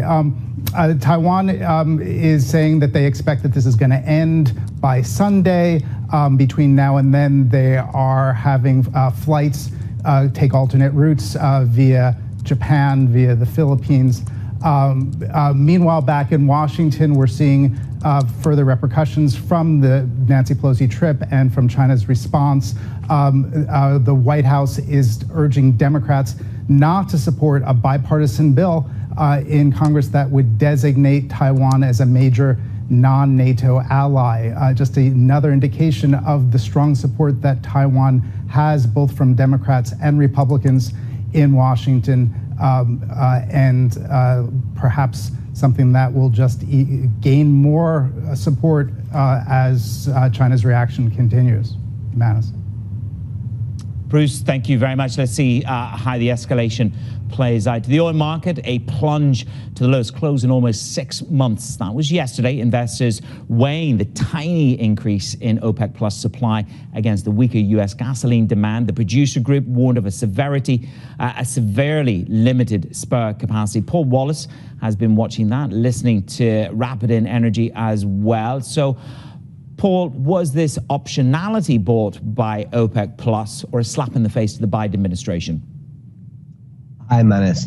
I think a lot of people will see it as a slap in the face to the White House, especially coming so soon after Joe Biden made his politically controversial trip to Saudi Arabia. I think in a lot of ways, U.S. officials, I think it's pretty clear that U.S. officials would have been expecting more than 100,000 barrels a day of additional oil coming onto the market from OPEC Plus next month. However, OPEC Plus will say, and they did allude to the signs of weakening demand across the world. And even though OPEC Plus made this decision yesterday, a tiny increase, oil still dropped in the end by almost 4%. And why was that? That was because of pretty bearish demand data coming out of the US. So the group would say it's justified, that would justify its move in the sense that there are signs that demand is slowing down. Plus, as you said, they are going to struggle themselves with raising capacity. They're pretty much at max capacity collectively. Yep, and certainly as Citi said, however, it was a fair increase and something they can all deliver on. Paul, let's see as we go through the rest of the day, recession risk versus supply, the quantum debate in the oil market. Paul Wallace on the oil markets. The Bank of England today expected to push through the biggest interest rate hike in 27 years, despite the growing risks of a UK recession. Lizzie Burden has the risks and the statistics. She's outside the Bank of England. So an 80% probability of a 50 basis point hike, Lizzie. Do you think that's all in the market now? It's assumed. Well, Manis, the reason that the market has pared back its bets on a half-point hike from the Bank of England is the recession risk. But the majority of economists reckon we're going to see 50 basis points today. It would be the biggest in the bank's independent history. And the reason is that the governor has said that the bank is prepared to act forcefully if inflationary pressures persist, and indeed they have. We saw in the latest inflation data, yet again, a new 40-year high, and we're not even at the peak yet. We may even see the bank increase its inflation forecast for where the peak will be. Maybe it will last longer, as the Resolution Foundation think tank has suggested. On top of that, you've still got a tight labour market in the UK. So really combining the tightness of the US labour market with the supply shock in Europe, the energy supply shock. And let's not forget, you've seen the Fed do jumbo rate hikes back to back, and even the ECB going for a half-point hike. That's the international pressure. Then you've got the domestic political pressure from the front-runner to be the next Prime Minister, Liz Truss, highly critical of the bank's inflation-fighting record. So this is why we're expecting half a point, and it'll be a fitting goodbye to Michael Saunders, the committee's biggest hawk. This is, of course, his last meeting. Let's see what they deliver, and let's see what language they use around that. Lizzie, enjoy the day outside the Bank of England there. What a way to pass your summer. Lizzie Burton outside the Bank of England. Of course, we get the rate decision 12 noon UK time, and the Governor of the Bank of England, Andrew Bailey, will take his press conference shortly after, and then Francine Lacroix will sit down for her interview with the Bank of England chief. That's at 4 o'clock UK time. Let's see what himself and Hugh Pill make of recession risk and the forward guidance they might deliver. We're knee-deep in results season, as I said, and another one has hit the tape. Dutch lender ING reporting a second quarter net income of 1.18 billion euros. That's above the estimates. And we have a little bit of a guidance on fees as well, expected to rise by 4% year on year. Let's get to the CFO, Tanate Phutrakal. He joins me now. Tanate, always good to get you on a one-to-one conversation. I want to know about the cost of risk. Yesterday, I had SocGen giving me quite a bullish outlook, no recession, no material adjustment higher for the cost of risk. Would you echo that sentiment on recession and cost of risk? Thank you, Magnus. Nice to be on your show this morning. I think if you look at our results, it indicates a bit of what you said, which is that our results are very robust in light of quite uncertain market developments outside. But if you look at our loan book, the asset quality is robust, the loan growth is robust, and we have recorded quite a relatively small risk cost this quarter. But looking forward, with inflation, with energy prices, I think we're cautious about what the future will bring. But so far, so good. Are you reducing any lending exposure or credit exposure to the energy sector? And more specifically, have you any direct or major exposure to Germany that you need to declare to the market, whether it's Uniper or any of the major utilities there? Not at all. I think we have already been managing actively our portfolio in terms of exposure to different asset classes. We have not so much because of the outlook in the oil industry, but for sustainability reasons, we have been capping our financing of upstream oil and gas for quite some time. But in terms of Germany, it's one of our major home markets. We are one of the larger banks there in Germany, and we are quite pleased with how the loan book, both in retail banking and wholesale banking, looks in that market. And our wholesale banking risk costs in Germany are relatively benign in Q2. Now, dividends is a big part of the narrative. Dividends and buybacks are a big part of the narrative. You declared a small dividend. Talk me through the forward trajectory on the dividend outlook from ING. Yes, so we just completed a share buyback in July, part of our 1.25 billion cash return to our shareholder. We declared a 17 cents dividend payment to be paid in August. And we are standing at a high capital level. So we're looking to converge that capital level to our target of 12.5%. And we're in constructive dialogue with our regulators as to the timing and the magnitude of any future capital returns. And we have some concrete news we'll let the market know. But we're in a strong capital position for the time being. Yeah. How concerned are you, or has the regulator intimated in any way that they might stand in the way of dividends and share buybacks, given all the risks that we've just outlined, and potentially the angst that people see when your net interest income rises because of rising rates? Any indication from regulator that they have a hesitation or perhaps a capricious streak in them on dividends and buybacks? Not at all. I think the regulators, the ECB, is very cognizant about financial institutions in Europe, including ING, providing a acceptable return to our shareholders. And it's a balance of keeping investors engaged, while at the same time make sure the banking system is resilient and can be relied upon in times of crisis. So I think our discussion with the regulator has been constructive, and they know the path, they know where we are headed. And I think they've been quite helpful in our discussions. What is your best estimate? If I look at the landscape in front of you, you talk about a robust position in Germany, you've got an energy crisis, a war in Europe, a recession or a material slowdown on the way. So the word that you're using is cautious. Do you think you're going to have a material slowdown or a consumer recession in Europe? I think we're looking for a mild recession coming up at the end of this year. And our strategy has been really based on three things. One is being agile and to be able to react to circumstances changing. We want to be diversified as a group to make sure that we have an exposure which is diversified. And we have to be focused on cost efficiency, making sure we deliver on our strategy in terms of being the best digital bank in Europe. And at the same time, kind of continuing to progress on our sustainability agenda, helping our customer making that climate transition. So we don't want to be distracted from that key goals that we have, and I think we are ready for it. Tanate, thank you very much. That's the ING CFO, Tanate Phutrakal, joining me this morning. Tanate, we wish you well.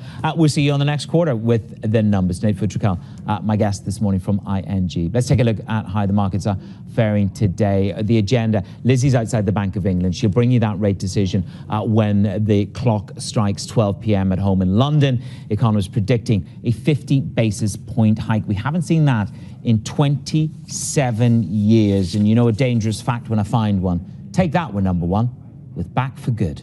Don't worry, I won't sing it. You got the US jobless claims a little bit later in the day. The latest trade balance, that's at 3 o'clock UK time. And then Loretta Mester is going to join to discuss the US economy, monetary policy at an event in Pittsburgh. Now that's going to be interesting because if you look at some of the flow that we have had from Bullard, from Kashkari, don't get too excited about rate cuts next year. Finally, tonight, let's see what Loretta Mester has got to say a little bit later today. Tesla hosts their annual meeting with the CEO, Elon Musk, likely to face questions by litigation surrounding his cancelled, you got it, $44 billion deal on Twitter. What will he tweet before we get there? That's all I want to know.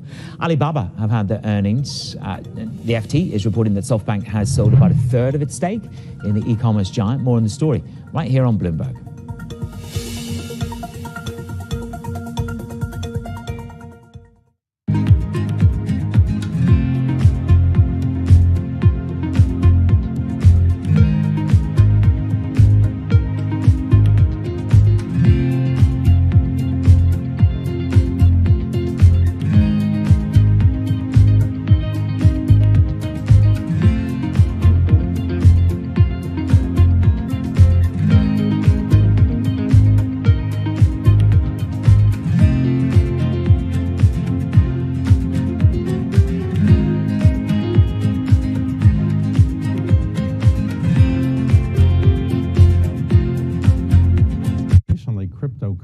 Have been very popular. And if a client came to you and said, look, I'd like some cryptocurrencies in my portfolio, what would you say? Oh, we've actually been really deep into crypto, deep into learning about blockchain, and all of the new businesses.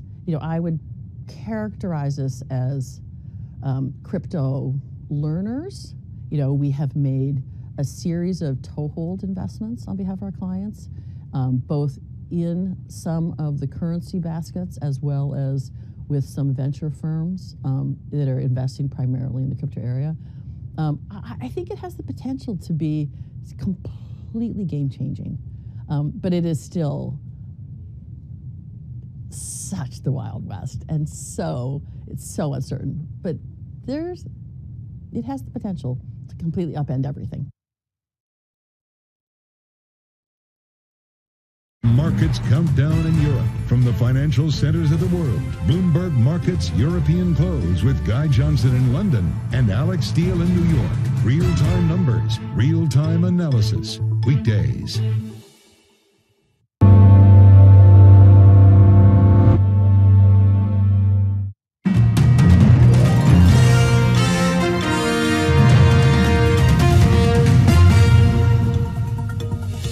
It's Daybreak Europe with me, Menace Crenny, in Dubai. Ahead of Alibaba's earnings later today, the FT has reported that SoftBank has already sold about a third of its stake in the e-commerce giant.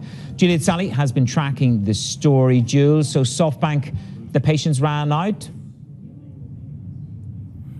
Well, I think there's also been a concern about the slide in some of its tech valuations too, weighing on its overall financial stability manner. So the FT reporting that we have seen a sale of Alibaba derivatives and raising $22 billion in cash, which will shore up SoftBank's balance sheet. We understand that they've sold about half their Alibaba stake this way, which analysts say is a lot more of a, I guess, more sanguine approach than going directly to the market, which could cause a shock reaction. You are seeing SoftBank shares up by about 2.4%, but of course it is all about Alibaba, which has been up by as much as 6.5% in the afternoon session ahead of its morning session, I should say, ahead of its earnings. Let's flip the board because we are expecting to see here the first ever quarterly decline. We've had the regulatory crackdown. We've had the US-China tensions weigh on Alibaba, and analysts seeing quarterly revenue falling to $30 billion. The share price, though, down about 20% from its peak. So now getting technically into oversold territory. And Morningstar Manis telling us earlier on Bloomberg Television they still see this stock as a buy and that it is undervalued.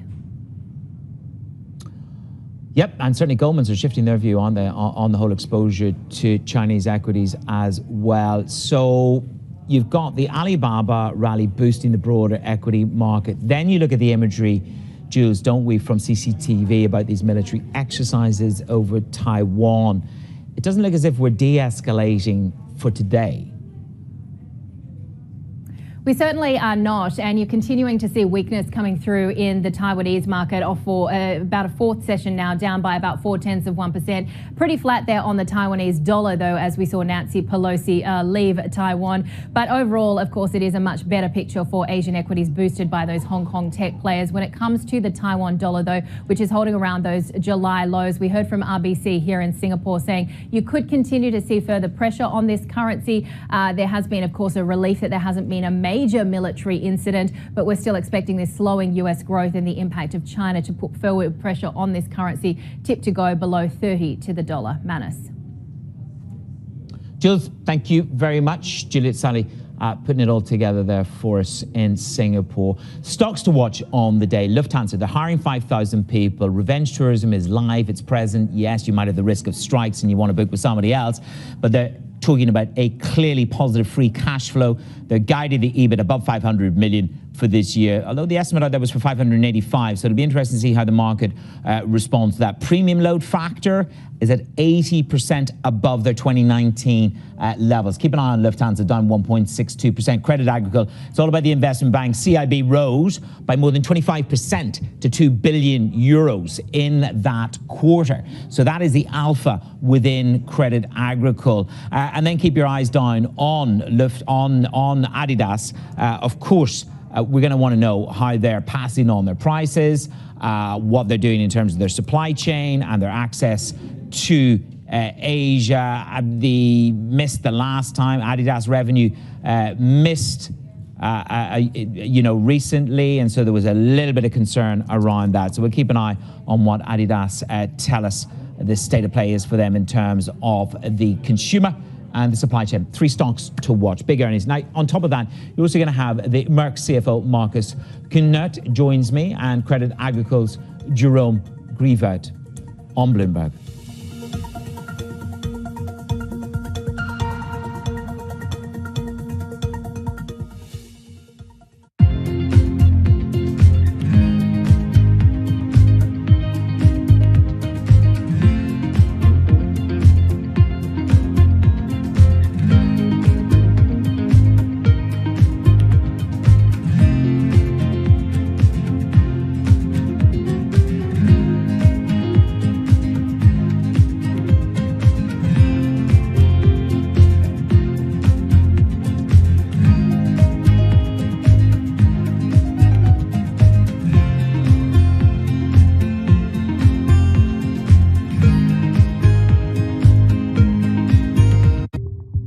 In the past 2 decades, China has built large infrastructure projects in almost every country in Africa.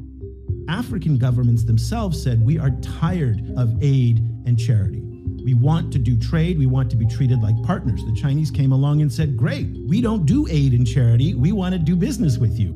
Global Gateway will mobilize 300 billion euros till 2027. Now the US and Europe are answering back with their own infrastructure initiatives to counter China, but African experts are skeptical. China has been that guy around the corner with, a bouquet of flowers to Africa, the US, Europe and the UK have time and time again said, be careful of the flowers you see out of the window, they have thorns on them.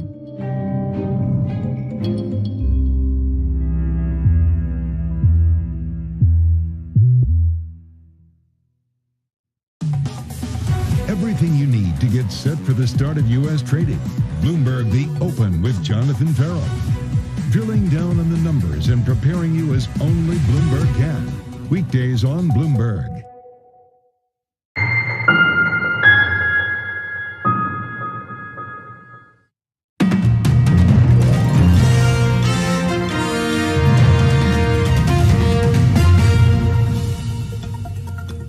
It is Daybreak Europe this Thursday morning. I'm Manus Cranny in Dubai. Let's get back to Jules. We're tied at the hip today. Juliet Sally's got your first word news. Jules. Earning my money, Manus. Chinese state TV says Beijing has started live-round military drills around Taiwan, which it says will continue until Sunday. Earlier, Southeast Asia's foreign ministers issued a statement urging maximum restraint in the region after Nancy Pelosi's visit to Taiwan. The communique, which didn't name China or the US, expressed concern that developments could destabilize the region and eventually lead to miscalculation or serious confrontation. The US Senate has voted by 95-1 to ratify Sweden and Finland's application to join NATO, a move aimed at bolstering the alliance after Russia's invasion of Ukraine. If the accession wins approval from all current NATO members, the two countries will join Estonia and Latvia as NATO members bordering Russia. Diplomats from the US, Europe and Iran are set to return to Vienna for another attempt to save their nuclear deal. US Special Envoy for Iran, Robert Mallet, says they'll discuss a European proposal to rescue the 2015 agreement. The accord collapsed after Washington withdrew 4 years ago and reimposed sanctions on Iran, prompting Tehran to ramp up its enrichment program. A group of professional golfers, including Phil Mickelson, are suing the PGA Tour, calling it an illegal monopoly. They claim it's hurting their careers by suspending them for joining the Saudi-financed LIV Tour. The players say that is part of the PGA's plan to thwart the rival tour. The PGA counters that the lawsuit is a bid by the golfers to free ride on its platform.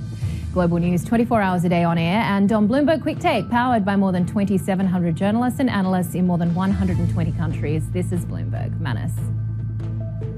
Jules, thank you very much. Julia Sully there in Singapore. Equity markets. John Arthur's piece this morning talks about a number of different factors. You've seen stocks rise this morning, but I like what John had to say about dumb money running in.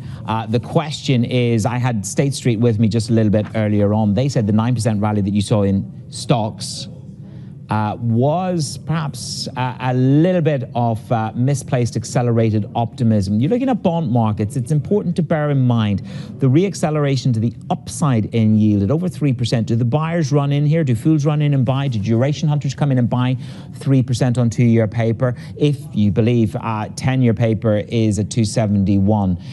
Where will the Fed go to? Well, we're going to hear from Loretta Mester later on today. James Bullard adds to the hawkish tone, wants to front load big interest rate hikes. Kashkari says, nah, you think your market expecting 2023 rate cuts. It's not impossible. It's just very unlikely. So if you think the Fed are done with the hawkish rhetoric, you're much misguided. Coming up, the energy crunch is on. How acute is it? We'll talk nuclear power in France. This is...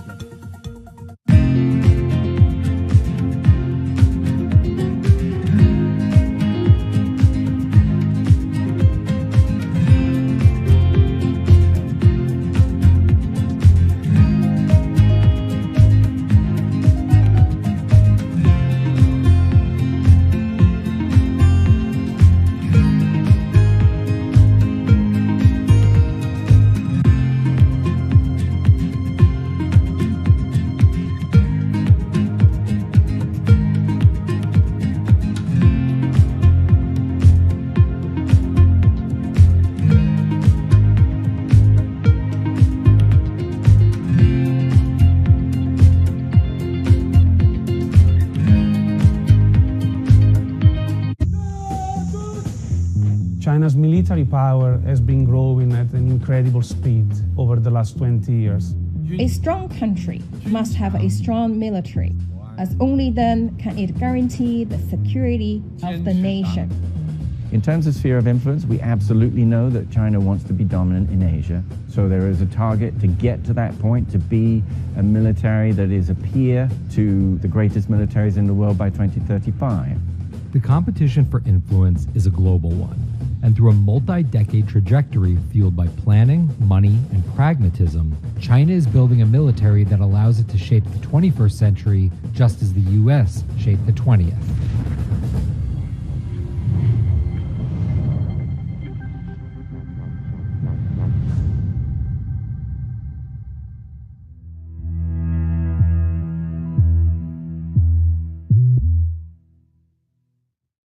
A market that over the past few weeks has made it clear it wants to go higher. It got a little spooked by the idea that geopolitical tensions are rising.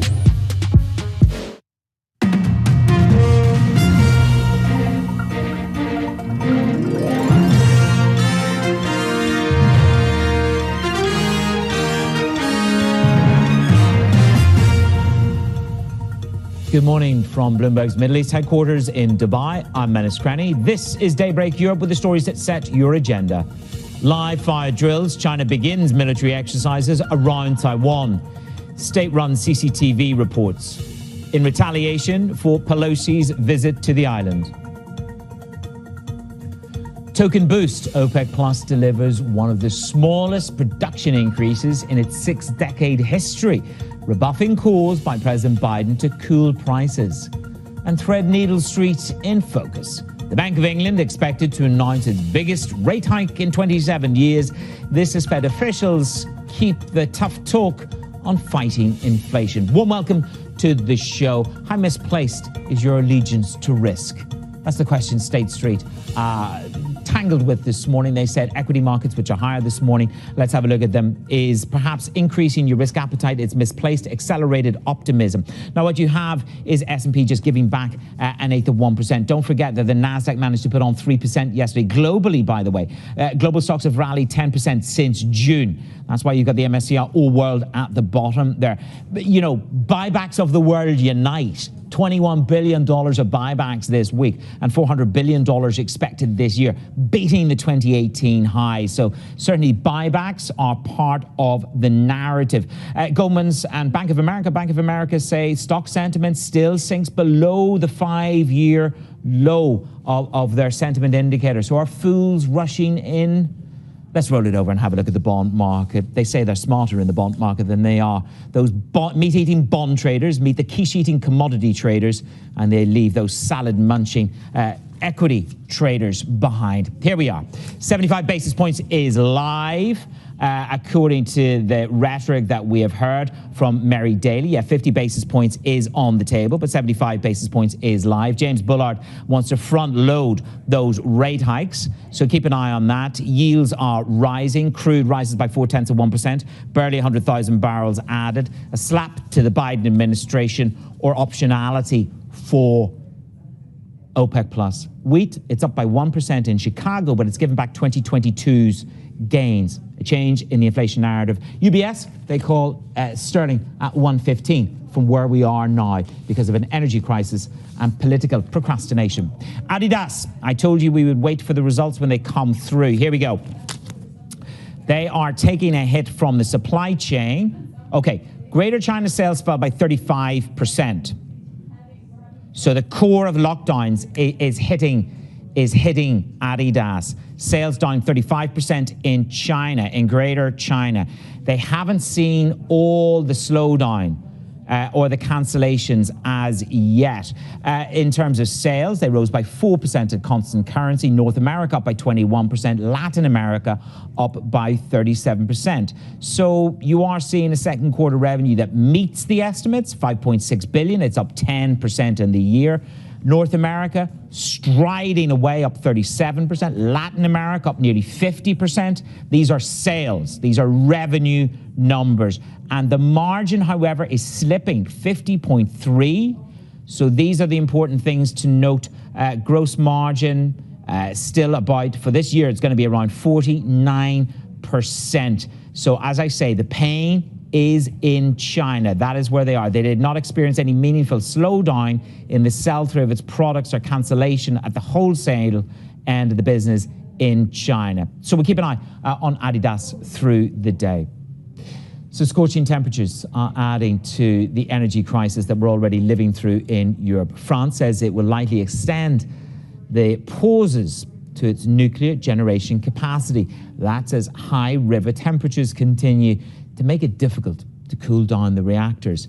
Let's get to Caroline Conan. She's in Paris. Caroline, always great to get you onto the show. Talk me through this story. Could France now be at more risk than Germany this winter with the nuclear landscape? Talk me through it. Yes, it's not only the cold, it's also the heat that's having an impact on the French energy sector. Today, for example, Manus, you have another heat wave in Paris up to 40 degrees Celsius. And EDF, the big French utility, has warned that this means higher river temperatures. The problem is that EDF needs this water to cool down the reactors. And you have some restrictions in place in order for the water that is put back in the waterways to not harm the environment. That's part, as you can see on this map, of a bigger, much bigger problem for EDF. About half of the 56 nuclear reactors in France are currently out of service, not functioning, not delivering any power. In fact, EDF's capacity is below 50% of what they could actually produce in France today, and the output is expected to be the lowest in more than 3 decades this year. Of course, this is having an impact on French power prices, but also on neighboring countries, including the UK, because historically, France has always been a net exporter of electricity, but these days it is actually importing some electricity. If you look at the beginning of the year, in the first 7 months of the year, EDF has had to import about 100 days of electricity. And 10 years ago, for example, they only imported 10 days per year. So, of course, a huge difference here. And the French rely also more on electricity for heating, for hot water. And, of course, because of this huge reliance on nuclear, about 70% of the energy needs coming from nuclear in France. They haven't invested as much in renewables as other neighboring countries. So there's even talk, Manus, in France of restarting some coal factories in the north of France that have been closed for years. And this is the debate, Caroline, isn't it? You know, coal prices have been spiking higher. London was kept alive. UK was kept alive by coal fire at one juncture. But if we talk about Germany, they're expected to close the last of their nuclear plants by the end of the year. I mean, this is going to be one of the biggest investigations about how they ever got there. You know, is that an inevitability, or is there any window on that? So 10 years ago, Angela Merkel in Germany made the total opposite choice compared to France. She decided to exit nuclear totally after the Fukushima accident. And today there are only 3 reactors left in Germany compared to 56 in France. Those, as you were mentioning, were supposed to close, be shut down by the end of this year. But of course, with the current Ukraine situation, energy crisis, gas shortage in Germany, there is talk of extending the lifetime of the 3 nuclear reactors. The German Chancellor himself, Olaf Scholz, said yesterday that it could actually make sense, but he is waiting for the results of a study before making a decision. There is currently a kind of stress test going on in Germany on the power infrastructure in Germany ahead of the winter, but a lot of people in Scholz's coalition are actually calling for this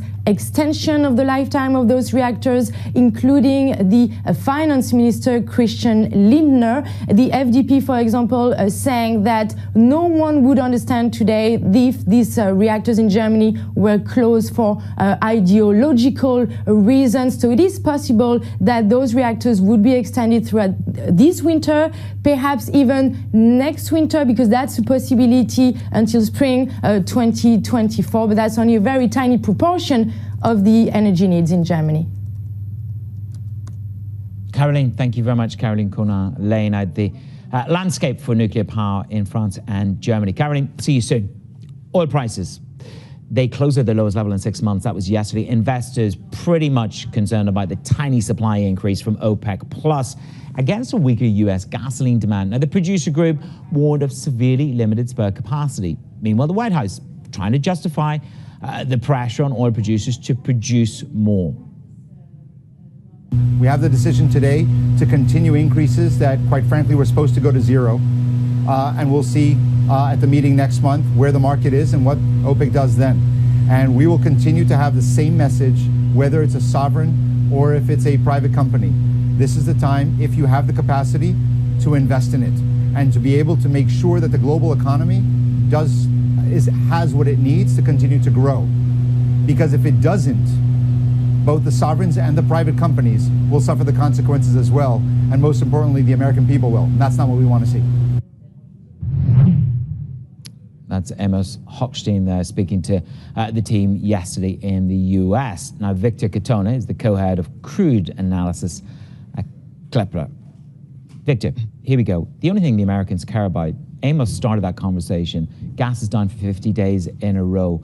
How insulted do you think they were with 100,000 barrels of an increase, or were they just grateful the Saudis did anything at all? I mean, technically, they shouldn't be insulted. The OPEC Plus did offer an increase, right? It's the smallest increase in years, but at least it's not stagnation outright. So they should be grateful that actually there is this symbolic gesture. It could have been just outright zero, a scenario which many analysts actually foresaw and kind of expected, because as OPEC noted in its own communique. But come on, Victor, if they delivered zero, that would just be an implosion. That would just be the... that would be the implosion, the undoing of a fist bump, wouldn't it? I mean, zero is fisticuffs, not a bump. Yeah, but the problem is that if you look at the actual production that's been going on, not the which they claim officially, but the actual production which is in the market, like OPEC Plus underproduction is already higher than 3 million barrels per day. That's an insane amount. And as we go through these summer months, where every single month is another 650,000 barrels per day, and these are not being met. So by the end of the year, the underproduction level would be roughly around 4 million barrels per day. Like, no one realistically in the market expects that the 100,000 barrels per day increase in September will be followed through. It's a symbolic gesture which they did not to insult outright, which is good, should be appreciated. Okay, so I think Citi actually sort of said, look, it was a fair number. Everybody would be able to produce 1,000 barrels and possibly even over deliver. But on a slightly more serious note, I mean, the only two producers that can probably materially step up their production is Saudi and the UAE. Now, I look at Saudi and the question is, will they incrementally get to 12 million, and how long can they stay there? The team wrote a lovely story creating a chart about the capacity of Saudi. What do you think the longer term capacity is for Saudi, or the enduring capacity for Saudi is?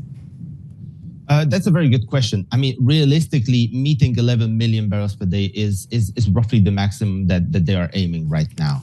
Longer term, they could do 11.5, as stated in the production target. But saying longer term, I mean years and not months.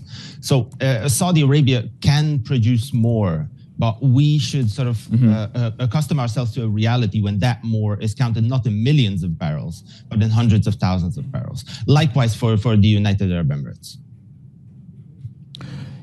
Where is Russian production? It's being sold at a deeply discounted rate to a number of countries. Where's their production? Because everybody said, serious sanctions will deliver a bruise to the capacity to produce. Is it? Well, actually, that's not happening. In fact, the opposite is happening. Russian production did a complete U-turn because February and March was the first months of effectively caution. And then production dropped 1 million barrels per day. And ever since it kept going up and up and up. And if you just look at crude without condensate, it's actually back to pre-invasion levels.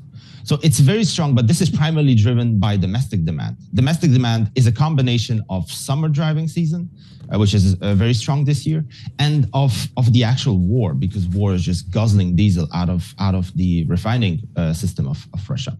But this is summer. As we head into September, the first month of autumn, this will gradually ease. The strength in the Russian domestic market will ease. Refineries will go into maintenance. People will no longer take the long-haul drives to the seaside or whatever. This will bring us to a situation when Russia... Here's the burning question that we have. Sorry, there's just intermittent outages, so if I'm speaking over you, apologies. The question is, with driving at the lowest level since the summer of 2020, the eye of the pandemic, stockpiles rising, demand destruction evident, and I'm being told that by a number of different people. Am I going to smell 80 quicker than I smell 120 in this oil market? Most probably, yes. If you look at the futures markets, because I think the futures market is the best gauge right now of how the market feels. The 6-month spread on ICE Brent has actually halved over the past week. It used to be $10 per barrel. Right now, it's $5. So this is a surefire sign that the market expects demand to significantly weaken come winter. And this is only the beginning. We still don't know the actual impact of the demand destruction that's going on there, because the United States is at the forefront, right? Everyone is looking at the U.S. gasoline buildup that has happened last week, and all the stories coming out. But we don't really know what might happen in Asia, which has actually been one of the key triggers of demand over the past months. And that is a significant downside to oil prices. If Asia gets impacted by demand destructions in any way significantly, there's no way we would have 3-digit oil prices. Okay, well, we've got to see what happens with the Taiwan Straits as well, and the US-Taiwan situation. Yeah. Victor, we didn't even get there, but thank you for making your call. Victor Katona there, co-head of crude analysis at Kepler. Coming up, I catch up with the Merck CFO, Markus Kühnert. He's waiting in the wings. Second quarter earnings are on the tape. Full year net sales expected to rise 6 to 9%. We'll ask Markus how and where. This is Bloomberg.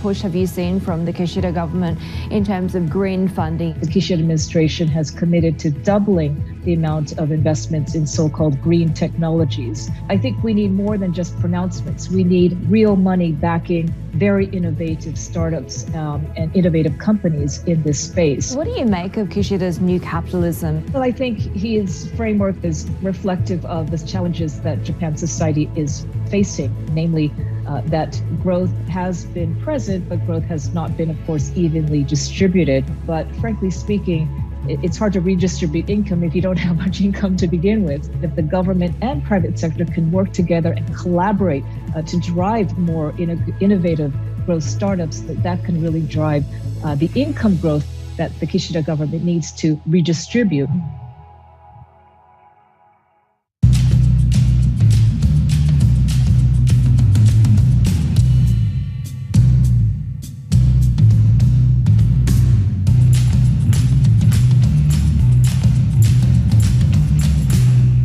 It's really a reminder, isn't it, just how sensitive the markets are to any commentary about trade. We did see some pressure on the yuan, we did see some pressure on the futures. That is now being reversed.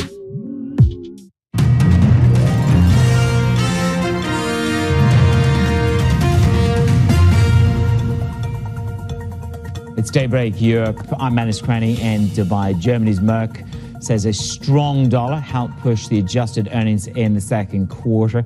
Let's ask the CFO, Markus Kühnert, to put a number around that. Markus, good to have you with me. We'll get to the numbers. You're guiding in terms of sales, 22, 23 billion above the estimates. But it's the currency I'm focused on. A stronger currency effect this year. How big a role did currency play in delivering the top line growth, and will it endure? Good morning. Good morning. So first of all, let me state that we are currently facing three very robust and resilient business sectors, which have all of the three very attractive organic growth. So currency is a nice add-on, which helped us, or which was the main driver raising the guidance. That is predominantly currency driven. So we have basically confirmed the organic guidance from May, but the uplift in the absolute numbers is coming from currency. Do you think it's what is it Milton Friedman saying? There's nothing so permanent as a temporary government program. So do you think the euro languishes? Do you think the dollar remains strong? Is it something you're banking on? No, I mean, you can never bank on currency developments. What we are doing is we are observing the markets. We look what currencies are doing. We are eventually adjusting actions when currencies take an unexpected move or extreme moves. But we believe, honestly, that we will be, for the time being, facing a relatively strong dollar against the euro. And that provides, at least for the next couple of months, most probably a tailwind for our businesses.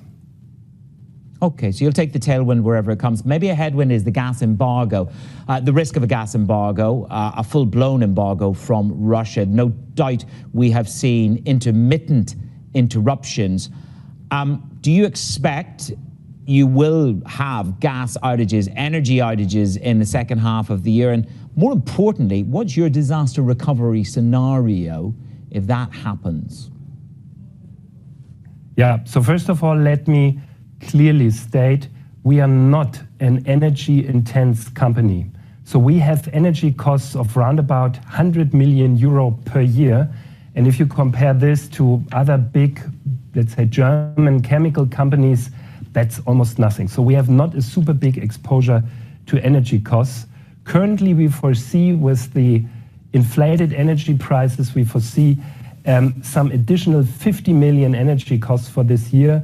And obviously you can imagine, so this is somewhat manageable. This will not affect our guidance or drag us down.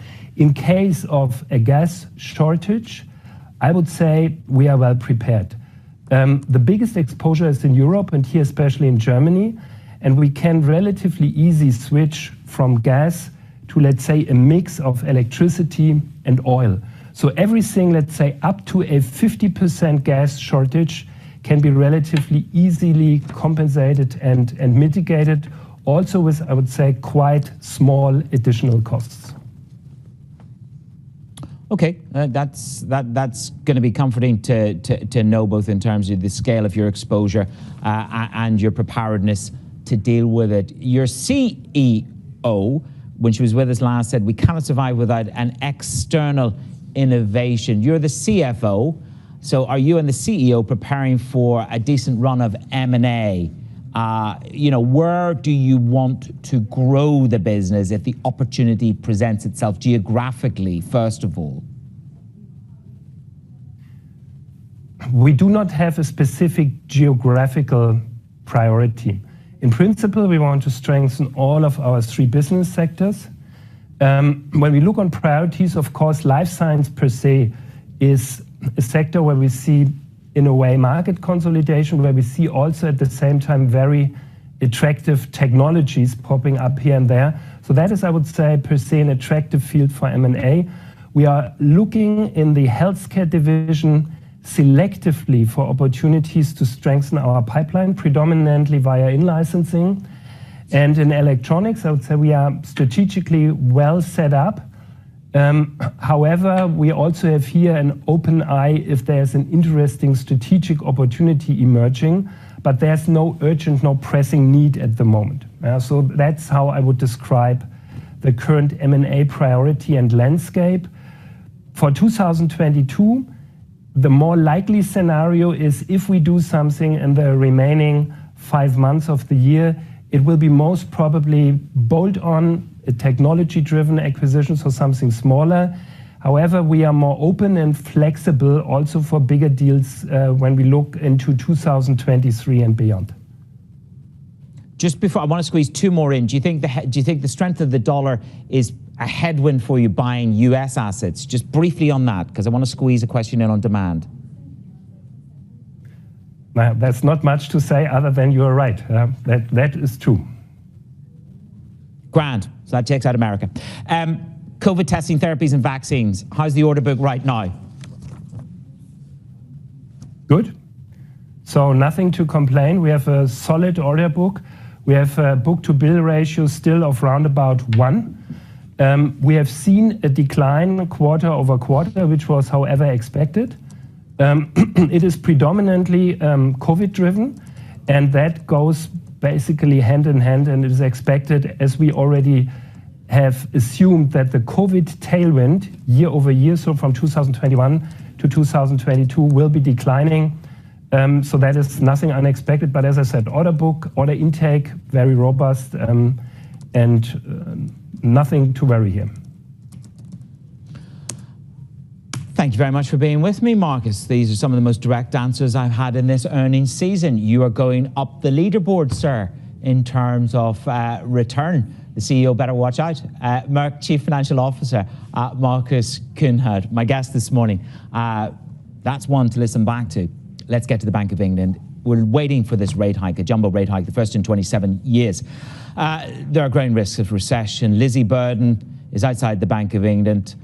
Lizzie, take it away. What do we expect? How tight will this hike be? Good morning. Good morning, Manus. Well, we are expecting a 50 basis point hike from the Bank of England, but on top of that, we're expecting more information about quantitative easing. Remember, the Bank of England Governor Andrew Bailey has already said that we're going to get 50 to 100 billion pounds worth of quantitative tightening in the first year. That's active and passive release of gilts. But what we're expecting today is more detail on the pace of that tightening, and are we going to go out of this as we came into it in terms of maturities across the curve? I'd point out two ironies on the QE programme. The Bank of England paid over the odds, over face value for these securities. So as they roll off or as they're sold, the Treasury is going to have to cover the BOE. So really, this government cash cow is becoming a drain on the public finances.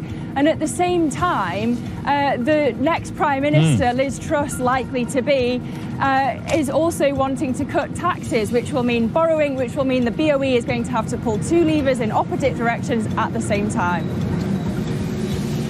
Lizzie, let's see what they deliver. Lizzie Burden outside the Bank of England. More on the rate decision with the Governor this afternoon on Bloomberg.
Apple fans will likely have to wait a little bit longer than expected to get their hands on Apple's first mixed reality headset to compete with Meta's Oculus.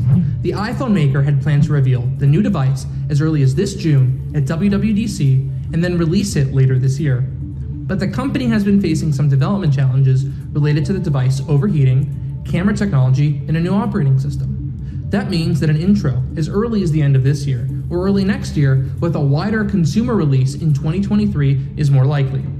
The headset is planned to have super fast M1 Pro-like chips, immersive audio and speaker technology, and capabilities for media consumption, gaming, and communication. The headset will be pricey, however, and probably cost well north of $1,500. The product will be Apple's first big new bet since the Apple Watch launched 7 years ago, and it should enable an all-new class of applications and a developer ecosystem through an onboard app store.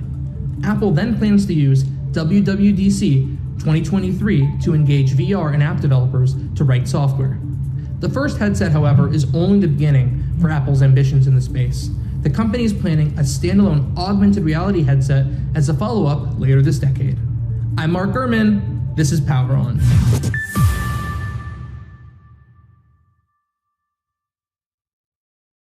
Markets countdown in Europe. From the financial centers of the world, Bloomberg Markets European Close with Guy Johnson in London and Alex Steele in New York. Real-time numbers, real-time analysis. Weekdays.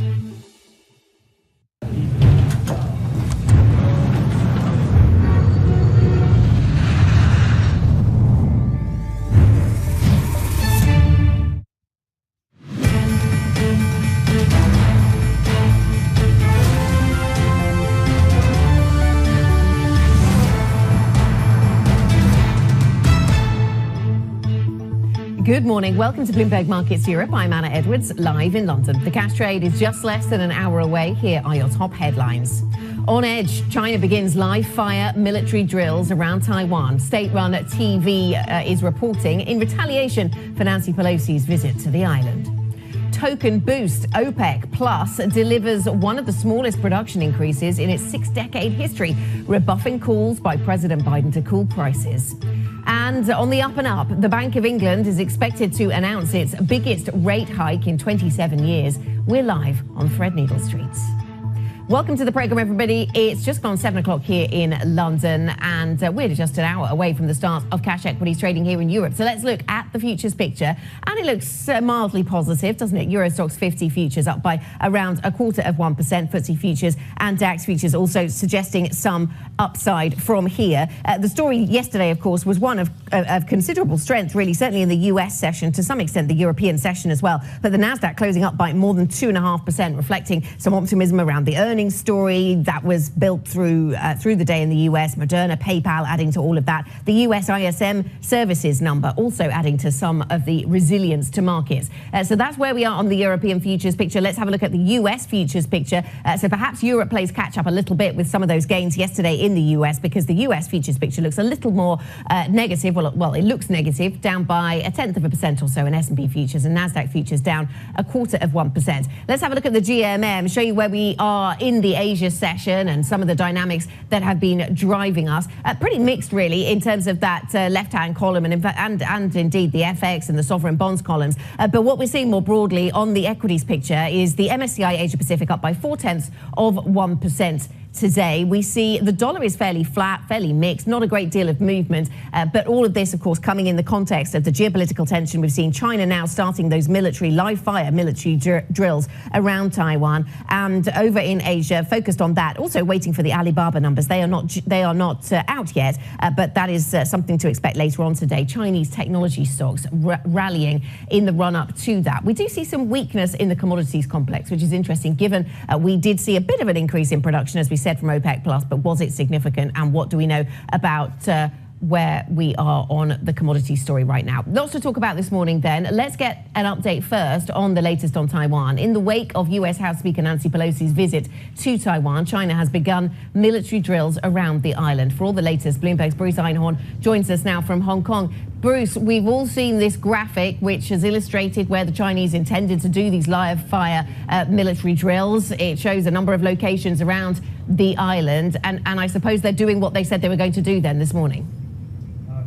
That's right, Anna. And the concern about that map that you referred to is that several of those areas where the live fire military drills are taking place either are right up against or actually cross the line into territorial waters that Taiwan claims.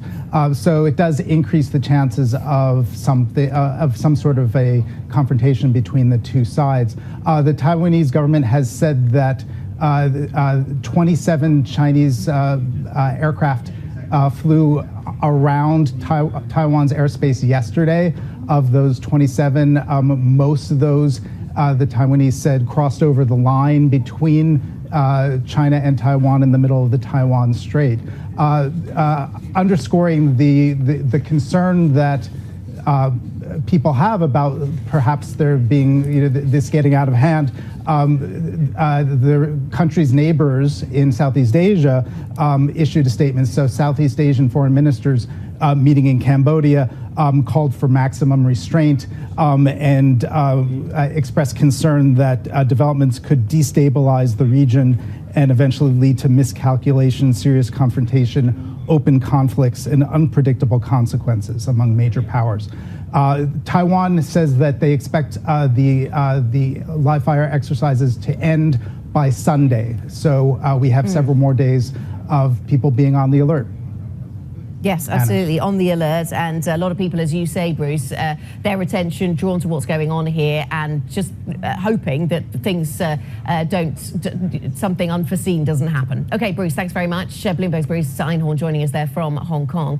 Joining us now with a market perspective on this and everything else that's driving fixed income markets right now. I'm pleased to say we welcome Stephen Major, HSBC's Global Head of Fixed Income Research. Stephen, very nice to have you with us. Geopolitical tension hanging over these markets, of course. We've seen over the last couple of days, actually, a bit of a surge in yields, and some of that to do with the Fed. Obviously, we'll come back to that conversation. But just on the geopolitics, do you see geopolitics having an impact on fixed income markets at this point? Well, we live in a world of heightened uncertainty, Anna. And how many events could we list from the last few years that have shocked markets? And I dare say something in the price action of the last 2 or 3 days is related to the latest period of heightened uncertainty. So I think if you look back at the charts and the movement in the currencies and the bond markets and equities, you see that actually these are just blips on the chart. And I don't want to play down the significance of the events, but it's markets have been conditioned to live in a world of heightened uncertainty. And that means that they are skewed towards being a bit more risk averse. And I think bond yields are reflecting some of that risk aversion.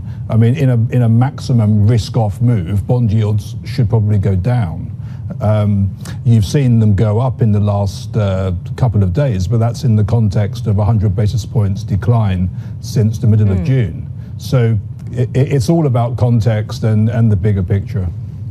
Okay, let's get to the Fed and the role that the Fed plays in all of this then, Stephen, of course. And we've seen yields fall quite significantly since that June FOMC. Does that make sense to you, or are you more in the camp of those who are saying this doesn't make sense because the data isn't that bad and the Fed is still hiking, so yields should remain high?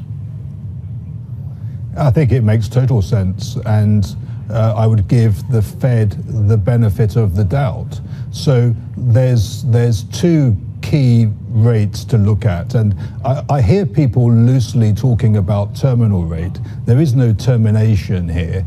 There's two rates that matter. There's a peak rate in the cycle, which could be in the coming months or into next year, and then there's a longer run equilibrium, which is maybe 5 years ahead or more. The longer run equilibrium is 2.5, according to the Fed. And the central assumption there is that the Fed is still an independent inflation targeting central bank in 5 years' time that is going to meet its target. I think that's a reasonable assumption. 5 years is a long time, Anna. Now, in the near term, they may go somewhat above that. They might not. We don't know. We're currently at 225 to 250. They might go a bit higher. But the front end of the curve and the narrative is driven by the next move in rates. The bond market looks through it. So the 10-year Treasury is about the equilibrium rate. Okay, and so yes, you're talking about the equilibrium rate. A lot of people talking about where is the neutral rate, which I think is connected. The Fed suggesting, as you say, 2.5%. Some say that sounds it doesn't sound plausible given inflation is up, nearly in double digits. How can a neutral rate of interest rates be at 2.5%? But you say that it's about looking ahead, and actually, if you make assumptions that the Fed will get inflation down, then it isn't sort of daft to think about a neutral rate of 2.5%. Is that the correct logic?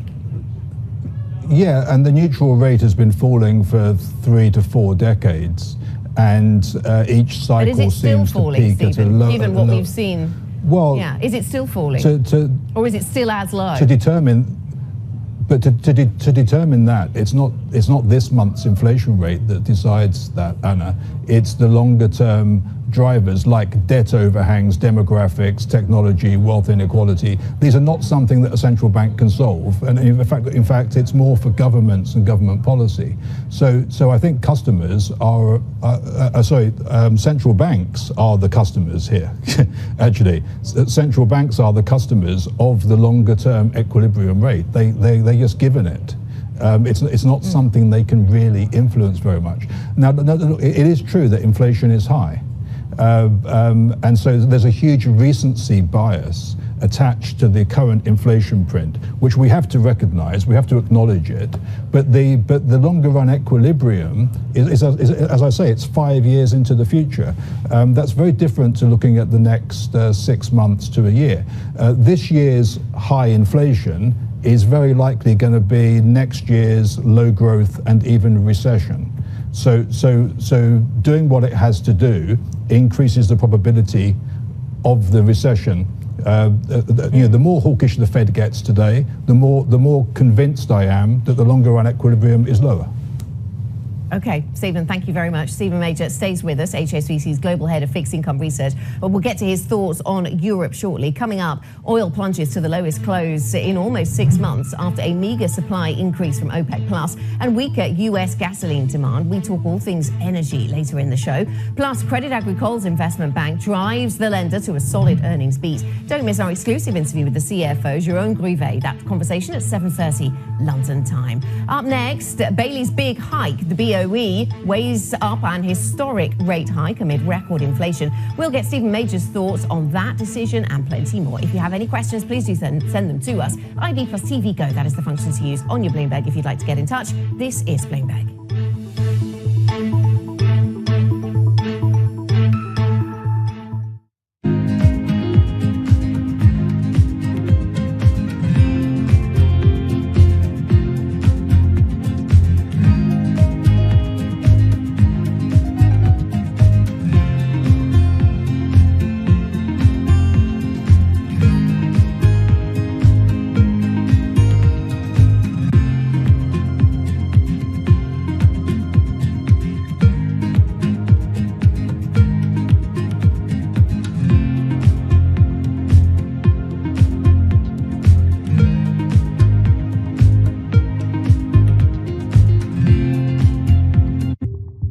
In the past 2 decades, China has built large infrastructure projects in almost every country in Africa.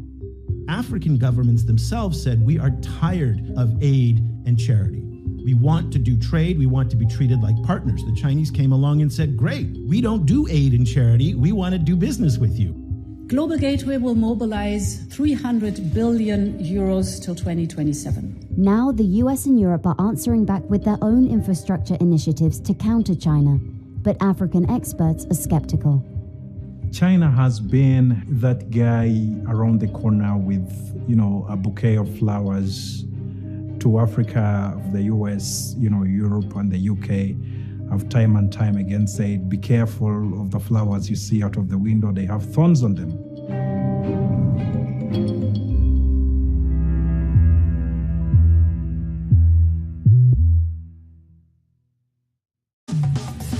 Everything you need to get set for the start of U.S. trading. Bloomberg The Open with Jonathan Farrell. Drilling down on the numbers and preparing you as only Bloomberg can. Weekdays on Bloomberg.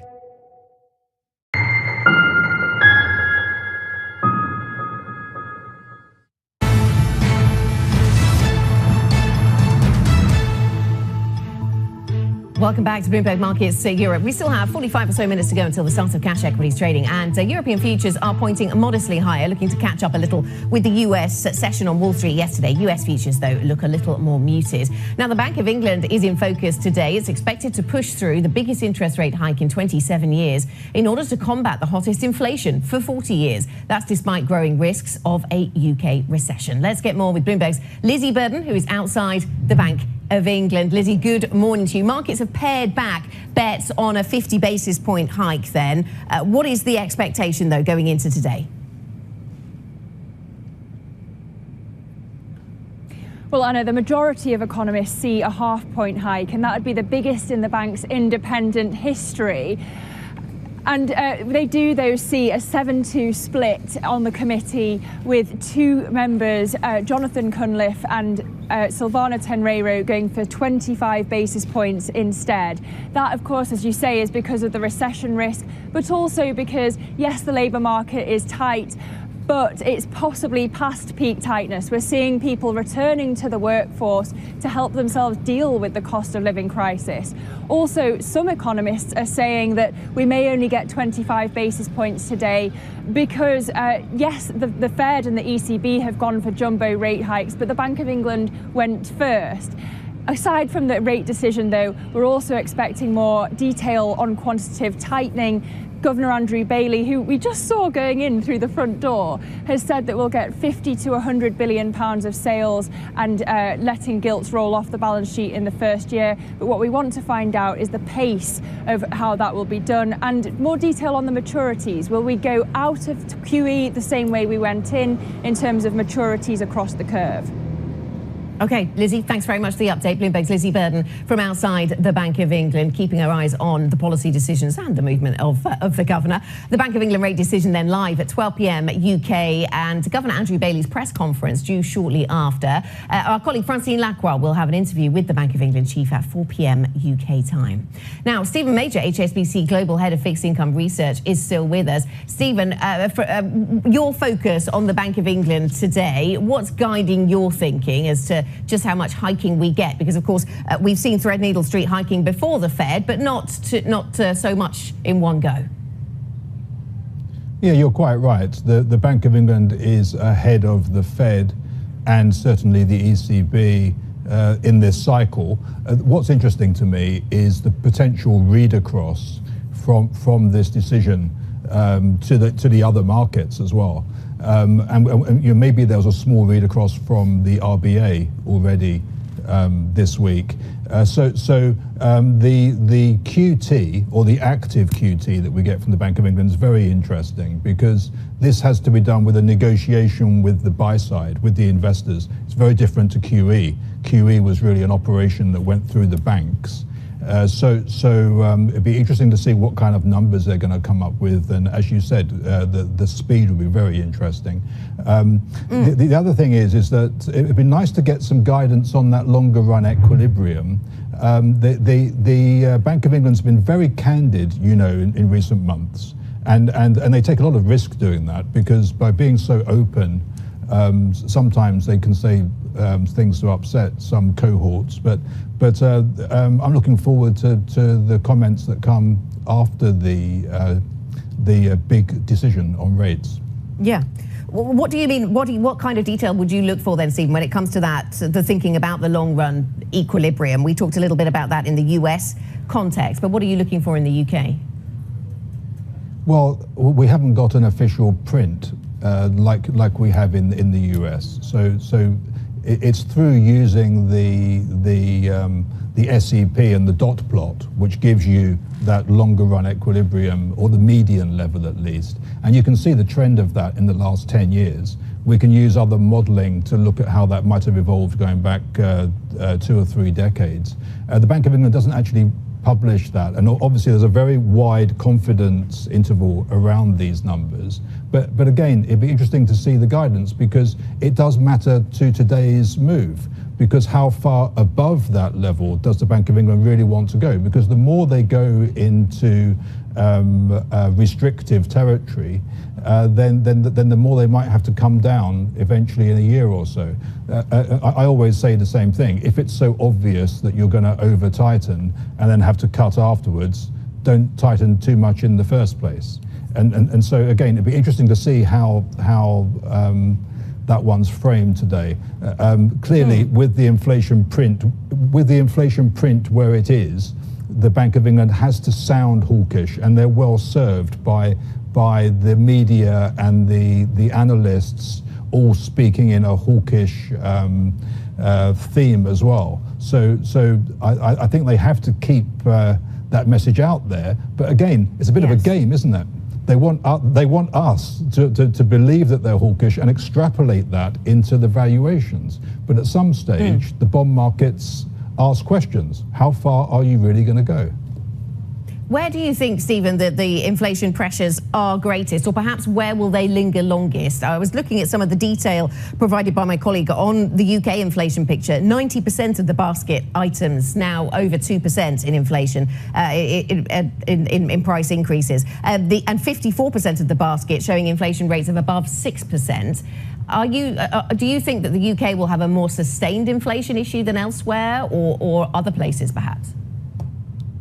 Well, I'm informed by my colleagues in London on this, and I guess you've just described what is a wide distribution of upward pressure. I guess there's the fear of of a vicious cycle whereby the price increases feed into wages, and ultimately that is the kind of thing that worries central bankers, because then it really gets into the core.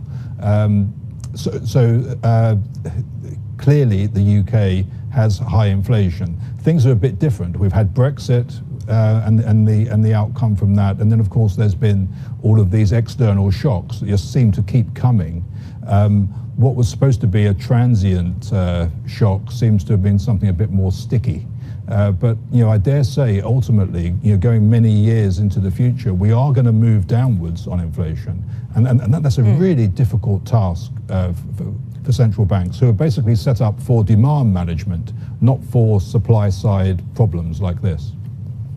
Stephen, thanks so much. Thanks for joining us. Stephen Major, HSBC's Global Head of Fixed Income Research. Coming up on this programme, we'll be back to the earnings stories. Lufthansa gives an upbeat outlook. Europe's biggest airline group says profit will keep rising in the coming months amid booming demand. This is Bloomberg.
China's military power has been growing at an incredible speed over the last 20 years. A strong country must have a strong military, as only then can it guarantee the security of the nation. In terms of sphere of influence, we absolutely know that China wants to be dominant in Asia. So there is a target to get to that point, to be a military that is a peer to the greatest militaries in the world by 2035. The competition for influence is a global one, and through a multi-decade trajectory fueled by planning, money, and pragmatism, China is building a military that allows it to shape the 21st century just as the US shaped the 20th.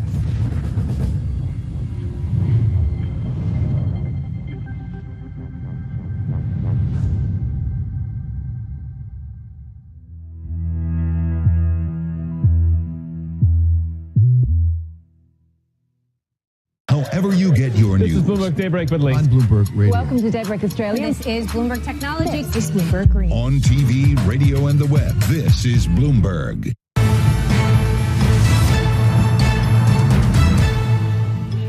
The summer looks very, very strong. I think it's great. Everybody back flying again. For August, we are fully booked. For most of September, we're fully booked. So the momentum's building on revenge tourism. We see travelers really, really hungry for any type of experience. I've never seen so much of a greatest force in people eagerness to travel, eagerness to actually spend more. I think people are keen to get back out, keen to get back to the beaches and the cities of Europe. The current situation of the airports is far from ideal. There's two things I'm worried about. One is the labor shortage. I wish we can have actually everybody back at that core, and we're still missing 10 or 12% of the workforce. We're fully staffed, so we're flying about 115% of the capacity that we had pre-COVID. The thing that's exercising every airline's chief executive at the moment is oil price, because of course that's the single biggest cost. Some travel executives speaking there to Bloomberg about the outlook and challenges for the travel industry. One airline group that is forecasting clearer skies ahead is Lufthansa. Europe's biggest airline company has forecast that profit will keep rising in the coming months amid a boom in demand. That's despite staffing shortages causing airports to limit capacity. For more, we're joined now by Bloomberg's Will Wilkes. Will, nice to speak to you. So an upbeat outlook from Lufthansa. Talk us through the results. Yeah, good morning, Anna. So Lufthansa's profits have improved drastically on a year ago when there was still kind of dealing with a lot of the coronavirus problems and not everywhere was completely open. It is true that they see kind of clarity for and better results for the coming months, but that's still kind of just to the end of September. So they're kind of saying they're going to have a really profitable end to the summer. But then they're not saying so much about what's going to happen come the winter, and it could perhaps prove to be another difficult winter for European aviation if there's a big coronavirus wave comes back and perhaps travel restrictions, also rising inflation. So Lufthansa really didn't have much to say on beyond the next few months. But yeah, until the end of the summer, it's good news. Mm-hmm. And a lot of uncertainty after the next couple of months, perhaps. So how is Lufthansa coping with the travel disruption that all of that demand is creating at the moment? In terms of operationally, they are struggling. They've cancelled kind of a little bit over 7,000 flights now. They have decided now that they're going to have to hire an additional 5,000 staff. They went from a kind of workforce of about 140,000 down to 110 as a result of the 110,000 as a result of the coronavirus crisis, and they're now having to hire another 5,000 to try and meet the demand. They are struggling. It's really hitting their reputation. They like to see themselves as kind of like a upmarket airline, and people are getting really frustrated with them. And a lot of people are getting nervous about, should I book with this airline? Are they going to have a pilot strike? Are they going to have another ground crew strike? Yeah. A lot of uncertainties then. Will, thanks so much. Thanks for joining us. Will Wilkes with us on the latest on Lufthansa. Sticking with earnings stories, coming up, soaring past estimates. Crédit Agricole's investment bank drives the French lender's earnings beat. We'll be speaking to the CFO about the unit's busiest quarter on record. That interview is next. This is Bloomberg.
you've been at JP Morgan for about 25 years? Yes. Okay, so, and now you run one of the most important parts of JP Morgan, which is, I say, is the asset and wealth management business. What actually is wealth management, and how is that different than asset management? Great question.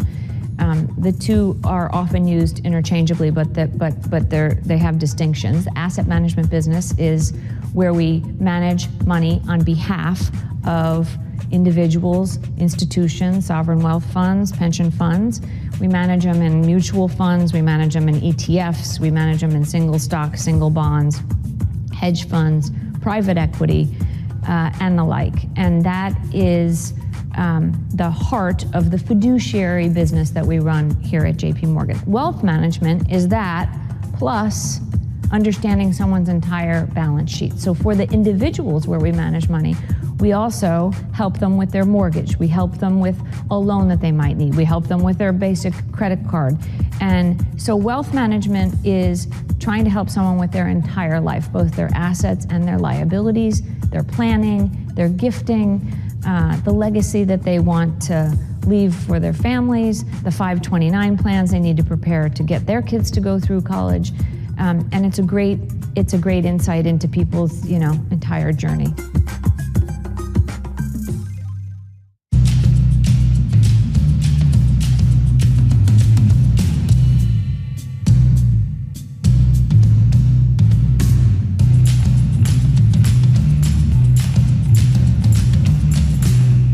Why do the biggest names in business choose Bloomberg? That is a great question. It's a great question. Great question. Great question. Best question I get all night. Bloomberg, top experts, great questions.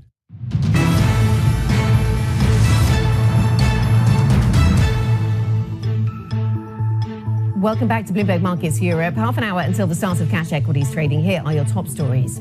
On edge, China begins live-fire military drills around Taiwan. State-run CCTV has been carrying those reports in retaliation for Nancy Pelosi's visit to the island. Token boost, OPEC Plus delivers one of the smallest production increases in its 6-decade history, rebuffing calls by President Biden to cool prices. And on the up and up, the Bank of England is expected to announce its biggest rate hike in 27 years. We're live on Threadneedle Street. Welcome back to the program, everybody. We have European equity markets then, as I say, half an hour away from the start of trade. And the futures picture looks, well, flat in London, a little bit more optimism elsewhere, perhaps looking to catch up with some of the strength on Wall Street. The Nasdaq closed by higher by more than 2.5% in yesterday's session. So a little bit of that in the mix. US futures right now show S&P and Nasdaq futures down a touch this morning. Let's turn to second quarter earnings from the French bank Crédit Agricole. The investment banking unit made double-digit gains during heightened volatility, helping the lender soar past estimates. The CIB, or the investment bank unit, posted its busiest quarter on record, despite a global slowdown in deals after Russia's invasion of Ukraine. Joining us now is Jérôme Grivet, Crédit Agricole's CFO. Jérôme, very nice to speak to you. Thanks for joining us. Can I ask you about how sustainable the strong performance in the CIB unit is? Obviously, a lot of volatility has been good for a number of investment banking businesses, but maybe longer term, less so. So how sustainable is strong performance at the investment bank? Good morning, Anna. Well, I think that the performance we have had within the CIB is quite sustainable. Of course, our performance depends fully on the appetite of our customers to engage into transactions. And it's clear that the volatility on the markets this quarter induced our clients to engage into hedging operations. But nevertheless, we have a very significant role in financing our customers. And as long as our customers need financing for their investments or for their activities, we are here, we are ready to lend, we are ready to arrange bond issuances for them. And this is the main driver of our activities. So I'm not pretending that we are going to have the same level of results and the same level of revenues next quarter, but clearly the trend on which we are is sustainable. Okay, and if the investment bank is such a focus for the business, Jérôme, can you tell us about management plans there? I understand that the head of the CIB is leaving the bank and your deputy CEO is going to take on some of the responsibilities there. Are you considering looking for a replacement, though, for a full-time head of the CIB? No, Xavier Muscat, who was the only deputy CEO of the group up to now, is now moving to the CIB, and he's going to be the executive manager of the CIB going forward. And two new CEOs have been appointed in order to rearrange the general management of the group. I am one of the two, but clearly Xavier is here to run the CIB activities in the long term, and there's no plan to seek for another solution outside. Okay, away from the CIB, the business more generally, the level of provisioning seems to be less than maybe some had feared, Jerome. How would you expect provisions to develop? It's clear that in the first quarter, we have had to book a significant one-off provision on Russian exposure. The second quarter is back to a more normal level. Actually, it's a low level because at CASA, we are now on the basis of around 17 bips of provisions as compared to the overall outstandings, which is a low level. But nevertheless, it seems that it's perfectly coherent with what we see in terms of asset quality and in terms of credit quality across the board. So no surprise to supposing to take place in this area in the coming months. Okay, and what about the cost side of things? Some of your rivals are dealing with higher wage costs, higher heating bills, travel expenses and the like. How are you managing to keep a lid on costs, Jerome? Yes, it's really part of our DNA to be very cost conscious. And actually, if you look at the cost basis in the second quarter, restated from the scope effect, because we've been integrating some new activities this quarter as compared to Q2 21, and if you restate also our cost base from the forex effect, the increase in the global cost basis is only 1.8%, so it's very limited. It's clear that in the third quarter, we are going to book additional HR costs because we have accepted to increase ahead of the normal schedule our wages for the French employees of the group, but it's going to be a very limited amount because it's focused on the lowest categories of the employees. So definitely the management of the cost base continues to be part of our DNA. And you've told quite a positive story, including when we were talking about provisioning, Jerome. Are you concerned then about the potential for recession in your home market or more broadly across Europe? Well, what I've seen is that recently the GDP growth in France for the second quarter of the year happened to be above expectations. And what we see in most places in France is that the activity continues to be positively oriented with some very, very limited and focused exceptions. So for the time being, the activity continues to be positively oriented. Market seems to price in some recession that is not taking place for the time being, and that we do not foresee at our level. You don't foresee that. Can I ask you about the Italian part of the business, Jerome? You clearly have a substantial footprint in Italy. I wonder if the volatility in the political situation in Italy is something that influences your strategy in that country. Well, you know, it happens that the election that was supposed to take place in March or April is going to take place in September. So it's 6 months ahead of the initial schedule, but it doesn't change a lot. The outcome of this election due on September this year seems to be now rather clear-cut. And what I hear from the party that is supposed to win this election is quite reassuring in terms of continuation of the economic policy that has been developed in the last 1.5 or 2 years. So Italy is definitely a country on which we count. It's a country that represents more than 15% of our net profits, and it's growing. And so we continue to be active in Italy across the board.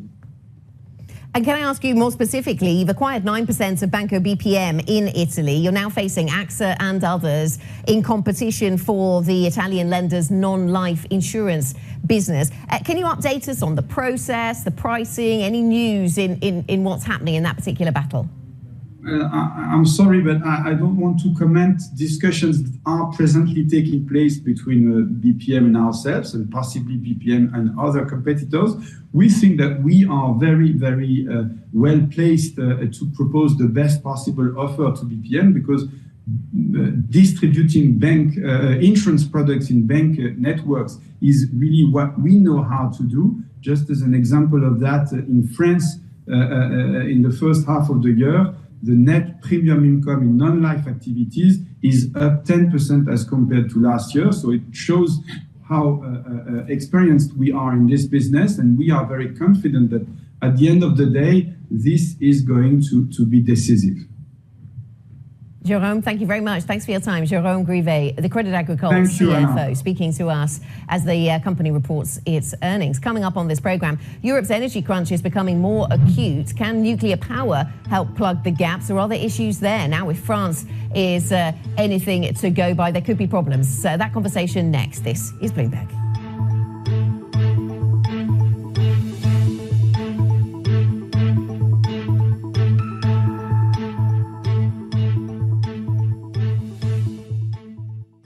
Season is here.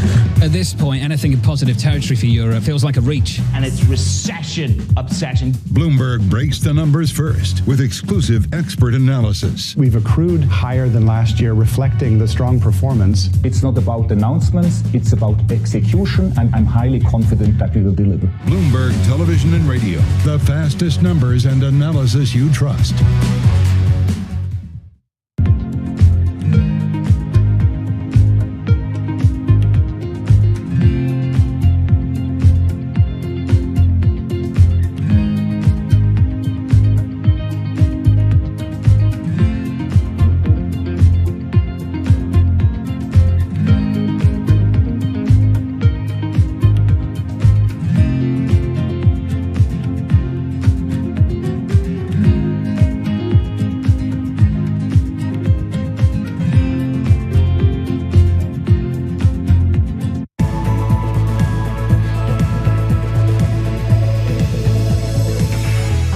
Push have you seen from the Kishida government in terms of green funding? The Kishida administration has committed to doubling the amount of investments in so-called green technologies. I think we need more than just pronouncements. We need real money backing very innovative startups and innovative companies in this space. What do you make of Kishida's new capitalism? Well, I think his framework is reflective of the challenges that Japan society is facing, namely that growth has been present, but growth has not been, of course, evenly distributed. But frankly speaking, it's hard to redistribute income if you don't have much income to begin with. If the government and private sector can work together and collaborate to drive more innovative growth startups, that can really drive the income growth that the Kishida government needs to redistribute.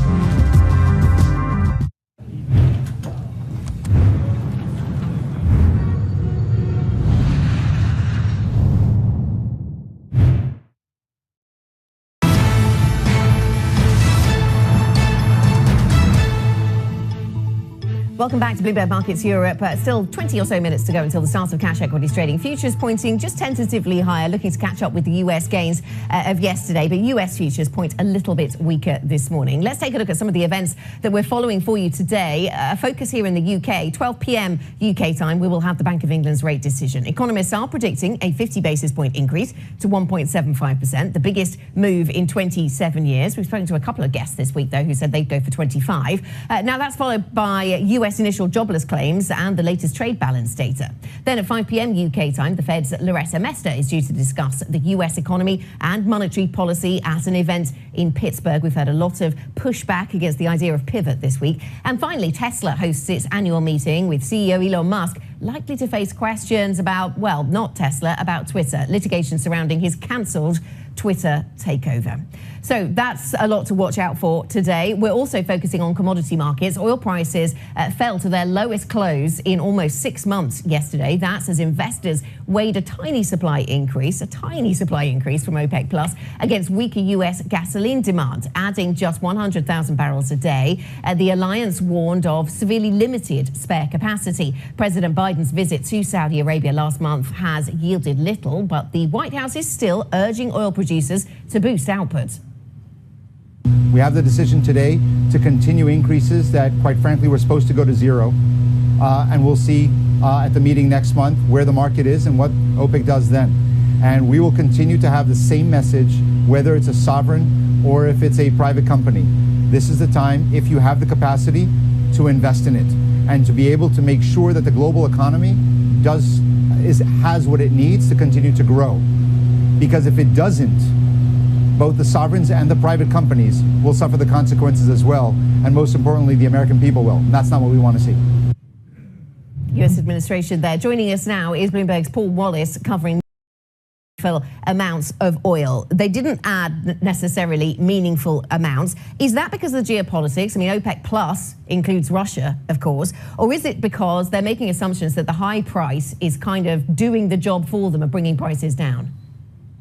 Hi, Anna. Yes, it certainly was a token amount, and it's going to do very little to ease a supply shortage in global markets that Goldman Sachs says it is as high as 2 million barrels a day. The geopolitics and the inclusion of Russia in OPEC Plus definitely complicates things, and that makes the US's task of trying to get more oil onto the markets that much more difficult. But I think we have to acknowledge that Saudi Arabia and other key members of OPEC Plus are looking at demand, and they are seeing signals that it is weakening. And as you pointed out just a few moments ago, oil actually fell yesterday. It fell quite heavily. It ended up down about 4%, and Brent's now firmly below $100 a barrel. WTI is almost as low as 90. And the reason for that was weak demand data coming out of the US, showing that people are driving a lot less in the country than was expected for this time of the year only a few months ago. So I think that's a major reason that OPEC Plus decided to go with such a small increase. It is looking at consumption and seeing a lot of bearish signals coming out of global markets. The other thing, however, is that they do have supply problems. OPEC Plus is pretty much maxed out on supply at the moment. Hardly anyone in the group has much more to give. It's probably only the Saudis and the Emiratis that have significant spare capacity at this point. Okay, Paul, thanks very much for the update. Paul Wallace covering Middle East energy and commodities for us. Scorching temperatures are adding to Europe's energy crisis. France says it will likely extend pauses to its nuclear generation capacity. That's as high river temperatures continue to make it difficult to cool down reactors. Let's get to Bloomberg's Rachel Morrison, who joins us on set here in London. Rachel, really good to see you in person here in London. So this is really fascinating, because at a time when everyone was already worried about gas supply into the Eurozone, now we have to worry about whether France can sort of fill any gaps with its nuclear power supplies. That looks in doubt right now. Yes, France is usually a big exporter of power, and so anything, including these limitations because of warm rivers, that stops those exports is worrying for everybody else. So this year, France is already importing power at times when we wouldn't be expecting it. So that's putting extra pressure on neighbouring countries, on Germany, on Spain, on the UK to send more power to France. That means that instead of being able to use nuclear all over Europe, you know, the exports of nuclear power, countries are having to use more coal, more gas at a time when they're trying to save that gas to put into storage ahead of winter. So the warm weather creates issues for the nuclear power industry because it warms the temperature of the rivers, and you need those to cool cool your equipment. It also reduces river levels, and we've talked a lot already on these programs about river levels on the Rhine in particular. That's then throwing up even further issues for Uniper, not necessarily on the gas side, but in other parts of the business. So tell us the latest there. Yes, levels on the Rhine are falling to a level where the river will effectively be closed. We won't be able to get shipments of all kinds of things, but including coal supplies along the Rhine. So Uniper has warned that one of its stations there will have kind of limited output at certain times. They have supplies of coal on site, but without being able to get any more supplies, they're running those down, so they may have to stop using the plant at certain times to conserve those supplies. And of course, this is the summer. They need as much supply on site as they can get ahead of winter, because we're going to need coal to try to make up the shortfall from the lack of Russian gas. And how difficult does the winter look then from here for Germany or for other parts of Europe as well? A lot of people, I was looking yesterday at the storage levels for gas, for example, and they look, percentage-wise, they look on a par with what is normal. But of course, the flow from here might not be normal out to sort of November, when, and that period, I understand, is usually used to kind of drive up those stockpiles. Exactly. Even if storage levels are looking normal, we have that huge difference this year of the stakes are so high, we may have a cut-off of Russian gas at any point ahead of winter.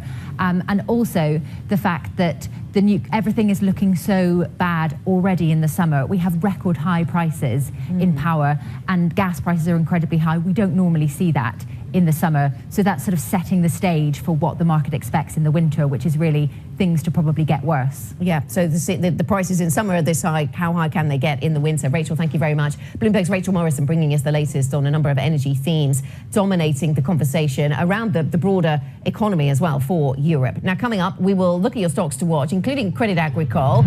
We just had a conversation with the CFO, Jérôme Grivet. You can find that on the Bloomberg terminal. TV Go is the function to use. You can rewind that TV to earlier on in the program if you want to see that. That was about 20 minutes ago. We'll get the latest on that story, plus other stocks we're watching. This is Bloomberg.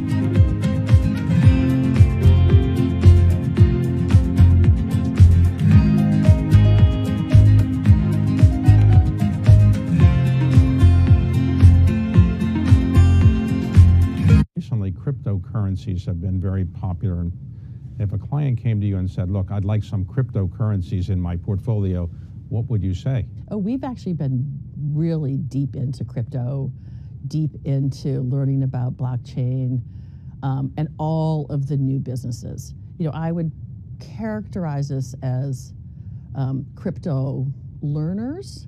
You know, we have made a series of toehold investments on behalf of our clients, both in some of the currency baskets as well as with some venture firms that are investing primarily in the crypto area.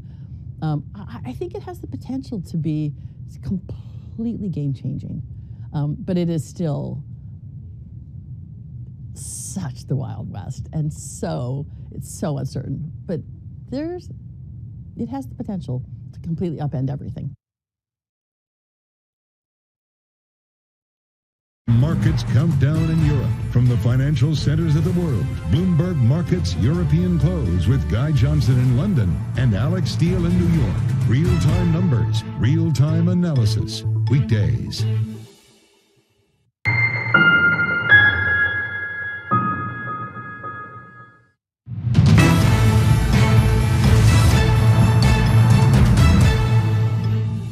Welcome back to Bloomberg Markets Europe. We still have 8 minutes, let's call it, until the start of cash equities trading and futures flat to positive. FTSE futures entirely flat. CAC futures not moving all that much. Let's get the stocks we're watching. Thinking of the French market, Laura is with us. Laura, let's start with the French market and numbers from Crédit Agricole.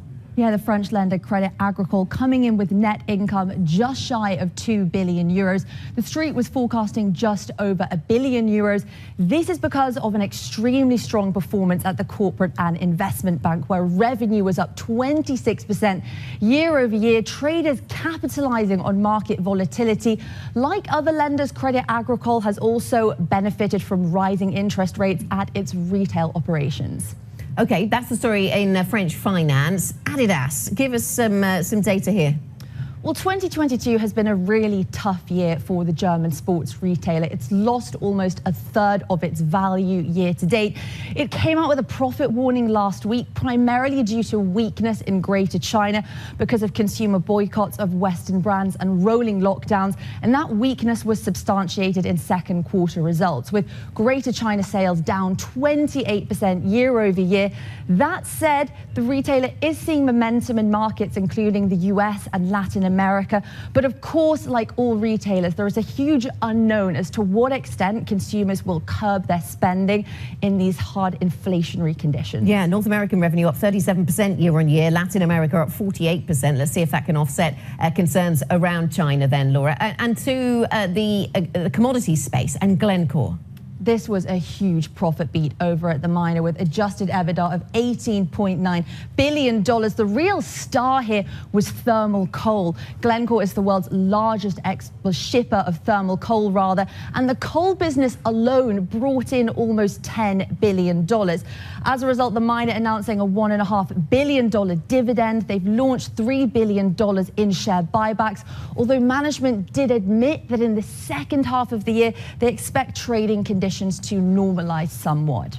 Okay, Laura, thanks very much. Bloomberg's Laura Wright with you, stocks to watch. So we'll keep an eye on Crédit Agricole, on Adidas, although is the bad news in the price they're given, as she said, the profit warning we'd already seen, and that those huge numbers from Glencore. Let's just close out the hour with a quick look at where we are on the global market picture. The GMM tells a kind of mixed story over in Asia, but actually the MSCI Asia Pacific up by 0.4%. We've seen a rally in tech stocks over in China, some of that coming amidst some relief still surrounding the geopolitics, perhaps, even as we see those live military drills taking place around Taiwan by China. But we're also looking ahead to the Alibaba numbers. Those profit numbers due a little bit later on today, normally come in a few hours' time, don't they? So we'll look for the numbers from Alibaba. What kind of take will they give on the damage that lockdowns are doing to the Chinese economy?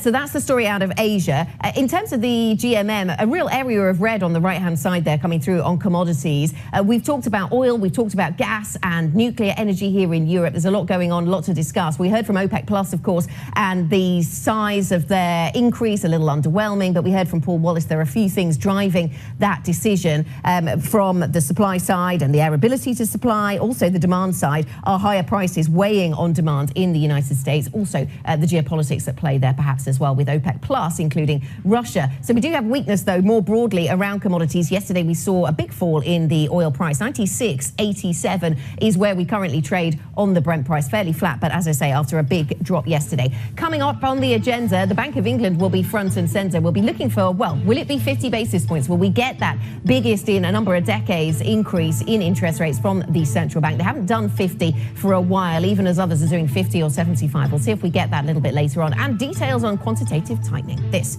is Bloomberg.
In the past 2 decades, China has built large infrastructure projects in almost every country in Africa. African governments themselves said, we are tired of aid and charity. We want to do trade. We want to be treated like partners. The Chinese came along and said, great, we don't do aid and charity. We want to do business with you. Global Gateway will mobilize 300 billion euros till 2027. Now the US and Europe are answering back with their own infrastructure initiatives to counter China, but African experts are skeptical.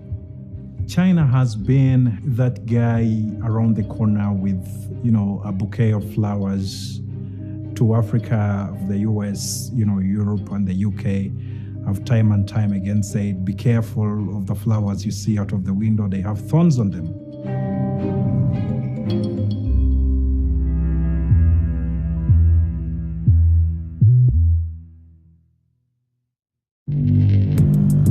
Access the financial world on demand.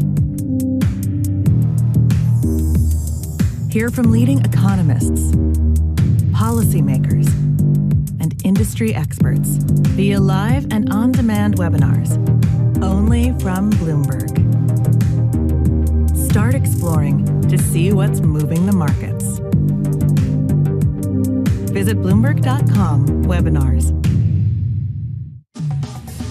Everything you need to get set for the start of U.S. trading. Bloomberg The Open with Jonathan Farrell. Drilling down on the numbers and preparing you as only Bloomberg can. Weekdays on Bloomberg. Ken Griffin is moving both Citadel and Citadel Securities to Miami. The scoop was broken by Bloomberg's Amanda Gordon.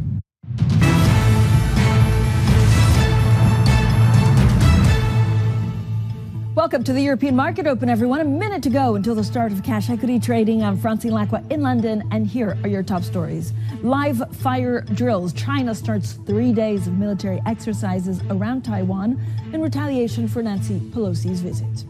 On the up, the Bank of England is set for its biggest hike in 27 years, and we're live on Threadneedle Street. Plus, a token boost, OPEC delivers one of the smallest production increases in its 6-decade history, rebuffing President Biden's calls to cool prices. Now, let's have a look at the futures, and we did see a rally in stocks that actually started in Asia. It's cooling off a little bit when you look at the futures. So this is as traders look at the Bank of England, so we'll see whether there's any kind of currency moves. UBS has a pretty bold call on sterling, but the main story here is, of course, one of earnings. We've had good earnings. We've had earnings that are concerning in terms of the future visibility of what they'll do. So as the markets open, and again, it would be a difference if you have a FTSE 100, which I think is moving and actually opening flat to the IBEX. The other big story, of course, is commodities. Yesterday, we had that really token increase for production. OPEC, maybe a political gesture. It won't really move the dial at all when it comes to the price of some of the oil. The Bloomberg US dollar index going ever higher, 1,272. S&P futures down 0.1%, and this is despite a bit of the boost that we got in the Chinese tech stocks and the Asian stocks as we wait for Alibaba. You can see crude there, 96.7. So this is also conversation on energy security, and of course a winter of discontent that we could see. Now, in the wake of U.S. House Speaker Nancy Pelosi's visit to Taiwan, China has begun military drills around the island. For all of the latest, Bloomberg's Jenny Mars joins us from Hong Kong. Jenny, what do we know so far? How aggressive are China being? So China has begun the military drills at midday today, as it planned it would, in these 6 exclusion zones around Taiwan. This could last for 3 days. But, I think the fact that they've waited to start these drills until after Speaker Pelosi has left Taiwan just speaks to the fact that they're really not looking to start any kind of conflict here. On Wednesday, there were 22 planes that flew across the median line buffer zone, which separates China and Taiwan's airspace, though. That was a record going back to 2000 when we have the data. So they're trying to show this kind of defiant display of displeasure against Pelosi's visit, but they're also being careful of not going too far. So, Jenny, do you think this is for a domestic audience, or is it, some kind of retaliation or a warning shot for the U.S. and Taiwan? I think it's as much for Taiwan and the US as it is for a domestic audience. If anything, the domestic audience was kind of clamoring for a more aggressive response to this. On Weibo and other platforms in China yesterday, netizens were sort of annoyed that China had let Pelosi come in and out of Taiwan with ease, really, after some sort of bellicose rhetoric in the state media kind of led them to expect more. So yeah, they certainly need to be seen as being hard at home and also send a strong signal out to the US and Taiwan. Jenny, thanks so much, as always, for your great insight to Bloomberg's Greater China editor, Jenny Marsh. Now, the other big story, of course, today is the Bank of England expected to push through the biggest interest rate hike in 27 years, despite growing risks of a UK recession. Let's get straight to our Lizzie Burden, who's outside the Bank of England. So, Lizzie, few economists see a quarter-point hike. Markets have pared back their bets of a half-point hike. So, what could we get? Well, Francine, I should say the majority of economists see a half-point hike, but there is this interesting minority seeing a quarter point, including Morgan Stanley and Citi. And that's because they point to the recession risk. NISA, the National Institute for Economic and Social Research, has said the UK is already in a recession. And then on top of that, they point to the labour market data. Yes, the labour market is tight in the UK, but it seems like we're past peak tightness because people are coming back to the workforce because they need the money to deal with the cost of living crisis. On top of that, these economists point to the international picture. Yes, the ECB and the Fed have gone for jumbo hikes, but don't forget the Bank of England went first. So they take Andrew Bailey at his word when he said that 50 basis points may be on the table, but it's not locked in. Okay, that's the rate decision. Alongside that, we may also get an upgrade of the inflation forecast and the growth forecast, and we're expecting more details on quantitative tightening, because this is uncharted territory for the BOE. Yeah, I was going to ask you about QT, which is probably the bit of the market that's most interesting to some of the pound traders. Like, how should we think about sequencing? Well, Andrew Bailey's already said that they're going to have 50 to 100 billion pounds worth of QT in the first year, active and passive. So what we're waiting for are details on the pace and maturities. Are we going to go out of QE the same way we came into it in terms of maturities across the curve? But I'd point out a couple of ironies, Francine. First of all, the Bank of England paid above face value for these securities. So when it sells them or they mature, the Treasury is going to have to cover the BOE's losses. And really, it's turning a government cash cow into a drain on the public finances. And that's happening at the same time as the front runner for the next Prime Minister, Liz Truss, is saying she wants to cut taxes from day one. That's probably going to mean more borrowing, which means the Bank of England is going to be pulling levers in opposite directions at exactly the same time. Yeah, so much, of course, going on. She also reiterated yesterday that she would change the mandate of the Bank of England. Thanks so much, our Lizzie Burden. They're outside the bank today. Now we'll bring you the latest rate decision at 12 p.m. UK time, and then Governor Andrew Bailey's press conference will start shortly after that. Don't miss our interview with the Bank of England Governor. That's at 4 p.m. UK time as well. Now let's get into some of the key market drivers with Ed Smith. He's co-chief investment officer at Rathbones. Ed, I mean, we could talk about the Bank of England for 3 hours and still have stuff to say about it. First of all, are gilts too low if the Bank of England goes 50 basis points? Good morning, Francine. So what we've seen across the world is that 10-year government bond yields are really moving in lockstep with central bank surprises. So whether they're doing more or less than is baked into the interest rate futures. So I think if we had 50 basis points, that is widely expected, definitely the modal forecast, we wouldn't see too much of a change in gilt yields for now.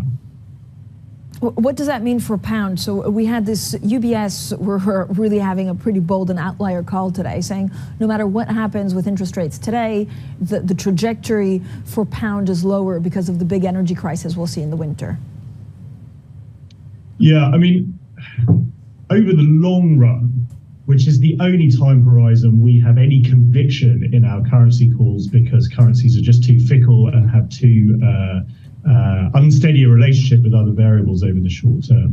Over the long run, we think the pound is undervalued. That's when we look at things like relative productivity, relative prices, relative savings in the economy. So on a sort of 5-year view, we think the trajectory is up. But it's really over the last 12 months, the exchange rate has been driven very clearly by interest rate expectations. Now, we have been saying for quite some time that we think the Bank of England isn't going to make the 2.75 to 3% peak in rates that is priced in to market. So that could mean that near-term trajectory for the pound is down. But there have been a few developments in the economy. Your colleague Lizzie was discussing a moment ago that perhaps changes our view slightly, and perhaps the bank will make a few more rate hikes than we previously thought.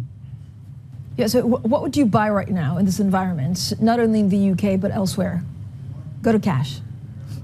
Well, our highest conviction call at the moment is definitely to overweight defensive stocks. And by that, I mean stocks whose earnings and relative price performance correlates negatively with leading economic indicators.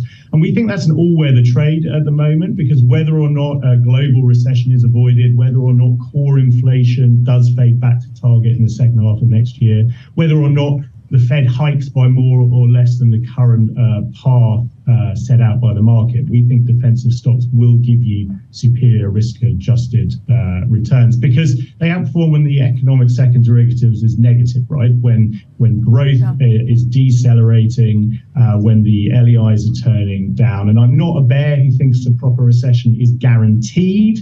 And I think a severe recession is unlikely, but given the backdrop and the lagged effects of policy, it's difficult to believe that economic momentum is going to accelerate again.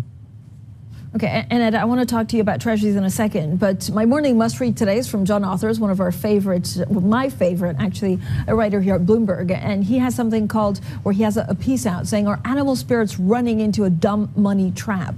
Are you expecting a correction? Is there too much still positivity, or are traders not willing to accept that we could see a pretty big and long protracted recession? We think if the economy does fall into a recession, it will be a shallow one. So comparing market falls with what happened in 2008 is probably the wrong benchmark. But the risk of a recession, a proper recession, not just a couple of quarters of GDP for narrow reasons, is now about a 60% chance on our view. So for most of this year, we've been reminding clients that there are bullish arguments as well as bearish ones. But now we've had that rally, we're more inclined to emphasize some of the bearish arguments. We're staying defensive. Bad news has been priced as good news, but we think it's not too long before bad news is priced as bad news again. Ed, I know you said that it's extremely difficult to make longer term calls in currencies because of the volatility, but does dollar, how high can dollar go? Yeah, I mean, I think it's conceivable that the dollar could go higher if we have a further more negative sentiment in risk markets, and the flight to safe havens continues. I think also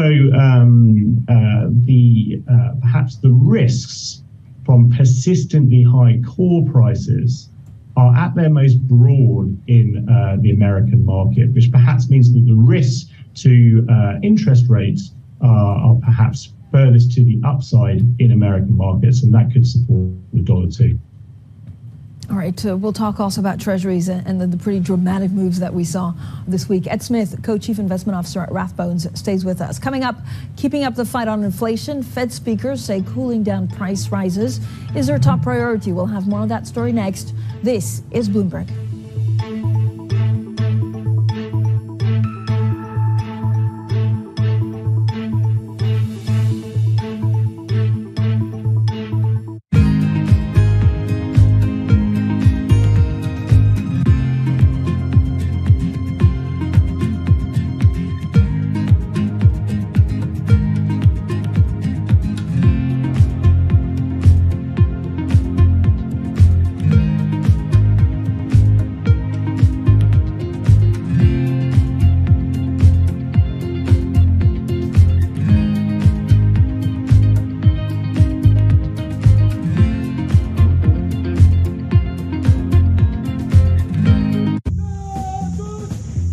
China's military power has been growing at an incredible speed over the last 20 years. A strong country must have a strong military, as only then can it guarantee the security of the nation. In terms of sphere of influence, we absolutely know that China wants to be dominant in Asia. So there is a target to get to that point, to be a military that is a peer to the greatest militaries in the world by 2035. The competition for influence is a global one, And through a multi-decade trajectory fueled by planning, money, and pragmatism, China is building a military that allows it to shape the 21st century just as the U.S. shaped the 20th.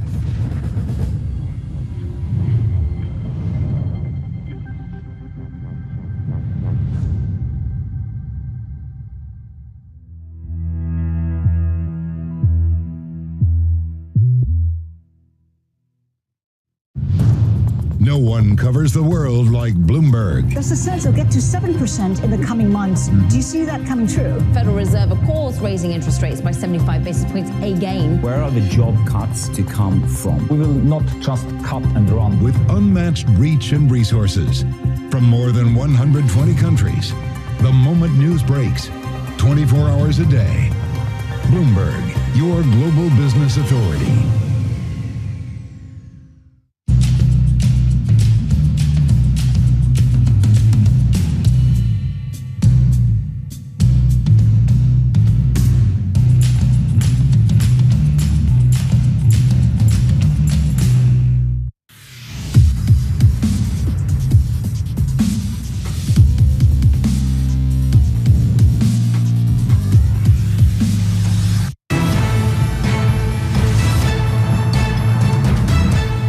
Some financial markets are indicating that they expect us to cut interest rates next year. I don't want to say it's impossible, but it seems like that's a very unlikely scenario right now, given what I know about the underlying inflation dynamics. A more likely scenario is we would continue raising and then we would sit there. Well, that was Minneapolis Fed President Neil Kashkari. Now, of course, the Fed voices singing the same monetary policy tune. Fighting inflation remains job number one, and rate hikes are not over yet. Ed Smith, Co-Chief Investment Officer at Rathbones, is still with us. Ed, thank you for sticking around, first of all, but what are markets misunderstanding in all of this? So I think, look, we're trying to think probabilistically about the Fed at the moment. There is certainly a risk that we get a classic policy mistake, a really sort of boring textbook recession that hits both growth and inflation, brings them both down. And we could see the Fed be forced to cut rates in that scenario. I think the Minneapolis president is being a bit too absolutist and not thinking in terms of the huge uncertainty, which means that we need to think probabilistically. But our base case is that the Fed gets to where markets are signaling it's going to get to at the moment, and then probably sit there for a little while. But it really depends on the speed with which consumption starts to deteriorate. But Ed, sometimes it just also feels like there's a market interpretation, which could be animal spirits, or they want to see something, or they believe in a Fed put. Did you find some of the currency, some of the Treasury moves unsettling this week? I mean, Treasury yields have been so volatile for the last couple of months. I think there is clearly difficulty in interpreting news for news flow for many Treasury investors, working out whether bad news is bad news or good news is bad news or bad news is good news. I think that's what's causing all this volatility, and we're just trying to sit tight, sort of recognize that there's a lot of uncertainty, a lot of volatility, think probabilistically, and that leads us to be pretty defensive at the moment. Right, so you're not buying anything in terms of, or if you were to buy something in Treasuries, what part of the yield curve would you buy into? I think we'd be inclined to keep it short. Look, we have got a meeting next week, an internal asset allocation meeting, where we are going to be debating probably more forcefully than we have done for a while, whether we should drop our long-standing underweight to longer duration bonds, particularly given risk-adjusted yields are now competitive with US equities, for example. What we prefer to governments at the moment, though, is short to medium-dated credit. We sold some equities a couple of months ago, bought into short to medium-dated credit just to lower the beta in our portfolio, if you like, and go into a place where we think offers a bit more of a valuation cushion. Yeah, Ed, what do you do with China? Is there anything exposed to China or even in China that seems like a good value for investors now?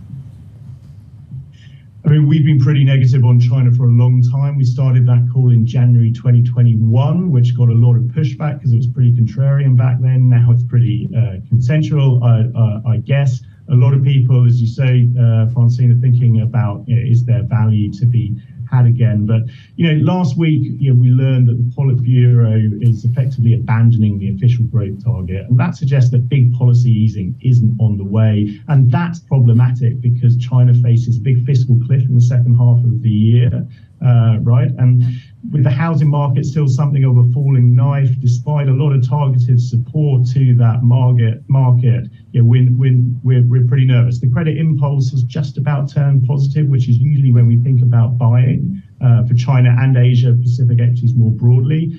But it's really weak when you strip out infrastructure bonds and these headwinds in the second half of the year, plus the COVID tail risk. It's not for us right now. All right, Ed, thank you so much for all of the insight. Ed Smith, their co-chief investment officer at Rathbones, joining us this morning. Coming up, Alibaba set to report its earnings later today as SoftBank moves to sell down its stake in the Chinese company. We'll have a full roundup of those stories. This is Bloomberg.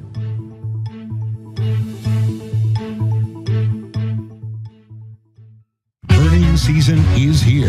At this point, anything in positive territory for Europe feels like a reach. And it's recession obsession. Bloomberg breaks the numbers first with exclusive expert analysis. We've accrued higher than last year, reflecting the strong performance. It's not about announcements, it's about execution, and I'm highly confident that we will deliver. Bloomberg Television and Radio, the fastest numbers and analysis you trust.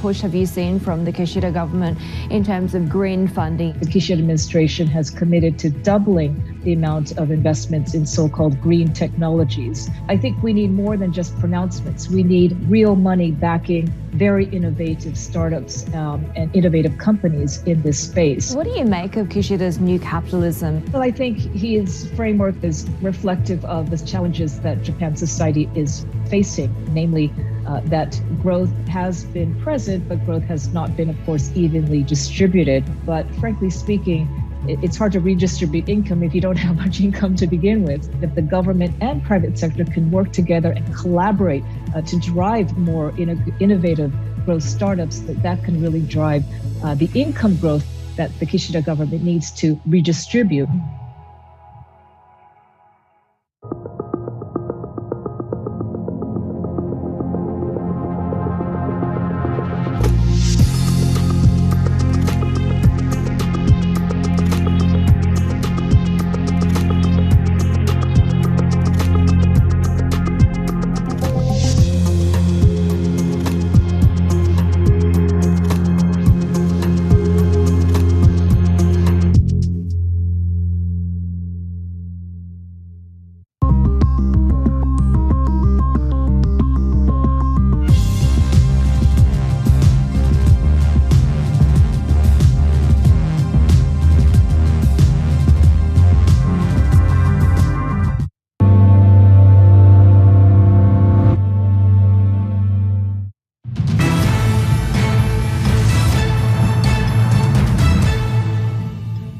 Welcome back to the Open, everyone. 21 minutes into the European trading day, and you can see we're holding on to some of the gains, strong gains. I would not call them that, but the DAX gaining some 0.6%.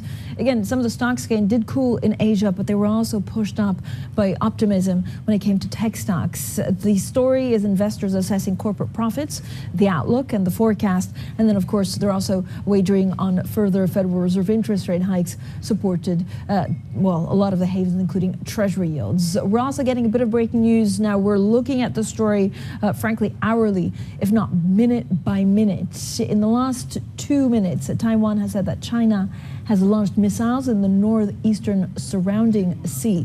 Now, this is something that I think was pretty much expected, but if there is an escalation, of course, we'll bring you anything that comes from that. Some of the drills, some of the military drills that we were expecting, 3 days of this live fire military exercises around Taiwan in response to Nancy Pelosi's visit started a couple of hours ago. Taipei, though, playing down the impact on flights and shipping.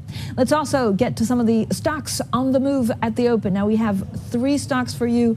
Let's start with Lufthansa. Lufthansa giving an upbeat outlook, as we all know it, because we've all had travel disruption as travel demand, they believe, losses stay strong into the winter months. Lufthansa getting some 6%. And Ambu, this is a stock that we don't look at very often. We probably should look at it a little bit more. It's a diagnostics company, basically healthcare, slashing full-year organic revenue forecast. They're also cutting jobs. And then Crédit Agricole, the investment bank, is driving earnings, and that beat estimates, gaining 3%. Now, ahead of Alibaba's earnings later today, the FT has reported that SoftBank has raised cash from selling its stake in the Chinese e-commerce giant. The paper says a Japanese investor has used derivatives that retain the possibility of holding onto the shares. For more on all of this, we're joined by Bloomberg's Catherine Lim from Singapore. Catherine, thank you for joining us. So can you give us an idea, first of all, of how bad these results could be for Alibaba? Right. So we're talking about the April, May, June months, whereby April and May buying sentiment in China was badly affected by COVID flare-ups as well as Shanghai lockdowns in China. So we're going to see likely a sharpest decline in the commerce revenues for Alibaba and a continuation of a double-digit profit fall for the company. So, Catherine, do you think the worst is over for the company's business in China? What could we find out? Right. I think from what we have gathered on the ground, I think the sentiment has actually been improving since June, even though it is on a slow recovery. But I do think that the momentum is actually picking up. So we're looking forward to more guidance from the company, which will definitely be a good indicator, not just to consumer sentiment on the ground in China, but also business sentiment, because we're going to be on the lookout to see whether marketing dollars that businesses are willing to put into e-commerce platforms, for instance, is actually on the rise and on the mend post the lockdowns. So how will an escalation in U.S.-China tensions actually affect Alibaba? Right. We have seen some of the actions taken by Alibaba in addressing, for instance, the potential US delisting risk, and they are actively seeking to actually upgrade their secondary listing to a primary one in China in a bid to actually attract more China fund flows. So I do think that, when it comes to actually countering, we may actually be able to see some of the, flows coming in next year if all of these regulatory measures and corporate actions that they are taking materialize by the end of this year. And this can actually help lift some of the overhang. Thank you so much, Catherine Lin there, of course, on the very latest from Alibaba, joining us from Singapore. Now, coming up, the Bank of England could be set to push through the biggest rate increase in 27 years, despite growing risks of a recession. We'll have a full roundup of what exactly we're expecting from the Bank of England. Venram having a wonderful 3 points of 3 things that traders should be watching from the Bank of England. First of all, of course, it's the size of the hike in the voting pattern. He says it's forecast. Even though the inflation is running above what they forecast, it will give us a sense of the pace of tightening needed. And then the third one, of course, is quantitative tightening. This is what European stocks are doing. They're gaining between 0.2 and 0.7%. This is Bloomberg.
The 700th anniversary of Dante Alighieri's death has triggered the work of many institutions and offered a very rich schedule of events.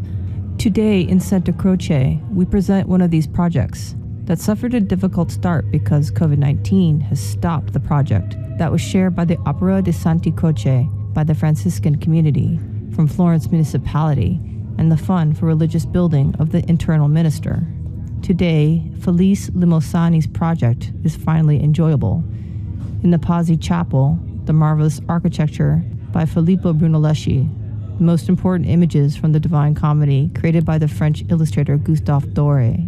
Through these images, we can live the violent emotions of hell, the weight of purgatory, and the sublime joy of paradise. The digital humanities are a cultural occasion to exploit. Summing up, it's about merging humanistic disciplines with new technologies. I find this to be an innovating and modern tool to update culture. Cultural heritage becomes something to hand over to the new generations and not to be put aside, so it's about using technology, pixels, and binary code with a human and humanizing content.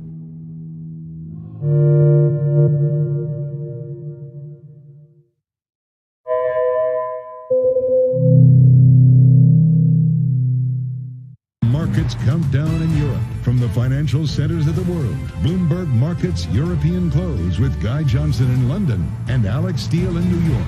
Real-time numbers, real-time analysis. Weekdays.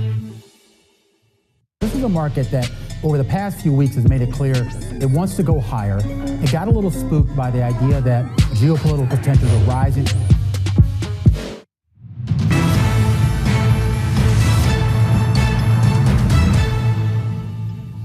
Welcome back to The Open, everyone. 30 minutes into the European trading day, and here are your top stories. Live fire drills. China starts 3 days of military exercises around Taiwan in retaliation for Nancy Pelosi's visit.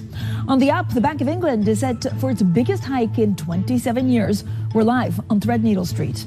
Plus, a token boost. OPEC delivers one of the smallest production increases in its 6-decade history, rebuffing President Biden's calls to cool prices.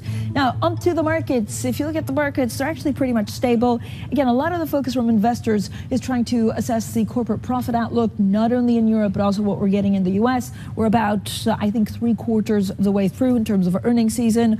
We have mainly seen a lot of the big cap stocks being supported. The Crédit Agricole, for example, a little bit better than expected, so that's giving a bit of a lift to the CAC 40. The FTSE is a story not only of pound. We had some pretty bold and outlier call from UBS. I think our Valerie reminded us it was 115 by the fourth quarter, but the focus, of course, is all on the Bank of England. So let's also look at the sectors on the move. Yesterday, we did have travel and leisure up, and it's still one of the biggest gainers in today's trading session, gaining 1.2%, retail also 1.8%, energy, basic resources, and telecoms, some of the biggest losers. Now, the Bank of England today expected to push through this biggest interest rate hike in 27 years, despite growing risks of a UK recession. Let's get straight to Lizzie Burden, who's outside the Bank of England. Lizzie, a number of things that traders are wanting to find out, and it's not only about the hikes, but also it's QT and then the pace of what we could see over the next couple of quarters.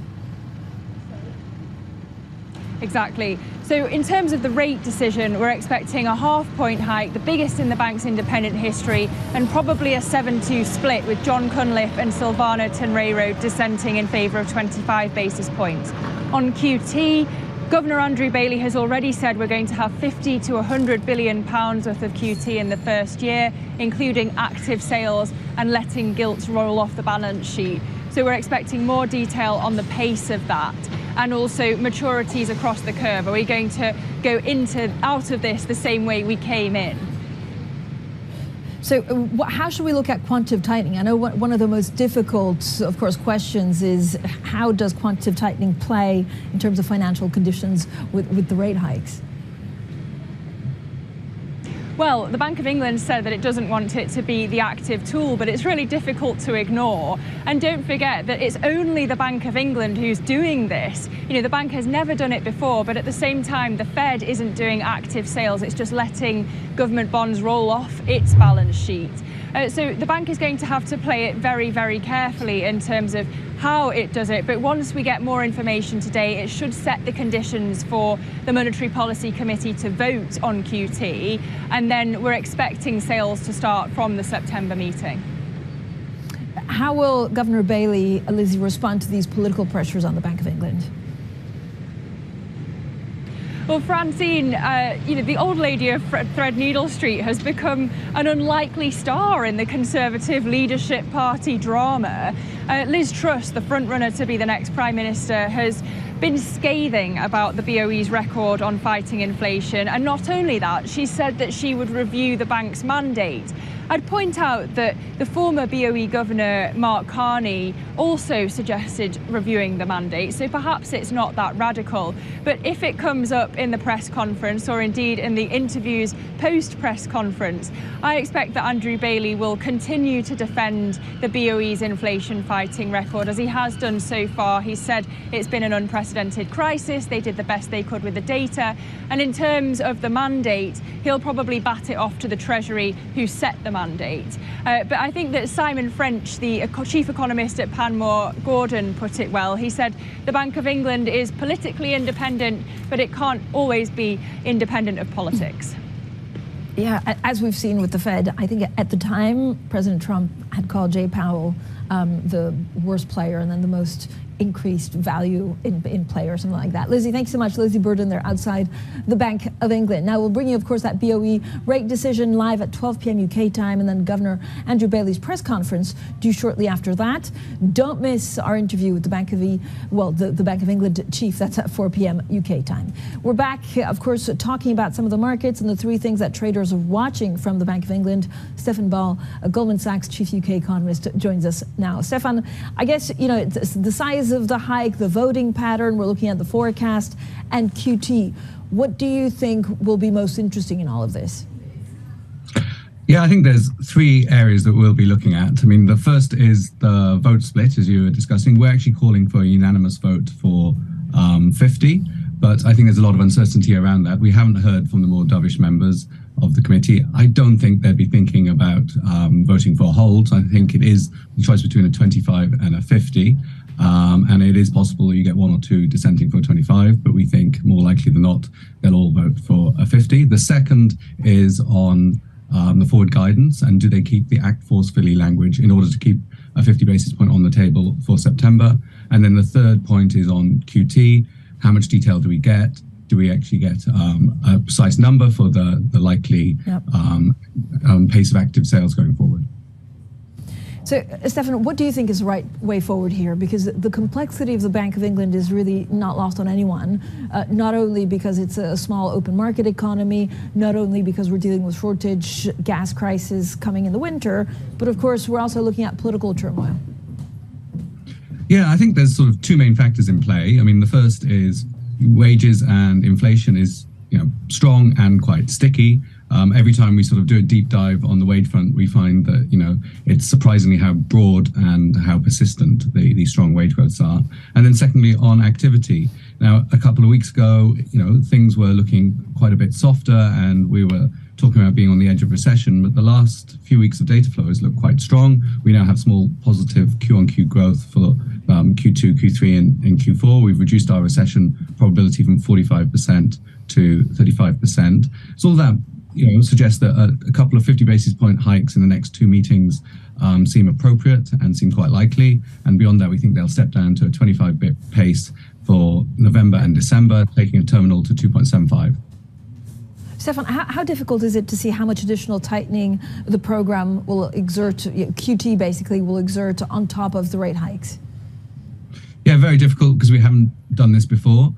We've come up with estimates. We've basically taken our estimates of what QE did and shaved them a little bit because it's unlikely to have large signaling effects and unlikely to have a large liquidity effect. And so we're calling for a pace of 15 billion a quarter of active sales. That's a total runoff of the balance sheet of about 95 billion over the first year. And we think that translates to about 15 basis points of rate hike equivalent. So, a bit more than a basis point a month substitutability with rate hikes. So some tightening, but on a quarter-on-quarter basis, you aren't substituting for a 25 bip hike or anything like that. Yeah, and we just have some great charts. So thank you to Valerie, putting a lot of these charts together. This one is, of course, looking at QT. Stefan, okay, your call first of all on gilts, but then sterling. I mean, we have this outlier call from UBS, 115 in the fourth quarter. What do you do with pound right now?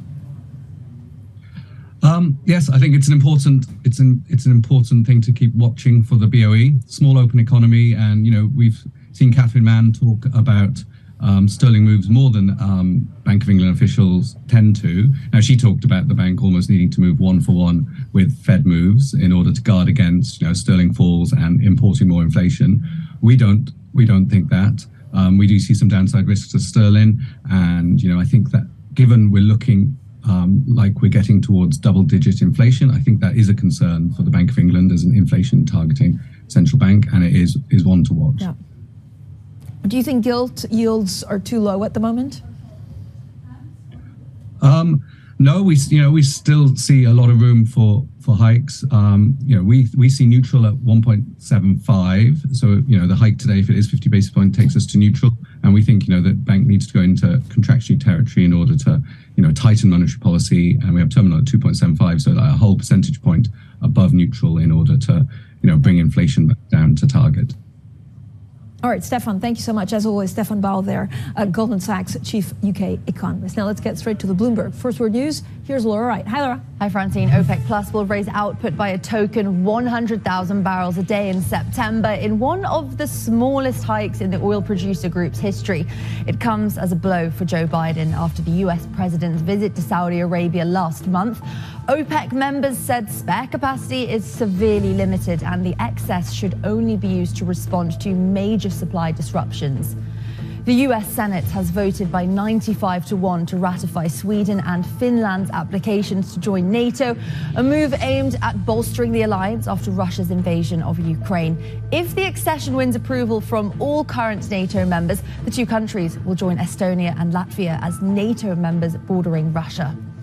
Diplomats from the US, Europe and Iran are set to return to Vienna for another attempt to save their nuclear deal. The US Special Envoy for Iran says he will discuss a European proposal to rescue the 2015 agreement. The accord collapsed after Washington withdrew 4 years ago and reimposed sanctions on Iran, prompting Tehran to ramp up its enrichment program. A group of professional golfers, including Phil Mickelson, are suing the PGA Tour, calling it an illegal monopoly. They claim it's hurting their careers by suspending them for joining the Saudi-financed LIV Tour.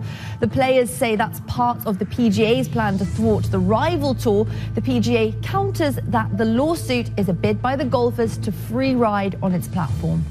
Global news 24 hours a day on air and at Bloomberg Quick Take, powered by more than 2,700 journalists and analysts in more than 120 countries. This is Bloomberg, Francine. Laura, thanks so much. Laura Wright in London. Coming up, China kicked off military drills around Taiwan in the early hours of this morning after Nancy Pelosi's historic visit to Taiwan. We get the latest on that next, and this is Bloomberg.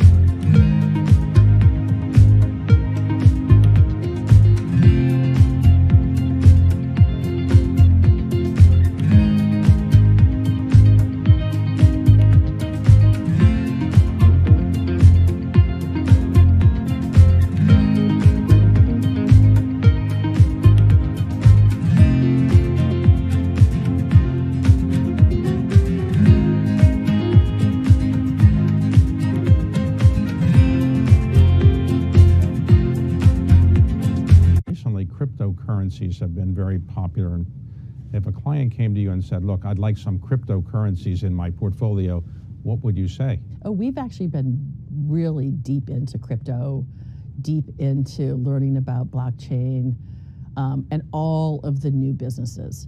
I would characterize this as crypto learners. We have made a series of toehold investments on behalf of our clients, both in some of the currency baskets as well as with some venture firms that are investing primarily in the crypto area. I think it has the potential to be completely game-changing, but it is still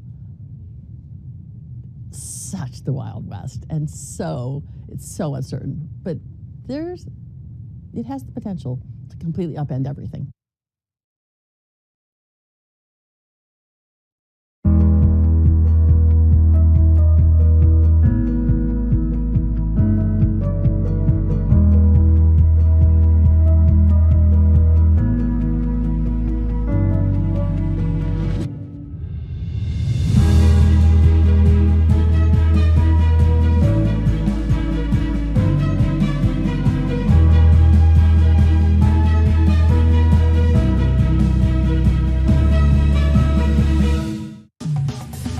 Everything you need to get set for the start of U.S. trading.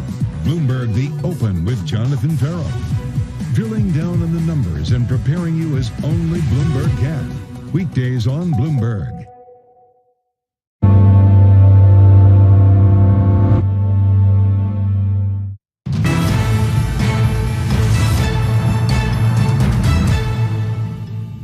Welcome back to The Open, everyone. 44 minutes into the European trading day. This is a picture across the board. We're seeing a bit of a reversal for the FTSE 100. Nothing huge, but we were seeing gains earlier, now down 0.1%. Overall, European stocks gaining 0.3%. Investors not only assessing the inflation picture, what it means for Fed hikes, but also corporate profits.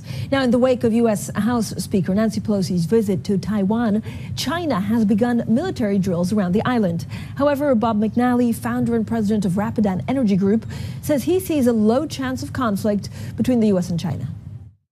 We only have about a 5 to 10% risk max that the Chinese and the U.S. will come to blows militarily. And if it happened, it would probably be inadvertent. We don't think Beijing or Washington want to have a military conflict here, any kind of an incident. So I think they'll be huffing, they'll be puffing, there'll be brinkmanship, but I think they're going to steer clear of crossing red lines. Well, joining us now to talk about foreign policy and, of course, this huge concern surrounding Taiwan Strait is Diana Shoileva, chief economist at Inodo Economics. Diana, thank you for joining us. First of all, what was the week that we've seen? Did it make sense for Nancy Pelosi to show up in Taiwan at this specific time, or was it a policy mistake? I mean, look, it's almost useless to speculate why she decided to do it against the advice of the White House and the Pentagon.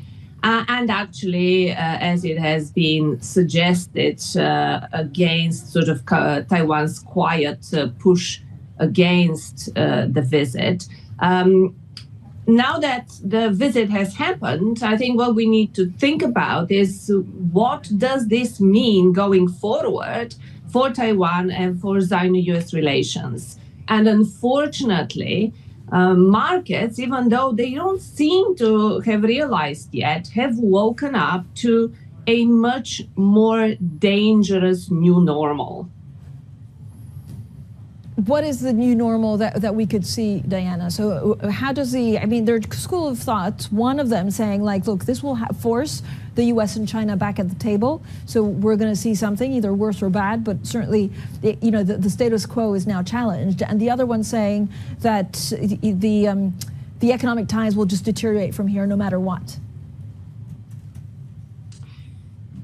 Well, the way we have seen things for the past 4 years, during which we've coined the great decoupling thesis that the world is bifurcating into two spheres of influence, a Chinese and an American one, is unfolding just as expected.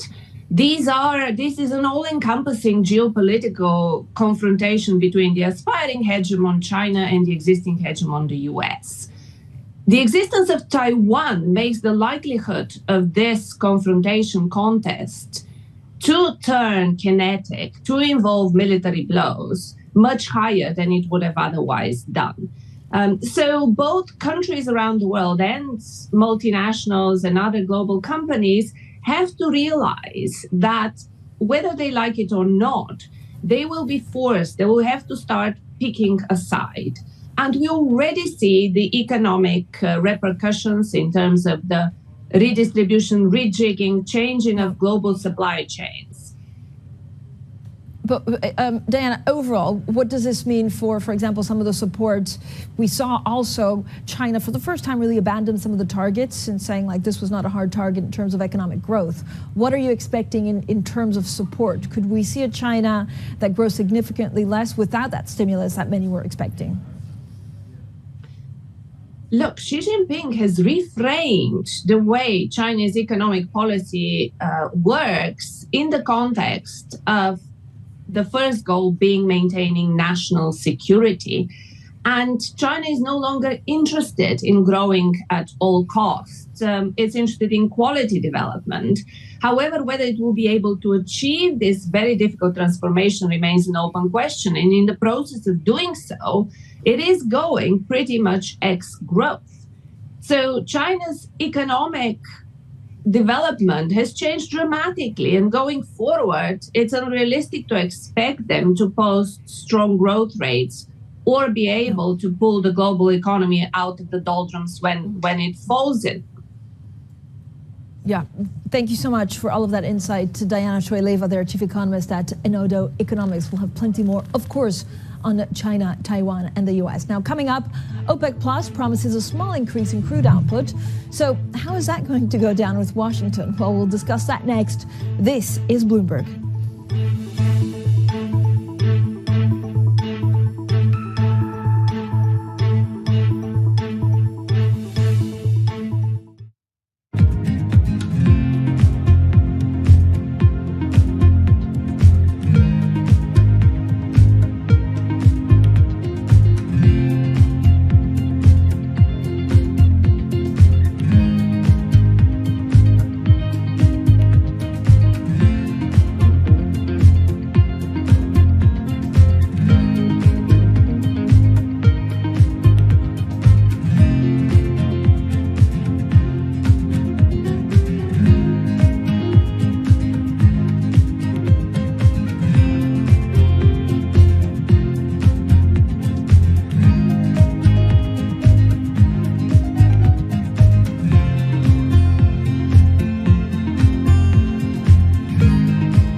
When you think space, you probably think one space agency that travels under the radar is ESA, which is surprising considering what the European Space Agency has achieved and how vital it is to the global space industry. We've collaborated with pretty much everybody who is involved in space exploration. But ESA wants to be a leading force in furthering humanity's mission into space. Commander Ground, do you copy? Copy. If we want to have successful human missions to Mars, we are going to have to learn to live and work off-world in a different way. The place where we are going to learn to do that is on the moon. Can ESA help humanity take its next giant leap?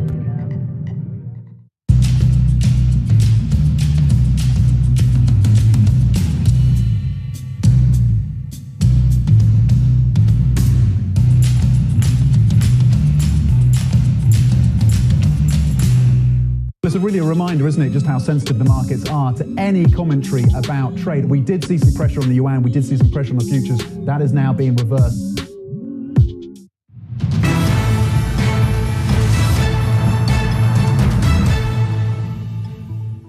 Welcome back to the Open, everyone. 52 minutes into the European trading day. We're holding on to gains, maybe a bit of fluctuation for the FTSE 100. It is a big day for the UK because of the Bank of England. It's kind of fluctuating between losses and gains, but really pretty much unchanged. Stocks holding to some of the modest gains that we're seeing. Again, corporate profit outlook weighing on investor mind as our Federal Reserve hikes. Now let's take a look at some of the events we're following today. Of course, 12 p.m. UK time.